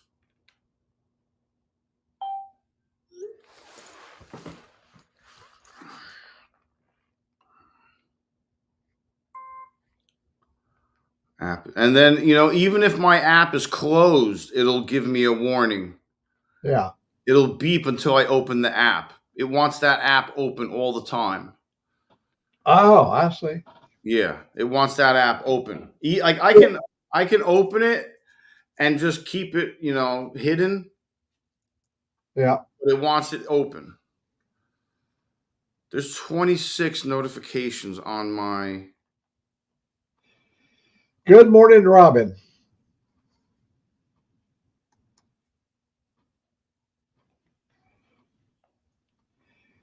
Morning, Robin. Dave said, be sure to drive careful, you and Buck. Oh, absolutely. Always.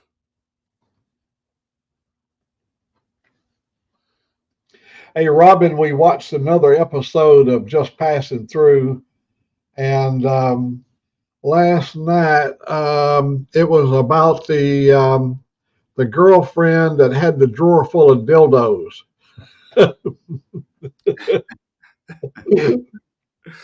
She opened that drawer and she had a name for every one of them, you know. Yeah. Good. That's great. That is the craziest show. It is so funny. There's so much.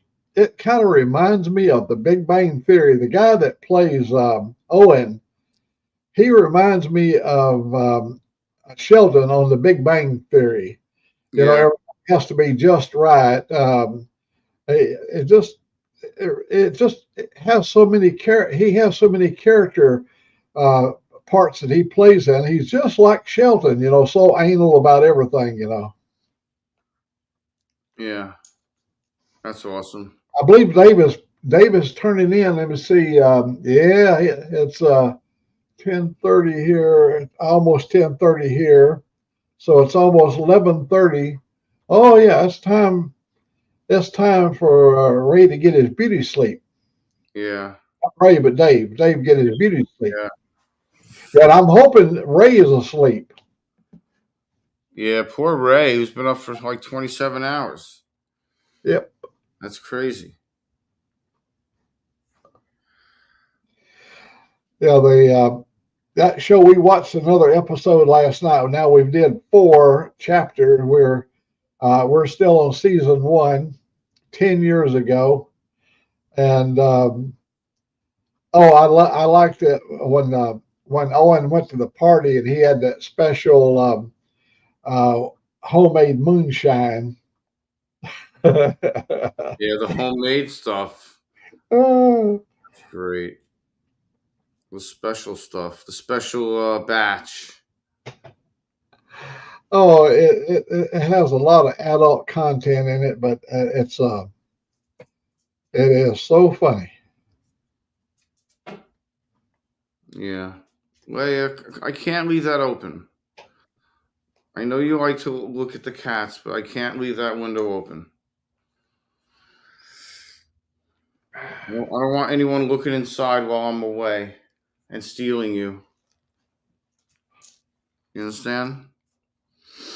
I feel bad leaving her by herself, but it's for her own good, you know. I don't want her to come down with me and then have to, you know, it's a pain in the ass for both of us. And if you have to come back on your bike, you can't bring her back. Exactly. Yeah.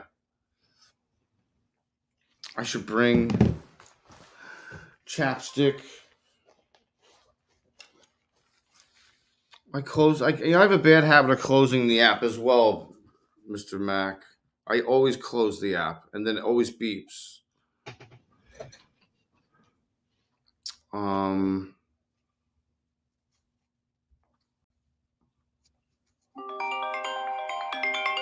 right. I put my notifications on high. Also, don't forget to carry a 6-pack of protection. Yeah, no doubt. Even at your age, you're still virile. Yeah, no doubt.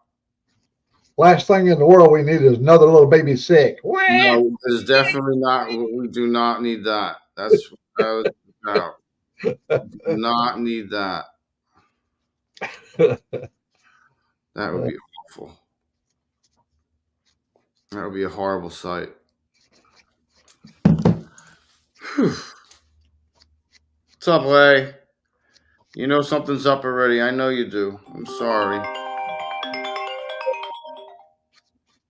Hello. Hey, buddy. What are you doing, buddy? I found a tire shop here in Lake City, and I'm on the way. They got tires I need for this damn RV. All right. As soon as these guys that are following me, they're going to follow me there to the tire shop, and I'm going to send them your address so they can come on and get you and get your bike and put on the trailer. Okay. So once I get these new tires on, I'll be good to go. All right. I don't trust these other 3 because they, even though this is a 2021, I don't trust the rest of these tires to make it. All right. And this is not my camper, but I gotta take care of it like it's mine. Oh yeah, absolutely. Hopefully, when that tire blew, it didn't do a whole lot of damage to the undercarriage. Well, that's good. That's great. But I can stuff a little insulation back in it and stripping Gorilla Tape, and it's fixed. Oh, that's good. That's not that bad. But do you want me? Are we bringing the bump box or no?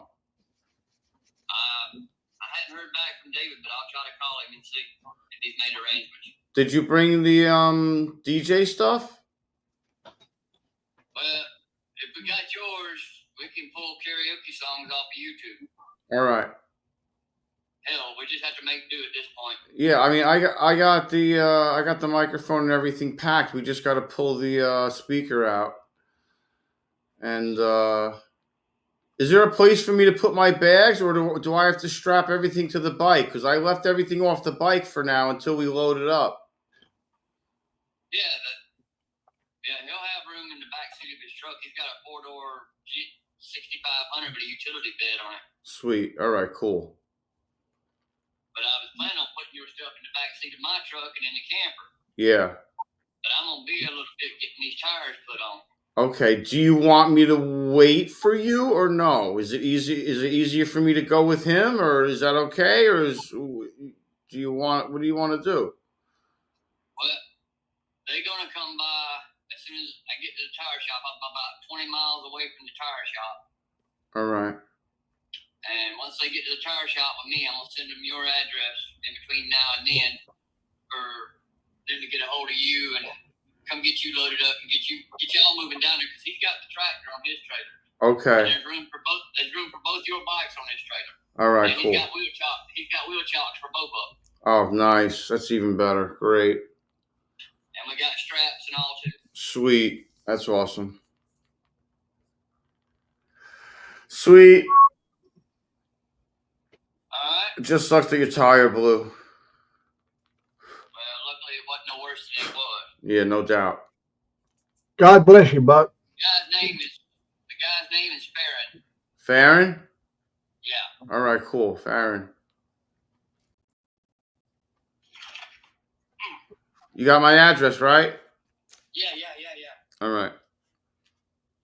Yeah, Mr. Ray had to follow me down there when I come down there the last time. That's right. Yeah. That's right. Well, be careful, man. I am. I'll I'll put you in touch with him shortly. All right. I'm excited. All right, man. Me too. All right. I'll talk to you later.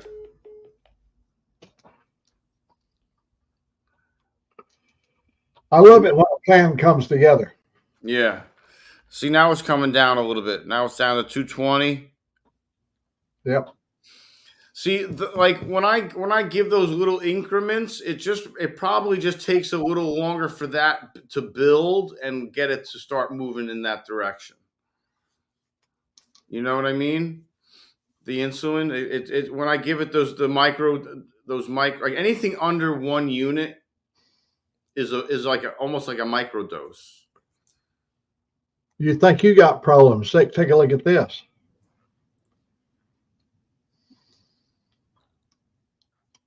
Why? That sucks. Does he live with you, Robin?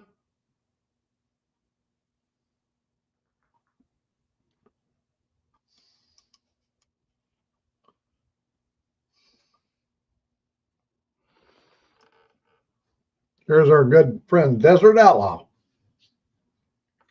That's just one good guy. You know what? What's so beautiful about Desert Outlaw Sick is we can look back at our youth. Yeah. He's got everything going on for him that we had when we was his age. Yeah. Yeah. And they think they invented things, these young kids like Desert Outlaw, but remember, we did it 50, 60 years ago. Just differently.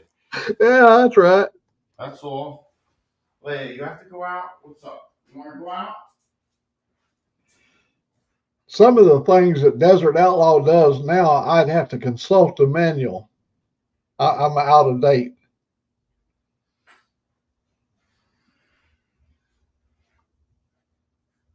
I don't think I should bring this. Yeah. Hey, Mac, you think I should bring this heavy jacket? That's not heavy, but it's kind of like a Carhartt with a flannel inside. Yeah, I think I would, in case you have to ride back. Yeah, right? Do some evening riding. Yeah. Be sure to look at the note from Robin there when you come back. I'll leave it on the screen.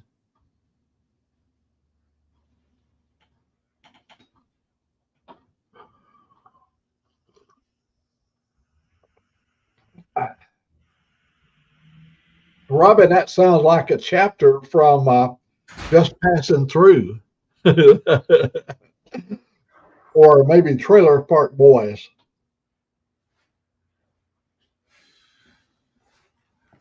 Look at the note there from Robin.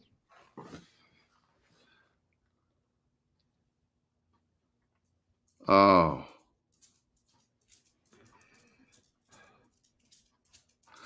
Oh, that sucks. Why did he do that? There's got to be a reason for that. Desert Outlaw, this is what you really need right here. A cup of Baileys. If I can get the camera over the cup. Yeah, a cup of Baileys. See, mine's half empty now. I'm not trying to lure you into doing anything. Oh, there's Frogzilla there too. Hello, Frog.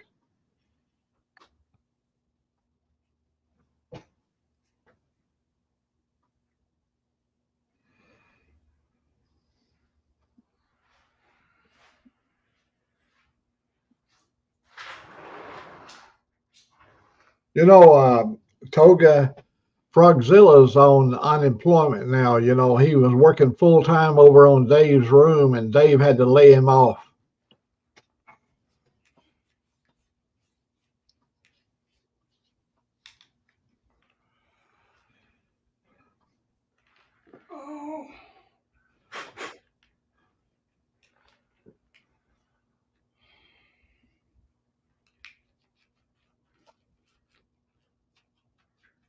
Well, we got a good collection of people in here this morning. Toga is always like a loyal watcher. He's always somewhere along in the backgrounds there somewhere.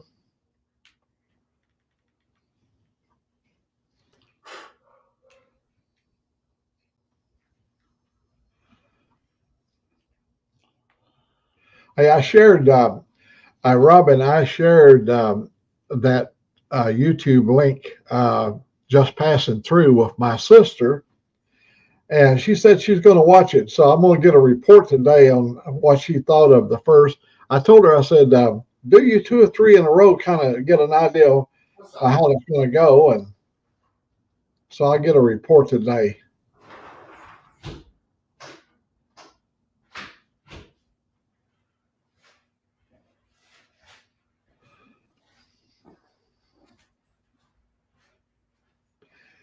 Well, as you can see, Sick is getting himself all organized for the journey. Buck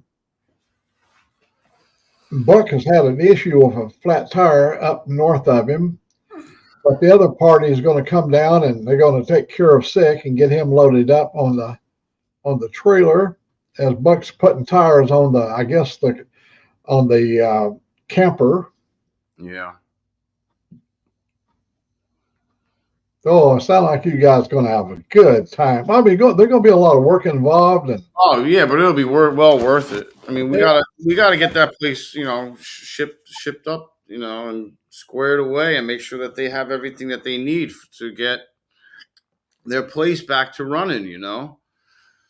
It's not just about the camp out; it's about getting their place, fixed. I like the motorcycle drag racing, when they run really, who can go the slowest. The slow race, that's great. Yeah. And the keg race. Yep, that's another good one. You can try to pick that front wheel and roll that keg. Yeah. And then what else? There's the beanbag, the cornhole. Riding by and throwing the cornhole bags into the cornhole. How about swallowing the weenie? Yeah, that one too. Oh man, I'm gonna tell you, over at Sturgis, they'd have them weenies hanging from the string, and they'd be riding up through there, and the heifer on the back, she'd reach up there, and some of them girls can gobble that weenie. I'm telling you, bite it right off at the string. Crazy. That's great. There's a lot of misses now. Not everybody can hit the thing Yeah. while you're out there. Yeah. Depends on how good the driver is. Yeah. Toga, have you ever seen that in your on YouTube there, where the bike riders they got a weenie hanging from a string, and you got your passenger on the back, and the driver drives up real slow, and she reaches up there and wraps her lips around that weenie. Yeah. That sounds graphic, doesn't it? Ooh. Hmm. Bobbing for You know, yeah. how many languages can you speak, Sick? How many language can I speak? Yeah. English. Okay. I've learned, since I lived in the Northwest, I learned just a little bit of Eskimo. You want to hear my Eskimo? Sure. All right, yes. How do you say 69 in Eskimo? I don't know. Two can chew. Two can chew. That's great. Two can chew. You would never think a guy almost 85 years old be talking that kind of shit. That's great. That's fantastic. Yeah, stay single, outlaw.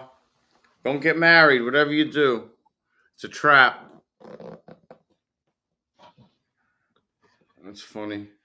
It's a trap. I got another one of her hair ties. You know what's good about being married, Sick, is when you go and do the bar scene, you've seen the prices, what it costs to buy just one drink. When you're out, you're buying double drinks because they never ever buy, and you're buying all the drinks. And when you're married, you go over to the liquor store and just buy one bottle, and y'all just drink it there at the house. You don't have to pay for that high cost of. You don't pay for any of that. Yep. You don't have to take them out to supper because they'll fix supper. If you get a good one that knows how to cook, my wife could make pizzas that would be competitive with Pizza Hut. Hers had the onions, the purple onions, and all that stuff on it. Oh, they were so good. She'd make them nice big old pizzas. Sweet. Hey, 2 before. 2-4. What's up, man? Yeah, we're going. Buck ended up getting a flat on 75. Had a trailer tire blowout. look at this. This is so racial.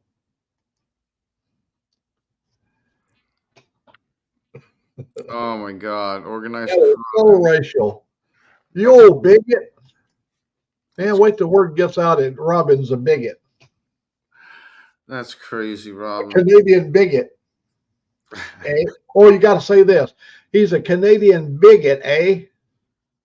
Canadian bigot, eh? You got to talk the language. Yeah.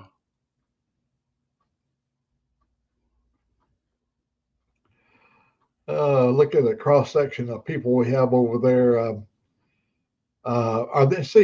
Most of them's coming in on my link. Earlier, almost everybody was coming through your link. Oh yeah. Yeah, I can see the link. Everybody was coming through your link. I can see it over there, and I didn't miss anything. But that's what's nice about having open links. Yeah, Frogzilla 2. Yep. Nice. Only in Manitoba. Yeah.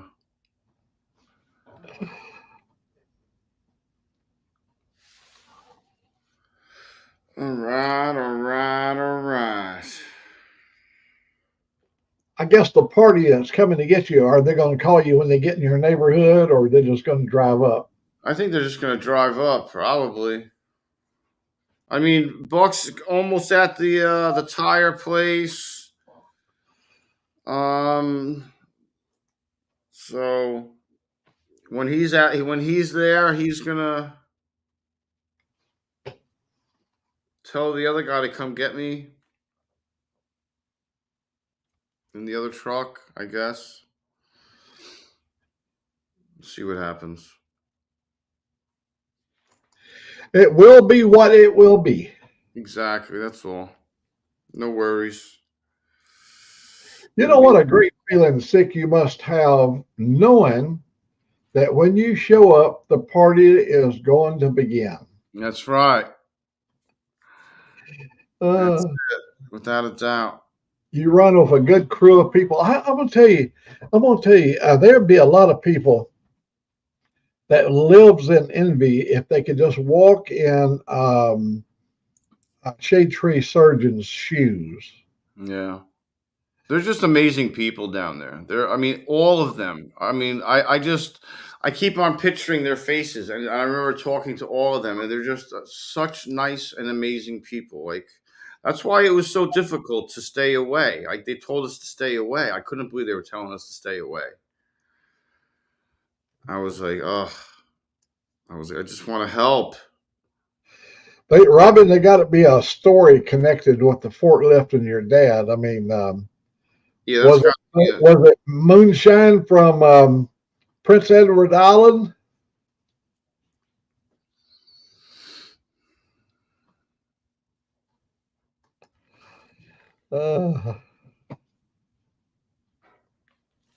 Royal Canadian Mounted Police. That's what you call it.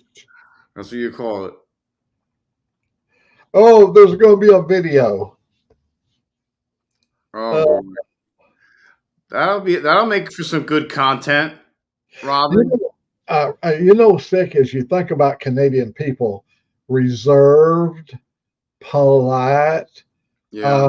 Everything is just running so perfect up there. Once you cross that line over into Canada, it's like heaven. And then guy like Robin shows up, and two before, and some of them guys, and they get exposed to real Canada.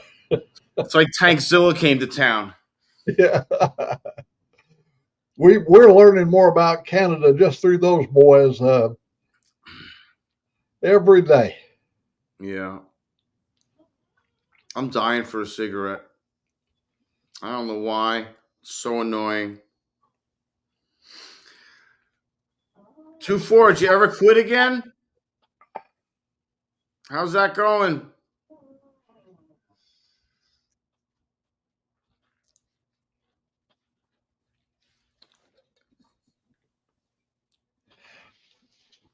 Sick, I'm going to leave this right now in your good hands. And listen to this. I'm going to hand you this, and you take this. And if any one of them gets that one right there, if it gets out of control, you just go ahead and you can just pop them, okay? I'll pop him right in the ass. Yep, right in the ass. And I'll be right back. Oh, that sucks, 2-4.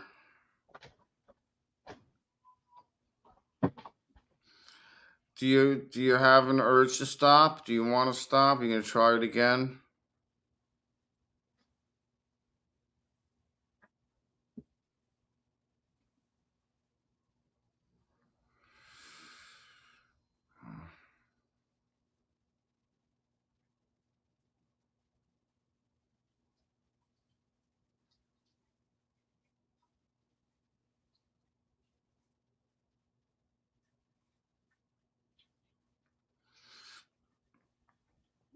Yeah.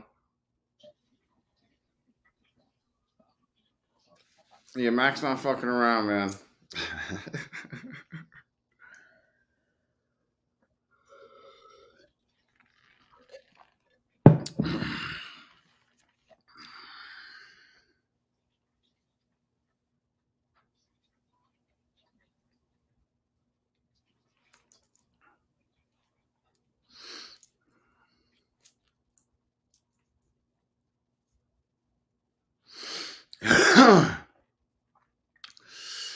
So what else is everybody up to today?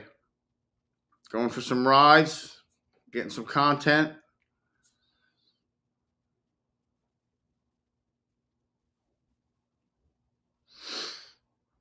Should be fun.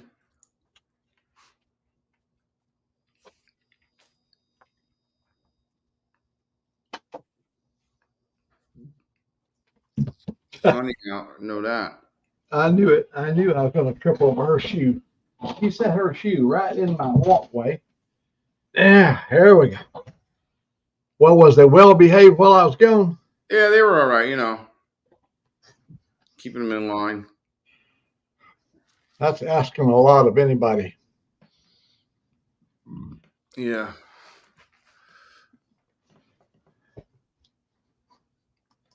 Yeah. That's what I thought until I almost died.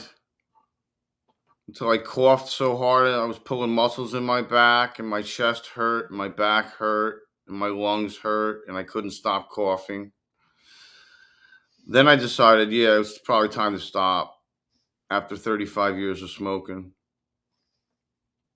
I just figured it'd be a good idea. Finally, I was to the point where I was done. I didn't want to be that guy dying of cancer in a bed coughing. So that's why I decided to quit. And as soon as I quit, like 2 weeks later, I stopped coughing. Stopped coughing up all the shit. I started smoking more weed. I doubled my weed intake, without a doubt, but that was expected. And it's better for you anyway. You know? When we get to Washington, I already told my sister, I said, we're going to go down to the candy store and we're going to get us some of those green apple gummies, THC green apple gummies. Oh my God. Well, I'll tell you what happened, Sick. My daughter was driving up from the Canadian border. She was coming down. She lives up at Blaine up there. And so she was coming down to see me. And she was bringing one of her workers that works with her. And as he was coming down, okay, so we dropped these green apples, me and my sister and Angelique, and we eat our little gummies. About the time they arrived, the back of my head started to buzzing. And when I went to the door, oh my God. Yeah. You remember, yeah, we was high. My daughter said, I have never seen you that high in my life. That's fantastic. That's great. That's hysterical. Makes you have a good appetite and makes you sleep so good. Like a rock. That's right. Yeah, without a doubt. Good times. Good times.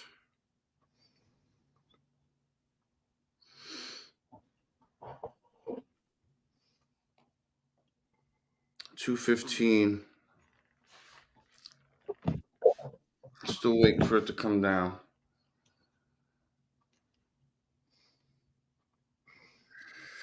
Oh, your housekeeper, she hasn't came yet. The dog keeper hasn't. No, the dog keeper, no. Oh, she's got a key to get in and do whatever she needs to do. Yeah, I just gotta give her the code for the front door. Oh, I got you. Yeah. Yeah. So, and I think I may leave the back door unlocked just as an emergency. The sliding glass door unlocked on the back, just in case. I don't know. I don't like doing that. Like, figure out the lock. You don't know how to use a push, a touchpad. It's 4 numbers. You got to be kidding me. Use the touchpad, turn the thing, and it opens. Figure it out. I'm going to lock it. I don't care. Oh my God, one of Frog's ate a vape pen, was stoned for 2 days. Oh my God. Oh,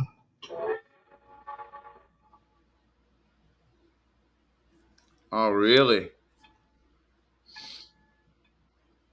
Winterizing all their RVs?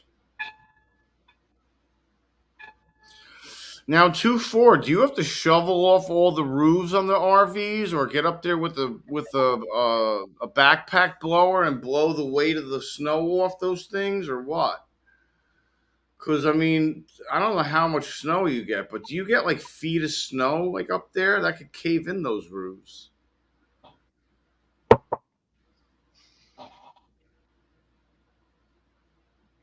Hell no. Oh.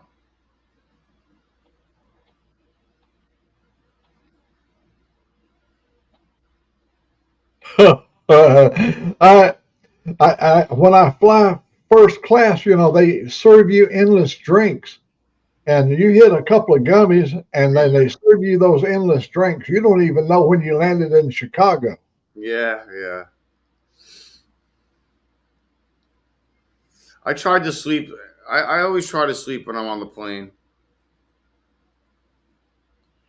Whenever I fall, red eyes. So. Hey, Stick, I was in a 767 Dreamliner, which has the beds in it, and I flew from Chicago to Dallas, and I got into the bed. It's shaped like a coffin. It's narrow at the feet and broad up at your shoulders, and the bed is articulating, and you got a 32-inch screen down at your feet, and you got all the controls here by your hand.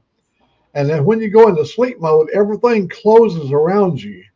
No and it is something. You're inside. I'm thinking like it's a flying coffin. So if there's a wreck, they won't have to do just pick up the thing and throw it in the hole. You know, I mean, that's cool. That's great. That's funny. Yeah, that's the 767 Dreamliner that has the beds in it, private compartments. So they're really nice. Yeah. How much snow you get up there too, Ford? Do you get like feet of snow, like foots, like feet, like literally feet of snow up there?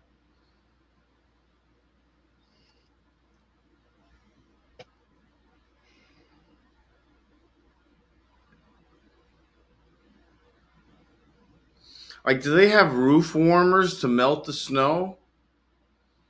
Like, I don't understand how they do that. Weems Motor Co. Premier.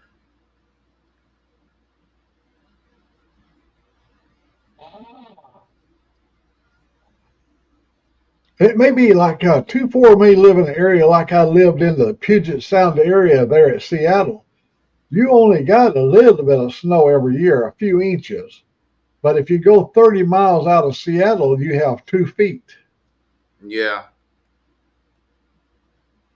That body of water, the water keeps it warm.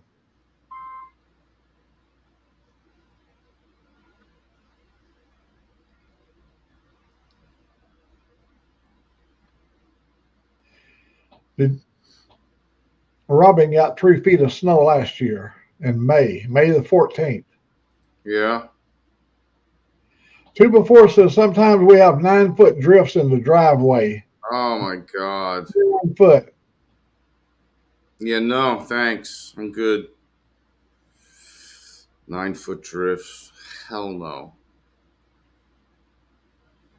Can you imagine having frost on your nuggets? No.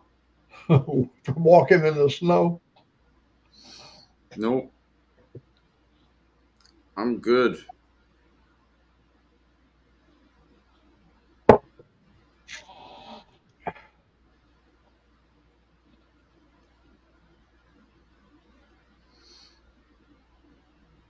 Two feet this year in May the 26th, they got 2 feet.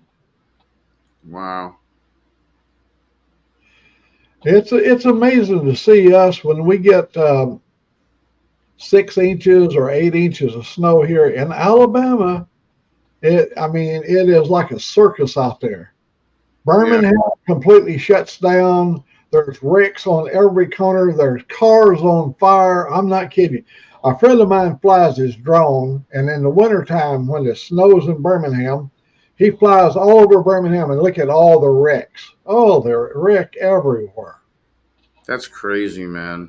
Well, they're not used to any snow. Yeah.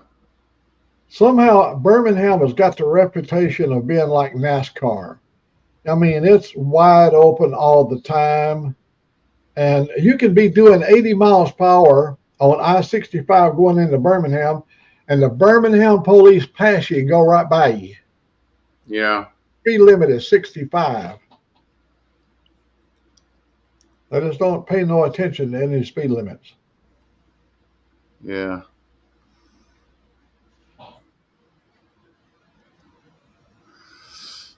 Yeah. Wow. Half a kilometer driveway. Jeez. I hope you got a plow truck. You bet you gotta have a plow truck.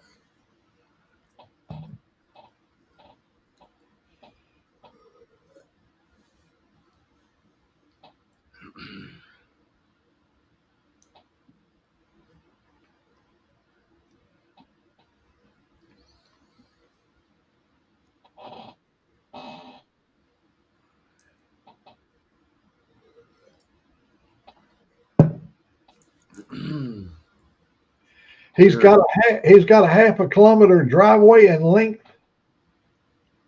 Yeah. That's pretty long. Mine is 275 feet, and it's dirt, so I don't have no trouble getting out of my driveway at all. I can go up there. Mac, you don't get snow, do you? Yeah, I do every year. No kidding. That's what I'm saying. In Birmingham, it goes crazy. I'm only 34 miles north of Birmingham. Oh wow! So you get I've got some good pictures of I don't have them posted here, but I have some good pictures of this whole place in snow. I've got quite a bit of land here on this place, and I go as far as I can see my house and look back, and you see my little tiny house across this big field, and it's just full of snow. Wow. Yeah, Alabama's pretty big. Well, we're 364 miles long from top to bottom. And I don't remember the width, 175 miles, 200 and something miles wide. We're sort of wide across the middle of Alabama. Yeah. Alabama's a long state, but there's 4 million people in our little tiny state. So you're north of Birmingham, but south of Huntsville. Yeah, I'm 34 miles. If you look on the Interstate 65 and just go up, you'll see the town of Warrior. When you get to Warrior, I'm about 12 miles west of Warrior, kind of west by northwest. Okay, I see Warrior. Okay, so I'm about 12 miles west by northwest. I see Morris, I see Kimberly, I see Warrior, I see 31, I see 65. Okay, so if you look on over, you might be able to find the town Arkadelphia. Arkadelphia is in Coleman County. It'll be kind of north by northwest of Warrior, about 12 miles over there. And I live over in a little valley over in a little town called Arkadelphia. Arkadelphia Road. That's Arkadelphia Road leads to Arkadelphia. No kidding. Wow, it sure does. Yeah, there's Arkadelphia. Once you cross the river, you're in my territory. I'm 1 mile. Red Hill Church of God. You're in my territory. Yep. So 35 is Alcalachipia Road. Yeah, 35 is County Road, and if you'll look, you've got my address. I think I give you my you got my address when I. Okay, you might look and see. I'm on County Road 7. In fact, on my Google Earth, it's got a flagpole sticking right on my place. I found 7.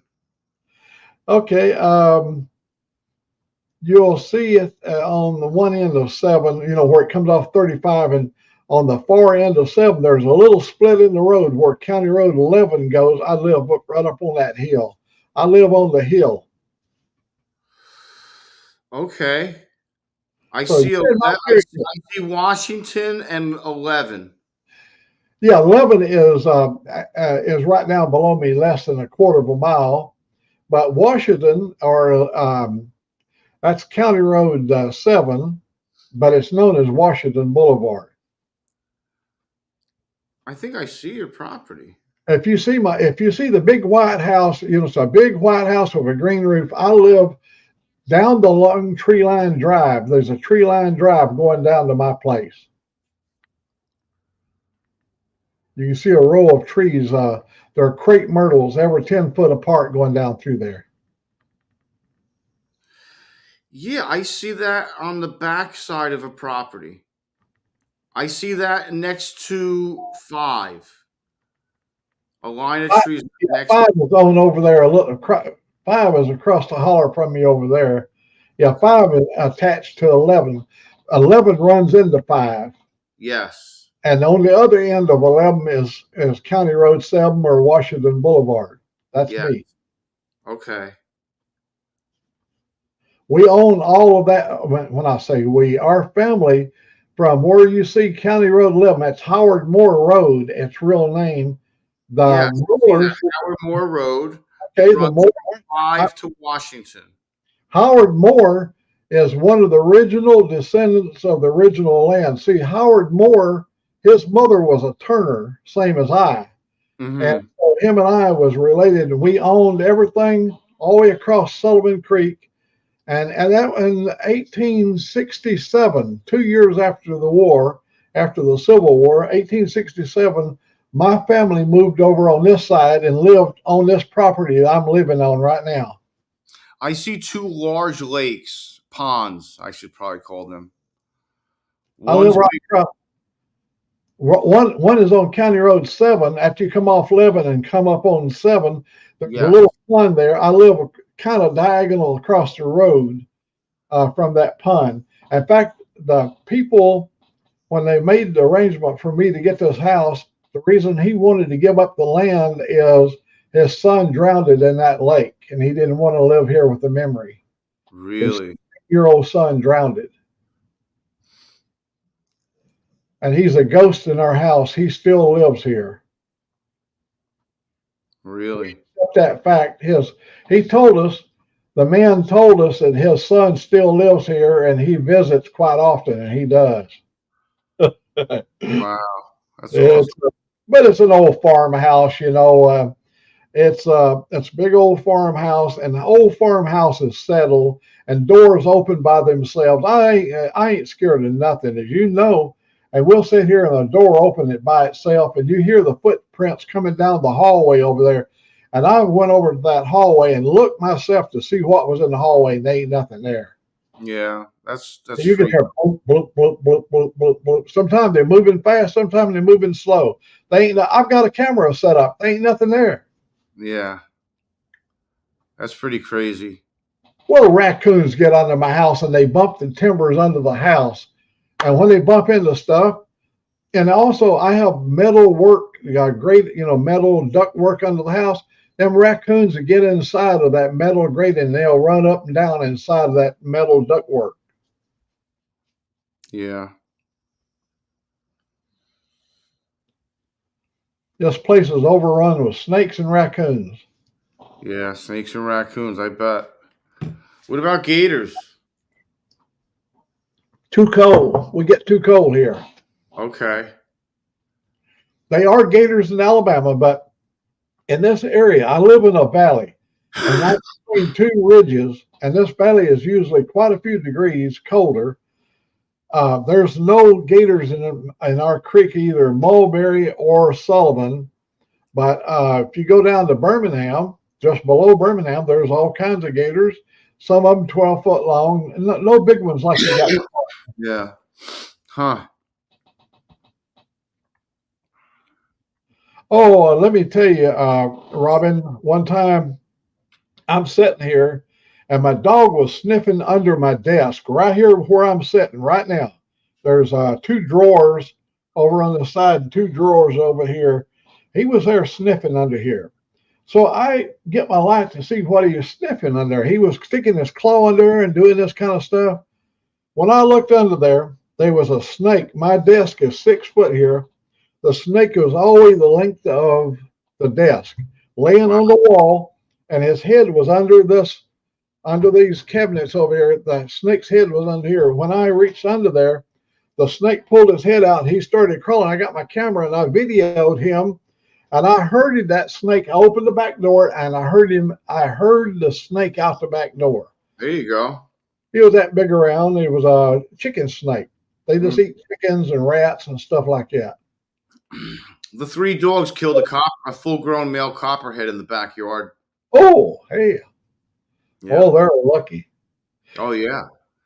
And it makes sense because, like, I didn't find it until the air conditioning guy pointed the carcass out because the head was gone and something else ate half of it or whatever, but they had to have killed it. There's no way that anything else did that to that snake. Especially Bella. I bet you Bella did it because Bella's part corgi. I had this big black lab, most beautiful animal. This animal was the most loyal. He was like a brother to you. He was so loving. A rattlesnake bit him right under the eye right here. His marks were that far between. The snake had a big head on it. It bit him right here. It took him 4 days to die. His head, oh, what a misery. Several times I thought about shooting him to get him out of his misery. But then I thought, well, he might be able to pull out of it, you know. I called the vet. He said, no, you cannot give the dog the kind of what you do for a human being. Said the dog would probably either make it or not make it. Well, he didn't make it. It took him 4 days after he got bit. Really? Yeah, he's a big dog too. What kind of snake? Rattlesnake. Oh. Yeah, it was big fangs. Copperheads we have here is only 2 foot long. Yeah. And there's a lot of them. We do have a lot. See, I live in pine forest all around me. We got copperhead. My wife asked me to get some groceries out of the back seat of the car. So I grabbed a bag, 2 bags, I got them in my arms. As I started to step away, there was a copperhead that long, a juvenile. And he was coiled up like a hot patch. You know, he was curled up and his little head sticking up there. Yeah. I stumped him with my boot right in the middle of his head. And then he tried to bite me after I stumped him. And then the second stump put him out of his misery. But that was right here in front of my house. We've killed quite a few copperheads here. They're plentiful. Yeah, I bet. Well, you wouldn't never want to take up like a piece of plywood laying on the ground or a piece of corrugated steel. You wouldn't just reach over and pick it up. You'll pick it up in such a way that if whatever's in there is going to crawl away from you. Yeah. That's how we handle it. Yeah, no doubt. You want that away from you. Of course, we have the Eastern Diamondback here, and they grow to rather large size. They're not. The biggest I've seen is probably 5 foot, and that'd be like something you'd see in West Texas. But these are Eastern Diamondback, but they're really fat animals, and they got big heads on them. The head is like that, big as your hand. Yeah. This copperhead, I want to say was like 4 feet. It was big. And it was like that fat. It was fat. And I know copperheads don't get that big. They stay small. I don't think corn snakes are venomous. How you can tell is look at the eyes. You know, you can tell about the snake by its eyes, generally speaking. Yeah. And you also look at the tail. If it's got a long, keen tail, it's not poisonous, generally speaking. If they got a more of a blunt tail, it'll be. But you get the eyes is the more best giveaway. Also, they have usually a triangular shaped head. Yeah, like a viper kind of pointed head. Yeah. Yeah. Well, Dave over in Australia, they got some of the most deadliest snakes in the world. Yeah. And they got stuff over there, everything kills you. I'm glad I don't live over there, man. I'd look over there wants to kill a guided tour over Australia, but I would not want to go out there and just wander in the outback by myself. No. No. Not even a little bit. And look at the eye. If you got a slit in the eye, if the eye's got a slit, it is usually it's always poisonous if it's got a slit. Yeah. If it's on the eye, you're pretty safe. And you got a deadly snake down there, sick as one of the most deadly in America, and that's that damn little what is that damn thing called? It looks like a corn snake. Got the red and yellow. Oh yeah, red and yellow. Yeah. Deadly fellow. Yeah, red on yellow, you're a dead fellow or something like Yeah. that. Yeah. And here's the deal. Time you figure out he's not a dangerous snake either. He don't have the big fangs, and he can barely bite through your skin. But when he bites you, you're just really in bad shape. Yeah. Is that a coral Coral, snake? coral snake. Yeah, coral snake. Yeah. Yeah, they're not good.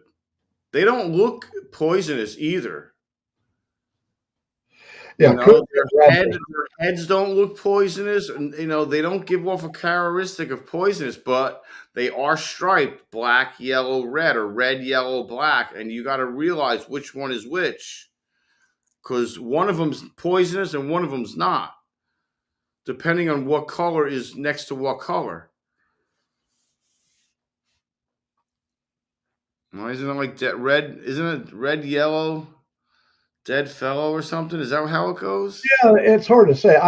There's so many sayings. Red on yellow, you're a lucky fellow. And then there's red on the head, you're dead. Oh, red on the head, you're dead. I Okay. always get them confused. Yeah. Yeah, can you tell me? I'm going to ask. Here's a quiz. This is let me get up here so I take control here. Trivia. What is the only poisonous mammal? Poisonous mammal. Now, think about this. Mammals are non-poisonous, but they are one poisonous mammal. Can anybody tell me what the poisonous mammal is?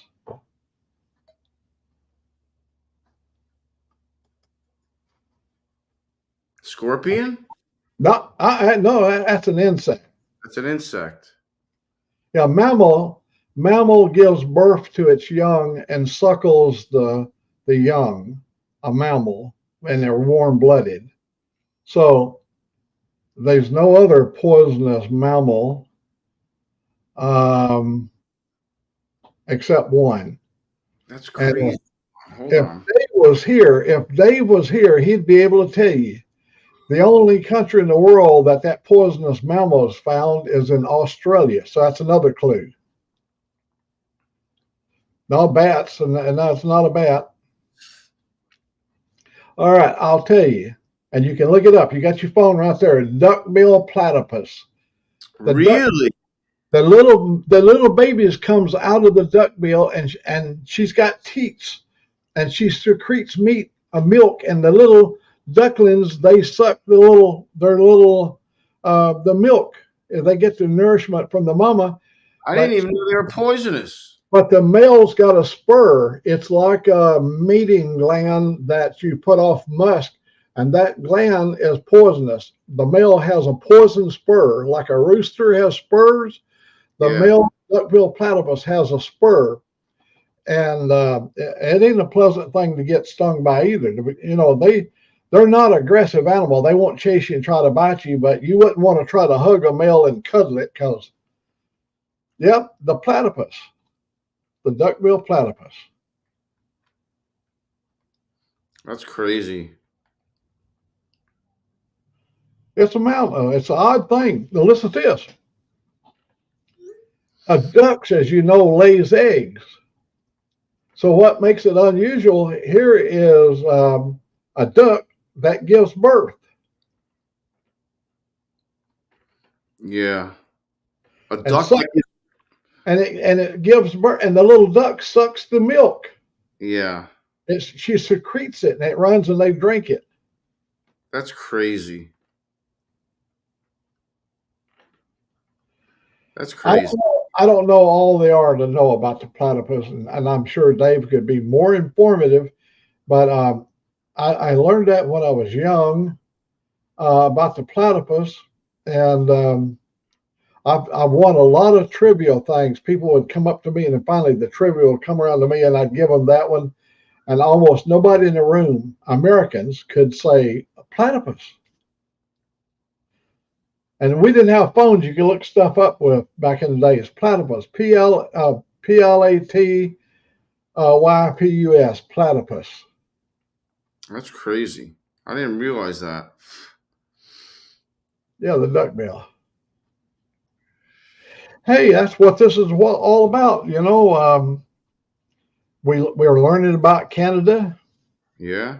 Every day we learn something new about Canada. We learn something about Australia almost every day through Dave. Yeah, we got crime. He tells us about the rules and regulations of the road over in the UK. Yeah. You know, they have an unusual situation when they get into the channel. You know, it goes from England across the English Channel over into France. They have to switch from sides of the road to the other side of the road. Now, you know, that would have to be confusing. Yeah. How do they do that? Well, when you get over there, instead of being on the left, you swerve over right, but you're still steering on the right-hand side, you know. Yeah, yeah. That's You crazy. say, by cracky. Them bloody wankers. Bloody wankers. Yeah. Take off, hoser, eh? See, we're masters of language. We learned it all from you guys. Take off, hoser, eh? The Mackenzie brothers.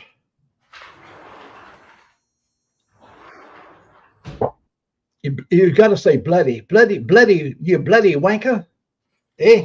Wanker. Oh. I lay it out again. Leave her out there for as long as I can. Is your housekeeper going to let her out occasionally too?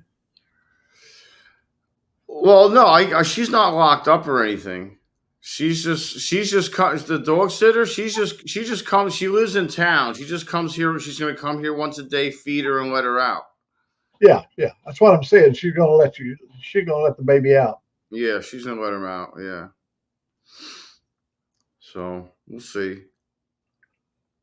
She should be fine. But last time there was 3 dogs. It's only Leia this time. You know, like that's why I don't understand why it's so expensive. Like, I wanted her to come twice a day, but she wanted like $300 and something. I was like, "You're out of here. It's $20 per time." She wanted. That's $40 a day, times 6.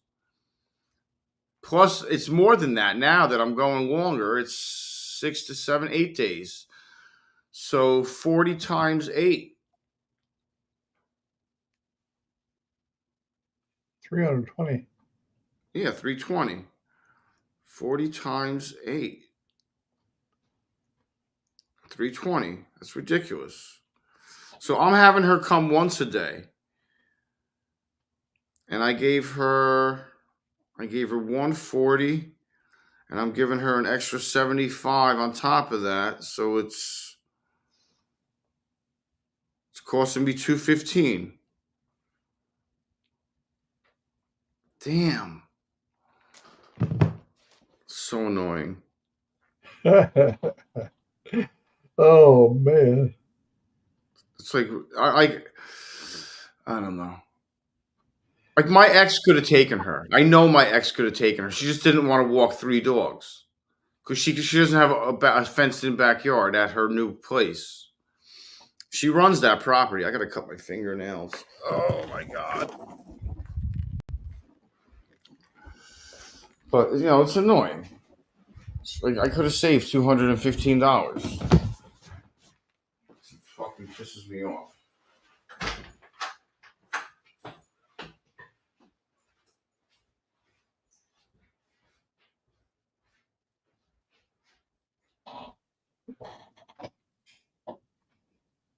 Hello, sweetheart.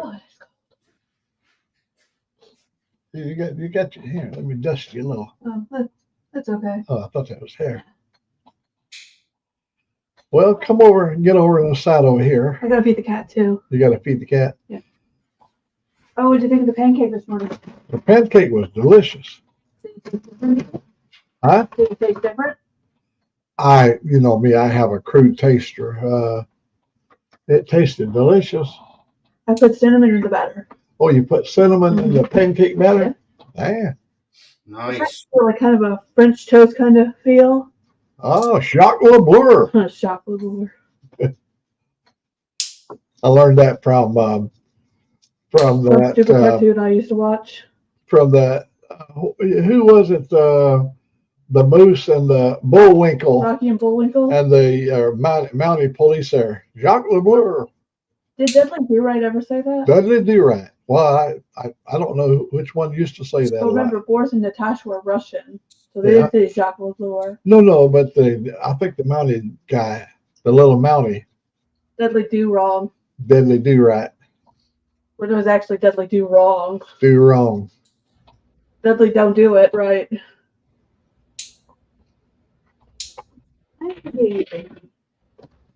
It's cat feeding time. Yesterday, we ran out of cat food, and I said to the cat when I went out, I said, "You be good, and we'll be back. We're going to go get you some cat food." When we came back, sitting by the back porch back here, she was eating a young squirrel. He was eating a squirrel. Yeah. I went, oh my God. He don't have to worry about taking care of him. He knows how to take care of that cat. That cat ain't skinny. He's a wild cat. I hate bringing one pair of jeans, but that's all I'm bringing. I can't fit the second pair of jeans. Here you go, honey. I should be all right.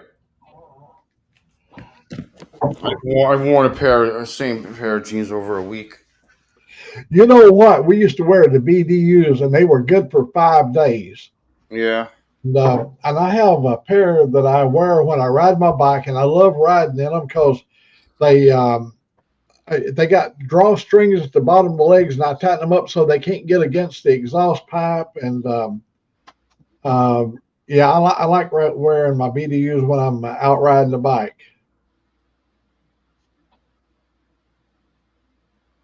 Every time I go to one of those flea markets and I see somebody selling military clothing, I always pick me up an extra couple pair. You can't wear the things out. Now mine is the original, really genuine stuff. They've got the button down fly and yeah, they're just good quality. Got that rip tear stuff. You know, if you get a hole in your pants, it's not going to keep ripping open.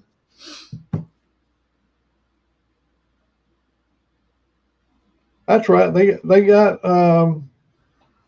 got this thing patting down where they're really good. I got bed sheets sick that's made of bamboo. No shit. But it's got bamboo fiber in it. Man, it's odor absorbent, sweat absorbent. They're just really, really good sheets.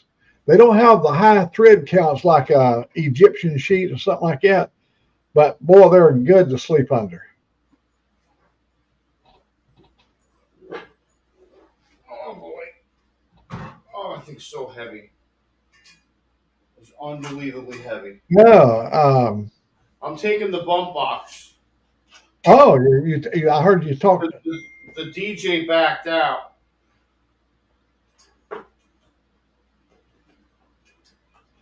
Okay, so you're gonna be you and Buck's gonna be the DJ. Well, we got something to play music at least. You know, that thing's 1,000 watts. I mean, oh yeah. You know, I got a cover for it and everything. So if you carried that on your shoulder and played it, yeah, that would be like a brain teaser.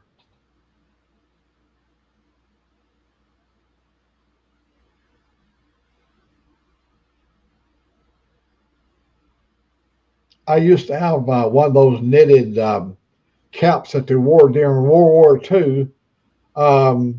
Kind of used to see them on MASH. I had one of those. My uncle came home and he gave me one. I wore that thing till I wore it out. Knitted cap. I got a giant cover for it and everything. Oh yeah.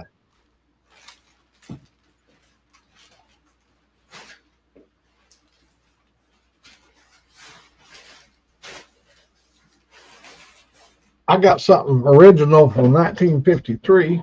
Hang on. I'll be right.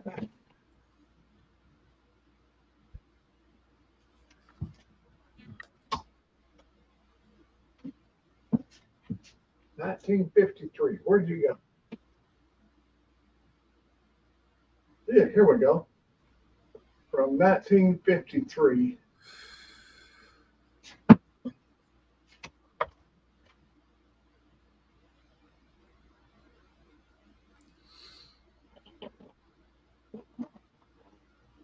This is from 1953. This is what old Mac looked like in 1958. Let me get I have to keep this in here to keep it shaped. This is original now. This is not a rerun or a repop or nothing like this. This is the cap of the day in 1953. Now, I wore it in 58. Oh, I love we had a little bit of a flat top, and this is what we had back in the day. What I done, Sick, is, they cowardly buried my brother that was killed in the Army, killed while on duty in uniform. They buried him in a military cemetery. Them low-life and mofos didn't even put a marker on his grave.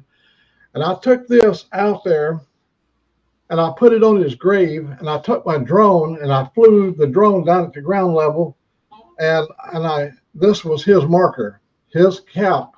From 1950, from the time he was in, I put this on his place where his plaque should have been.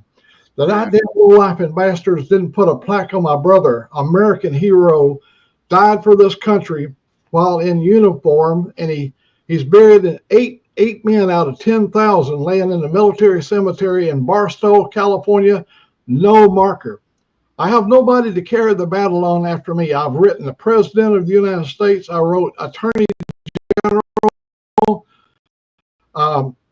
Jeff Sessions, that low-life piece of shit, he told me I'd have to get a hold of a senator in California because my brother enlisted in California. I said, you low-life piece of shit.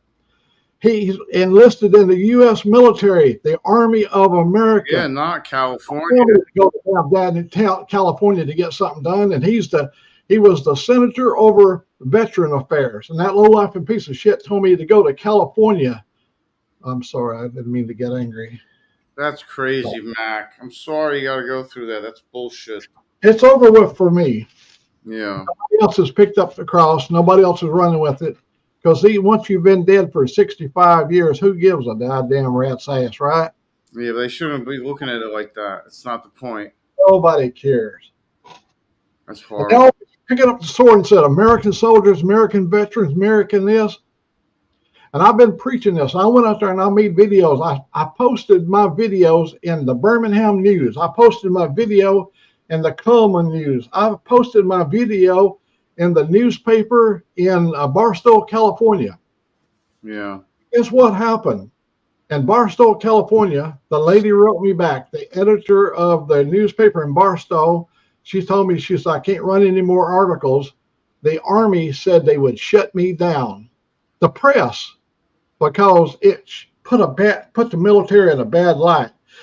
You'll always be in bad light till you put a damn marker on my brother's grave. So absolutely, you can run around and holler and hoop and holler about your this and all that bullshit. I love my country. I love my flag. But there's an injustice that needs to be taken care of. Absolutely. That's all. Absolutely. Mac, I'm gonna finish up here and start packing the last little bit of stuff and getting ready. So I'm gonna head out. Oh, buddy, I hope I didn't run you off with my rant. No, not at all. They're around the corner. They're not far off. That's why they text me before. So I got my insulin ready. I got everything ready. I'm good to go. I'm just waiting for them to pull up. I'm gonna get the dog in from outside, shut the computer down, put it away. And I'm leaving. I will wish for you the best of times. Thanks. I'm going to be there with you. I'll do a live or something, and you'll be involved. Yeah, I appreciate it, buddy. And I'm going to tell you, I'm going to be there with you in spirit because I want you to have the best time that you can have. I know they're going to be working. Stuff's got to be done. But after everybody gets a chance to relax, I want you to have the best of time. I want your mind to be free and open where you can enjoy your life while you're down there. Yeah, We're some of the best human beings in the world. absolutely. I can't wait. You're going to be with me. Thank you for your service. Thank you for your brother's service. And I will talk to you soon. I'll keep you posted, okay? Thank you, buddy. Thank you, brother. I'll see you soon. All right, guys. Take care. Oh, it's going to get lonely all up in the house. It's getting lonely all up in the house. I've already made up my mind. I'm going to keep this thing running for 5 hours. I've been on 4 hours and 24 minutes, and it's been like a roller coaster. And my apologies. I don't mean to rant and rave. Sometimes I get a little bit triggered about stuff. And you would have had to know my brother. He was a good brother. God almighty, we used to fight. We'd fight for money. We would fight with our fists for money. They would throw chump change on the ground, and me and my brother, we'd fight. And we knew exactly how much the other could take. And my brother would throw the game sometimes where I was a little skinny boy beating a big, stronger brother. But you had to do it so smooth where the people wouldn't think you was cheating or whatever. But we were masters. And after we'd scoop up all the money and everything, and later we'd be over there laughing and practicing our fight. So it'd be as realistic. Oh, we'd draw some blood occasionally, but we're not the kind of people that whines a lot, you know. So if he blooded my nose or I blooded his nose, it just made more of a dramatic show. Well, look at that nose. You can tell that nose has been warped.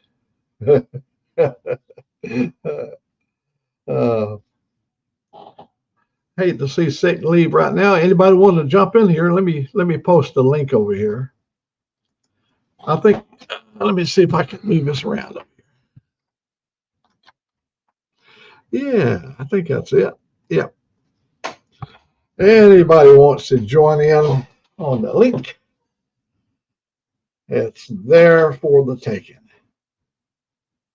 I know Robin's got a camera, but I think he has some connection problems sometimes, depending on, I guess, the night and day. Oh, my brother Gene, William Eugene Turner, died May the 8th, 1956. Buried in Mountain View Cemetery, which was at that time a military cemetery, and now they've closed it because there's no more ground left for them. It's been decommissioned, but they still won't let me just go out and buy a plaque and put it on there. It has to come through the military, through the government. And Gene was just a really good brother. We've all got good brothers, but I've got a brother older. He's 88 years of age. We never had time to play. See, my brother, Charles, that's 88 years old, he was away in the war. He was fighting the Korean War. And then when Charles got done with the Korean War, he moved into the Vietnam War. See, my brother Charles, after 53, he stayed in the Army. And when he got over there in 59 and 60, they had these special forces people that was over there. Oh, oh man, there we go. Here we go, my friend. Hey, good morning. Good morning. Just want to say, for having family that served and a grandpa World War II during Pearl Harbor, I just want to greatly thank you guys for serving, both you and your brother. And it seems like an injustice, kind of not to have that marked and show respect, even for all the, I think, 10,000 in Barstow. So I just really want to appreciate, thank you guys, especially making it a better world for us younger guys. Have you been to the Arizona Memorial? Absolutely. Oh, I love it. I took my 6-year-old daughter there, and we got on the Navy skip to go out there to the memorial. And the old chief, he'd questioned her age, but see, she was not quite 6, but she already moved her age up to match her mathematically. She figured out when she needed to be born. She told the chief that, he said, go ahead and get on. And I took her down there and she stayed a week with me down there in Hawaii. And my God, we had a good time. Yeah, it's a good memorial. I think they did that one. They did that one right. Oh, yes. It is quite a ceremony is going out there. And it'll make chills come up your spine. If you have any patriotism in you at all, you're going to feel it when you go out there. Yeah, that's how I think that's how I became Hawaiian. My grandpa, he was German Irish. And then once he landed on the island, then our family genes started. What a combination of blood. German, Irish, they're both like this. Both warriors. They fought all the wars for centuries before America was even thought of. They had all kinds of European wars, and in fact, I think when the Pilgrims and people were coming over to America, there was all kinds of wars going on. Yeah. It was a rough time during that period of time. Everybody's trying to establish their territory. I want to say it was started in explanation for war. There's just no way to explain it. No. Plus, there was modernization of all warehouses and factories and like the Industrial Revolution. Well, say you're young enough that a lot of that stuff is still current from your school and your education. We lived through it. We are of that history. Yeah. I was born before World War II. And we were born in what they call the silent generation. And ain't nothing silent about me. Mm-mm. I'm an angry old man. That's all right. Let me see. Let me see what Robin was saying there. On the Canadian 20. I never laughed at your money, but I always laughed at the colorful bills they had in Canada. And I thought, but look at us today. We got, let's see, there's some $100. Look at this crap here. This crap right here. You got this kind of stuff in there, feathers, all of them secretly decoded. You've got the little ink, but all kinds of stuff. You got everything you can imagine in a bill now. What's a purple stripe about? But you see more of the. Here's another one over here. It's also got a purple stripe in it. I guess I don't know. And now we got money. It looks like a comic book now when you're reading it. But little blue and red hairs. Desert Outlaw, the prices of stuff is nothing to laugh about. I'm telling you, buddy. We went shopping yesterday, and we shopped in the Harley. $200 something worth of stuff put in the back of the Harley. Yeah. I went grocery shopping at Walmart. I felt like I didn't get nothing but eggs, bacon, bread, cream cheese, coffee, and it was closer to 150. It's like your basic stuff. Well, when I was young, I went to work at a company called it was called Buckeyes. Buckeyes was like a big box store in Birmingham. And Buckeyes, you could come in and buy large quantities of stuff. And I worked when I was a young man for $26 a week. And that counts for half a day on Saturday. $26 a week. And I went to the West. After I got out of the service, I went to the West and I earned $300 a month. And I thought, man, we were making some big money, jump up to $300 a month.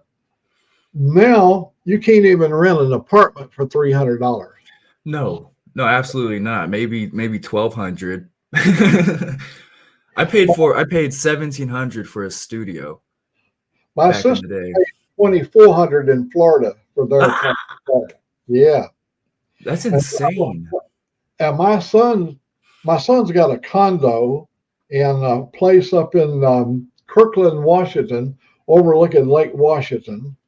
And each of those condos is $1.5 million. Yeah. And Yeah. I can't imagine anybody spending $1.5 million on a place to sleep. No, just go move somewhere where it's a lot cheaper, where your dollar goes far. Hey, there's Dave. Dave, you got a link. You know how to get in here.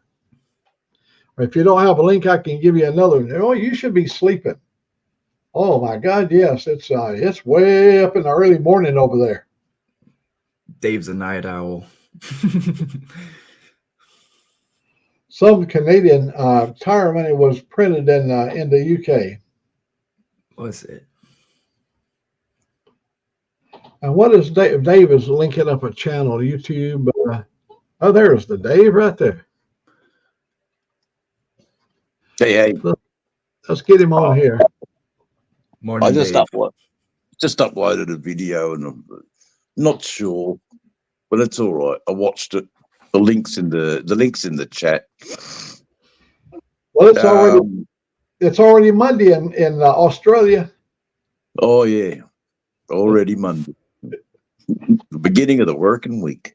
Yeah. No, I just watched my video and sort of having thoughts about it. Do I take it down? But I don't know. A few people watched it and commented. And, I don't know. Editing and everything's great. It's just I'm talking about a subject that perhaps I shouldn't have been drinking beers. I don't know. But maybe that's the courage that I needed, the Dutch courage that I needed to have, because the subjects are quite difficult to talk about. But anyway, that's not. Did Sick end up going? He's gone now. He's on his way. He left there. They're just right there in his neighborhood. They're going to load him up. Now while you was gone, Dave, Buck blew a tire on the truck. The trailer, and he's going to replace all the tires on the camper trailer. And so they sent the rig down to pick up Sick. He's going to load his stuff up on another rig that was coming down. Mm-hmm. And they're all going to meet up at the campgrounds. But also, Sick took all of his DJ stuff so they could Oh, really? Yeah. Yeah, good. Buck So they is gonna- did take the big boom box down. Yeah, good. Yeah, well, see what happened. Their DJ could not make it, and so I think Buck is going to serve as a DJ. Him and Sick, they're going to play right off their cell phone all the music selection through his 1,000-watt system. It'll only be a Grateful Dead only, but yeah, they're good. That's good. Plenty of Grateful Dead. It's going to be all Deadhead, man. Yeah, it's all going to be Deadhead stuff. Yeah, I get You that. want Deadhead before the show. You will be one after the show. Oh yeah, no, he'll convert a few more people. How are you, Desert? I'm good, man. And yourself? Oh, confused, but that's all right. That's what Confused. happens. Maybe I'm just a bit tired, actually, a bit overtired. I think that's all I am. Just a bit overtired. But I'll be going to bed in a minute. I tried to get down, then I had difficulty loading up the video, and it wouldn't fucking load. And I shouldn't swear so much, but it's all good. We're all adults here. You're good. You're good. I try not to swear as like a sailor because I do. That's why I have to sometimes stop and think. Yeah, no. Voice. Swear like a trooper, I do. No, all good. No, that's good that Sick got away. It's scary when you get blowouts, though. Geez, they can be life-threatening. Blowouts. I hate blowing out a trailer tire. Then the trailer gets all squirrely. Yeah, it's all over.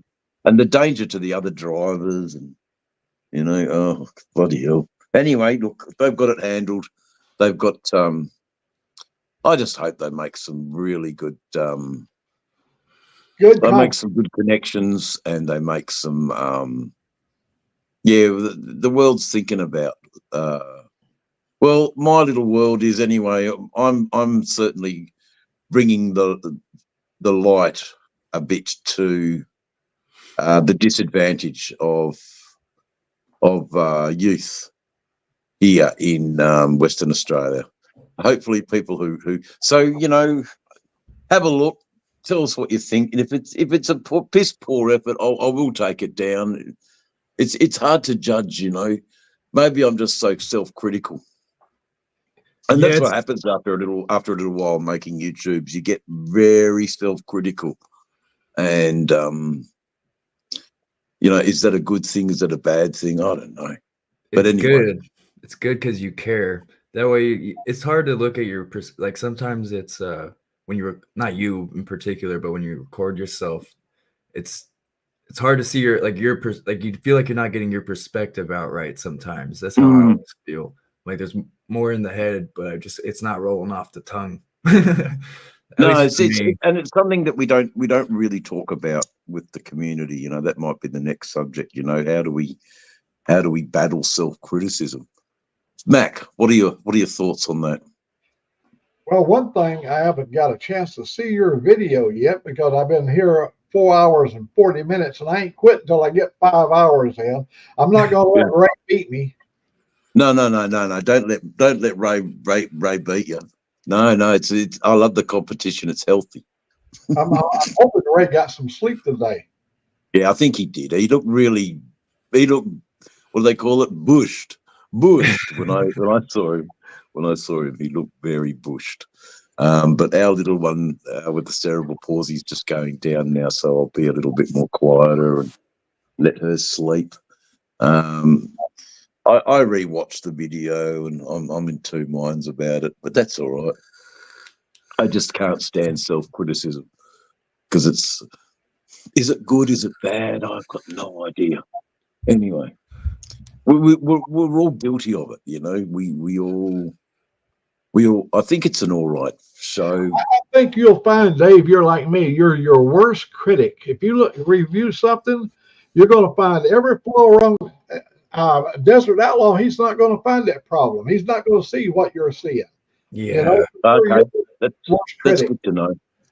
That's good. Yeah, I think we are our worst critics. Yeah. And I don't want to have a break from YouTube. I don't want to stop doing what I'm doing. I just have to have, think about it a little bit more, make some more storyboards, plan a little bit more so it goes a bit more smoother in trying to execute my ideas. That's the joys of filmmaking. You get a little bit burnt out sometimes when you want to keep uploading stuff, but if you're just going through the same old things. But anyway, I've given you a report on the ship. We did go to the Fremantle. We did a report for you on the ship, and I explained the importance of the ship a little bit. But anyway, I won't say too much. I'll let you, when you get a moment, have a bit of a flick through, and don't be too nice. If it's bad, let us know, because that's the only way we're ever going to get better is by honest criticism. I'll be watching you, Dave, on the big screen. Oh yeah, you'll love it. There's some night riding in the city, in the big tall city of Perth. So there's some, I don't know. It's got. Maybe I'm just too self-critical, but anyway, just came in to say good night for the second time.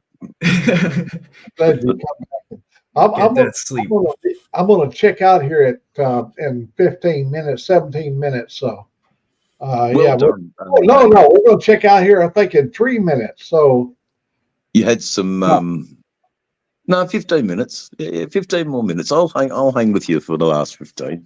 Yeah, right along for 15 minutes, and then we'll close it down. Did you have many guests? Oh, yeah. So at one time we had, when Kime was in here, we showed him how to link up. You might have been here then. And linked up. He had people on his page. He found it to be outstanding. There was people on his page that I'm seeing here. And some from England. Goes to the American culture and stuff. And I believe we might be a little bit more cruder than they are in the UK. Oh, without a doubt. Absolutely. Without a doubt. I mean, the The English, Mac, are very prim and proper like. They're very prim and proper. But they still go down to the local for a pint of lager. Hey, we learned today what they say for supper over in England, over in the UK, a spot of tea. A spot of tea. A spot of tea. Yeah. A spot of tea. Wicked cup of tea. Yeah, a spot of tea, eh? Yeah, hey, mate. Yeah, the English. Oh, okay. Tiddlywinks. Yeah, but back in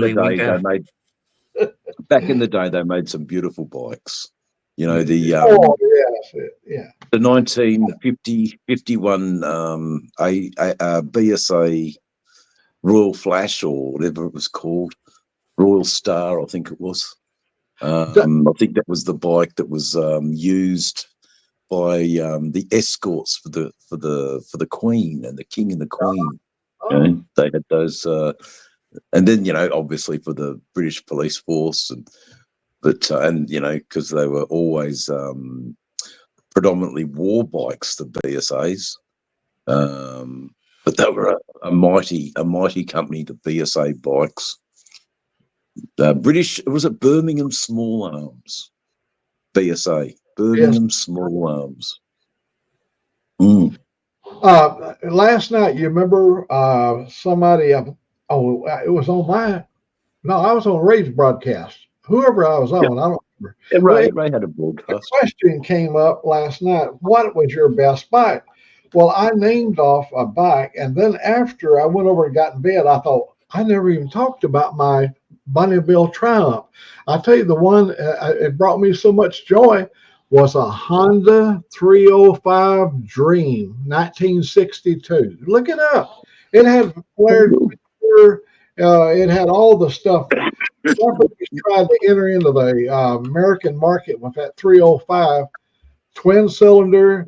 I love that bike. We put a lot of miles on it. I've had so many wonderful. I'm going to tell you another one I loved. I got a American-made service cycle. Have you ever heard of a service cycle? The Servi car. Yeah, the Servi car. I had one that. Oh my God! See, when you start naming them, you always have like a fresh memory of my chopper. But however, there were so many more bikes way before that I've already dismissed.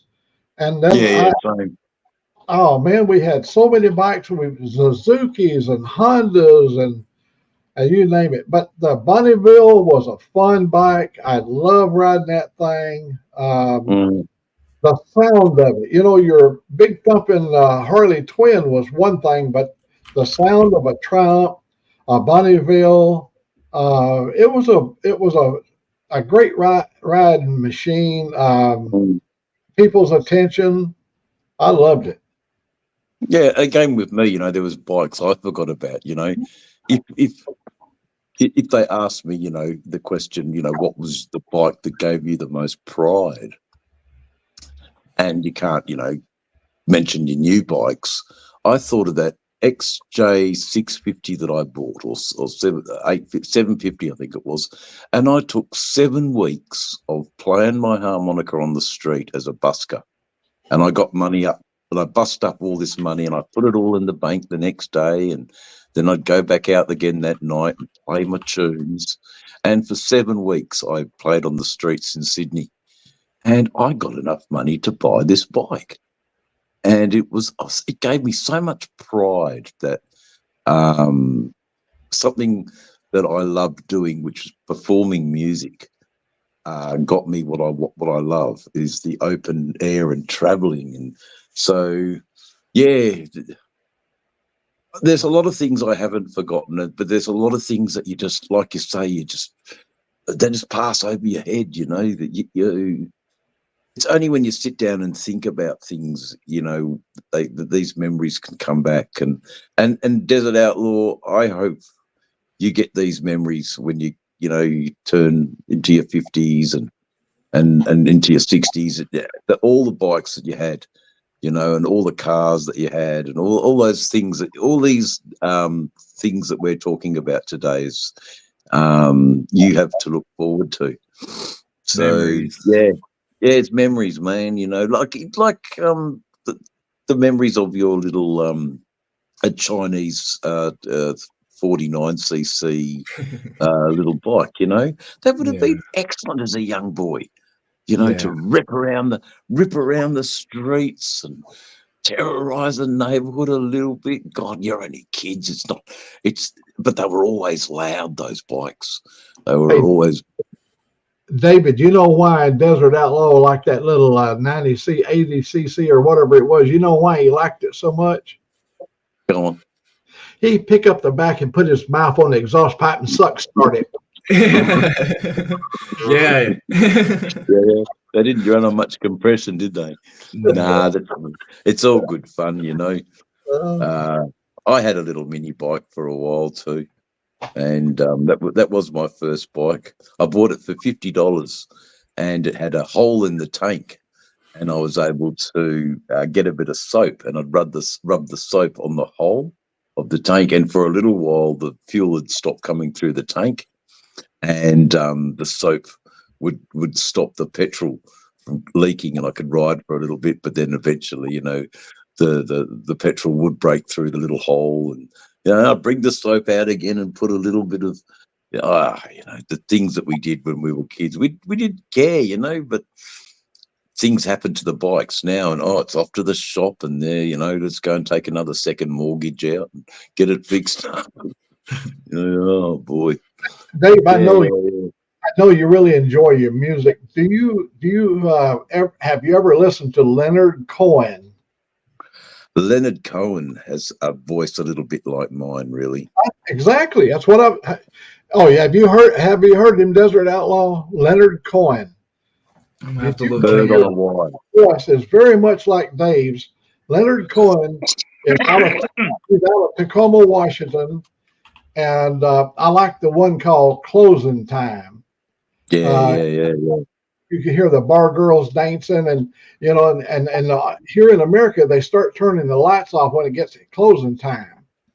And I love that song. There were so many of those. He had such inspirational messages. Like All a bird. the song was full of messages. Wow. He was I can't remember the rest of the lyrics, but the bird on the wire got me. Yeah, That song, the bird on the wire. I like that one where he sings about waiting for the miracle to come. Mm. He was a poet and a writer. Oh yeah, poet. He incorporated it in his music. And he lived on an island off somewhere in Greece, and he wrote his novel there, and which is now the story of the guitarist David Gilmour's wife, Polly Sampson, has written a book about that time with all the artists in Greece. They were all dirt poor, and but they had a fascinating life. So I would like to read that book, The Theatre of Dreams, by Polly Sampson. You know, because I don't mind occasionally, like today, this afternoon, I would have loved to just nothing better than to sit in a chair and read a few chapters. It just, reading is a great form of escape that sadly I don't do enough of. But I used to devour books. But they were awful books, Mac. They were sword and sorcery. A writer called John Norman, and he produced these books called Gore, the GOR series, and it was all about you know, the sword and the sorcery sort of stuff, and awful, absolutely awful. But when you're a teenager, that's what we loved. You know, we loved reading about that sort of stuff. You're beginning to take Gandalf-looking appearance yourself, Gandalf. Gandalf. That's what everybody says in the chats. Don't worry. I've been Father Christmas and Gandalf. Yeah. Oh God, man.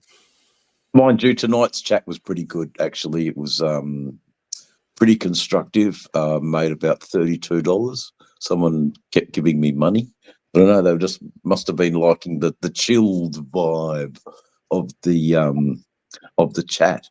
And I was giving a homeless guy some advice, and there was another guy in the chat who was able to help him out with a job, and it was just a wonderful connection. So different to, you know, maybe 4 days ago. So it's, you just can't tell with lives, Mac, where they're going to go and what they're going to do. So I encourage you to have a little super chat on your page, and you know, in time, you know, with these streaming other people's audiences and us getting better, you know, people are going to come. Our channels will explode. I've got absolutely no doubt. You know, another 15 subscribers tonight, just from holding a little live chat from all over the world, you know. So it's a good way of growing your channel, having lives, and just,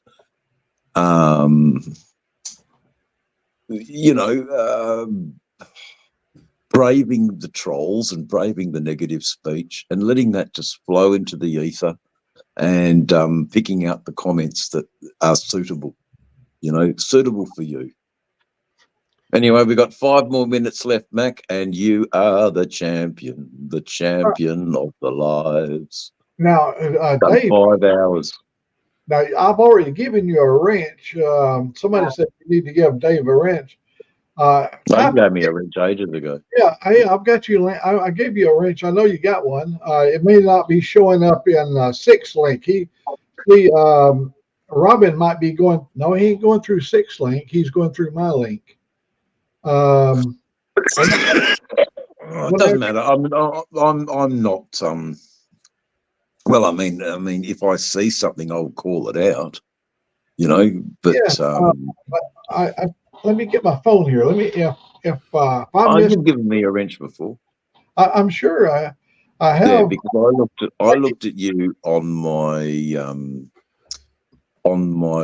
channel, where I'm just as a commenter on, because I'm on StreamYard here. So I'm direct to you on your StreamYard platform, but in YouTube I've got moderation status. Yeah. I gave another guy one tonight that I forgot. Riding on Ruby. I'd taken his wrench away, but I gave it back. I didn't mean to take Riding on Ruby's wrench away, but I was just caught up with taking everybody's wrench away a couple of days ago. And it did change. It changed the, you got to be very careful who you give it to. That's all I know. Not everybody is who they say they are. No. It makes it a bit hard, you know, when we're just such trusting people, because, you know, we do walk around a bit feeling that we're, you know, a bit protected by the Lord and everything. And old Satan, he's out there. He's always out there trying to deceive us and make fools of us. But you know, he doesn't prosper. He doesn't prosper, Mac. We get the better of him. We get the better of old fucking Lucifer. Lucifer. He's a bit of a dickhead. Yeah, old Lucifer. He's a bit of a dickhead, and he's just showing up in just the worst people. And yeah, so it's been an interesting 2 weeks, let me tell you. It's been a very, very interesting. You've seen it, Desert. You just some of the vile stuff that came out. But it's behind me now, and I'm glad I got through that. I was sort of telling that to my brother, you know, because he's a very religious man, my brother, but he's very religious within the Catholic Church. Whereas I am, and like I totally agreed with what T-Bone said tonight, that or for you guys it's today. T-Bone said, you know, Dave, you will meet Jesus with the people. You won't meet him in the church necessarily. you know. And the church is good for some people, but I had a bad experience in the church. Not anything heinous or anything, just I couldn't get it. Why they've got all these nice adornments of gold tabernacles and beautiful silk robes, and there's this guy died on a cross. I know that, but to a young kid, it was harrowing to see this grotesque hierarchy. That's what I thought. Yeah, well, yes, not so much, but the grotesque iconography of how, you know, even to the point of blood dripping on the hands, you know, it has to be bright red. And it scared me as a child a bit. That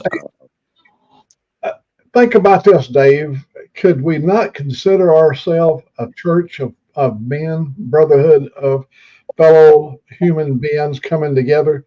And if we can bring the light of God into a conversation, we can speak of the word of Jesus without offending anybody.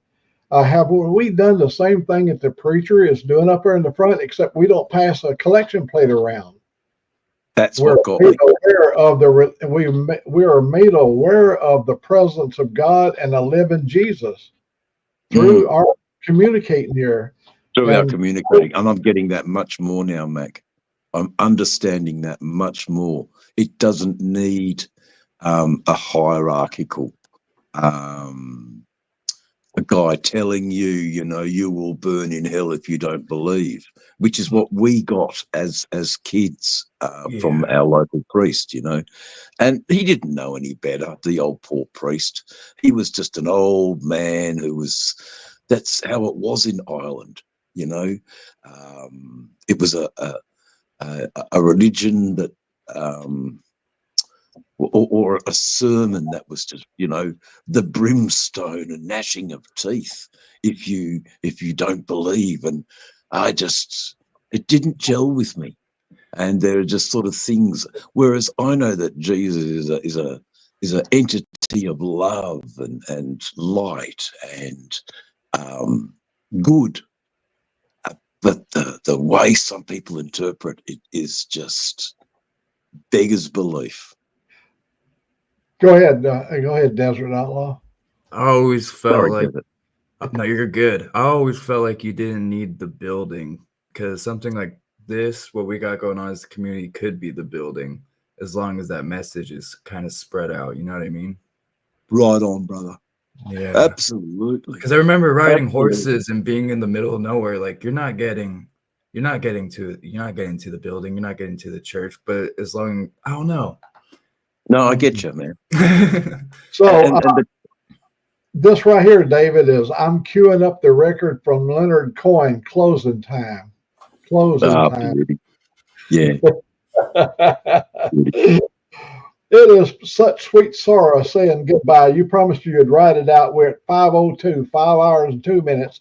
That's a record for me. I've never been on for 5 hours, and that's 3 bathroom breaks. And Ray, I don't think he had any breaks, but he might be taking one now. Oh yeah. No, I'm going. It's 1:30 here, so it's off to bed for Davey boy. Well, good night, God bless Dave. you. American Good Outlaw. night. You guys have been great. Thank you very much for coming and joining us. And you know where we're at. You can always find us right here. So bye-bye. And anybody has any last words, say it now, because I'm going to pull the plug. Thanks, Mac, for having me. Thanks, good night, thanks Dave. for being here. Good night. Good night, guys. mate. God bless you all. Bye-bye.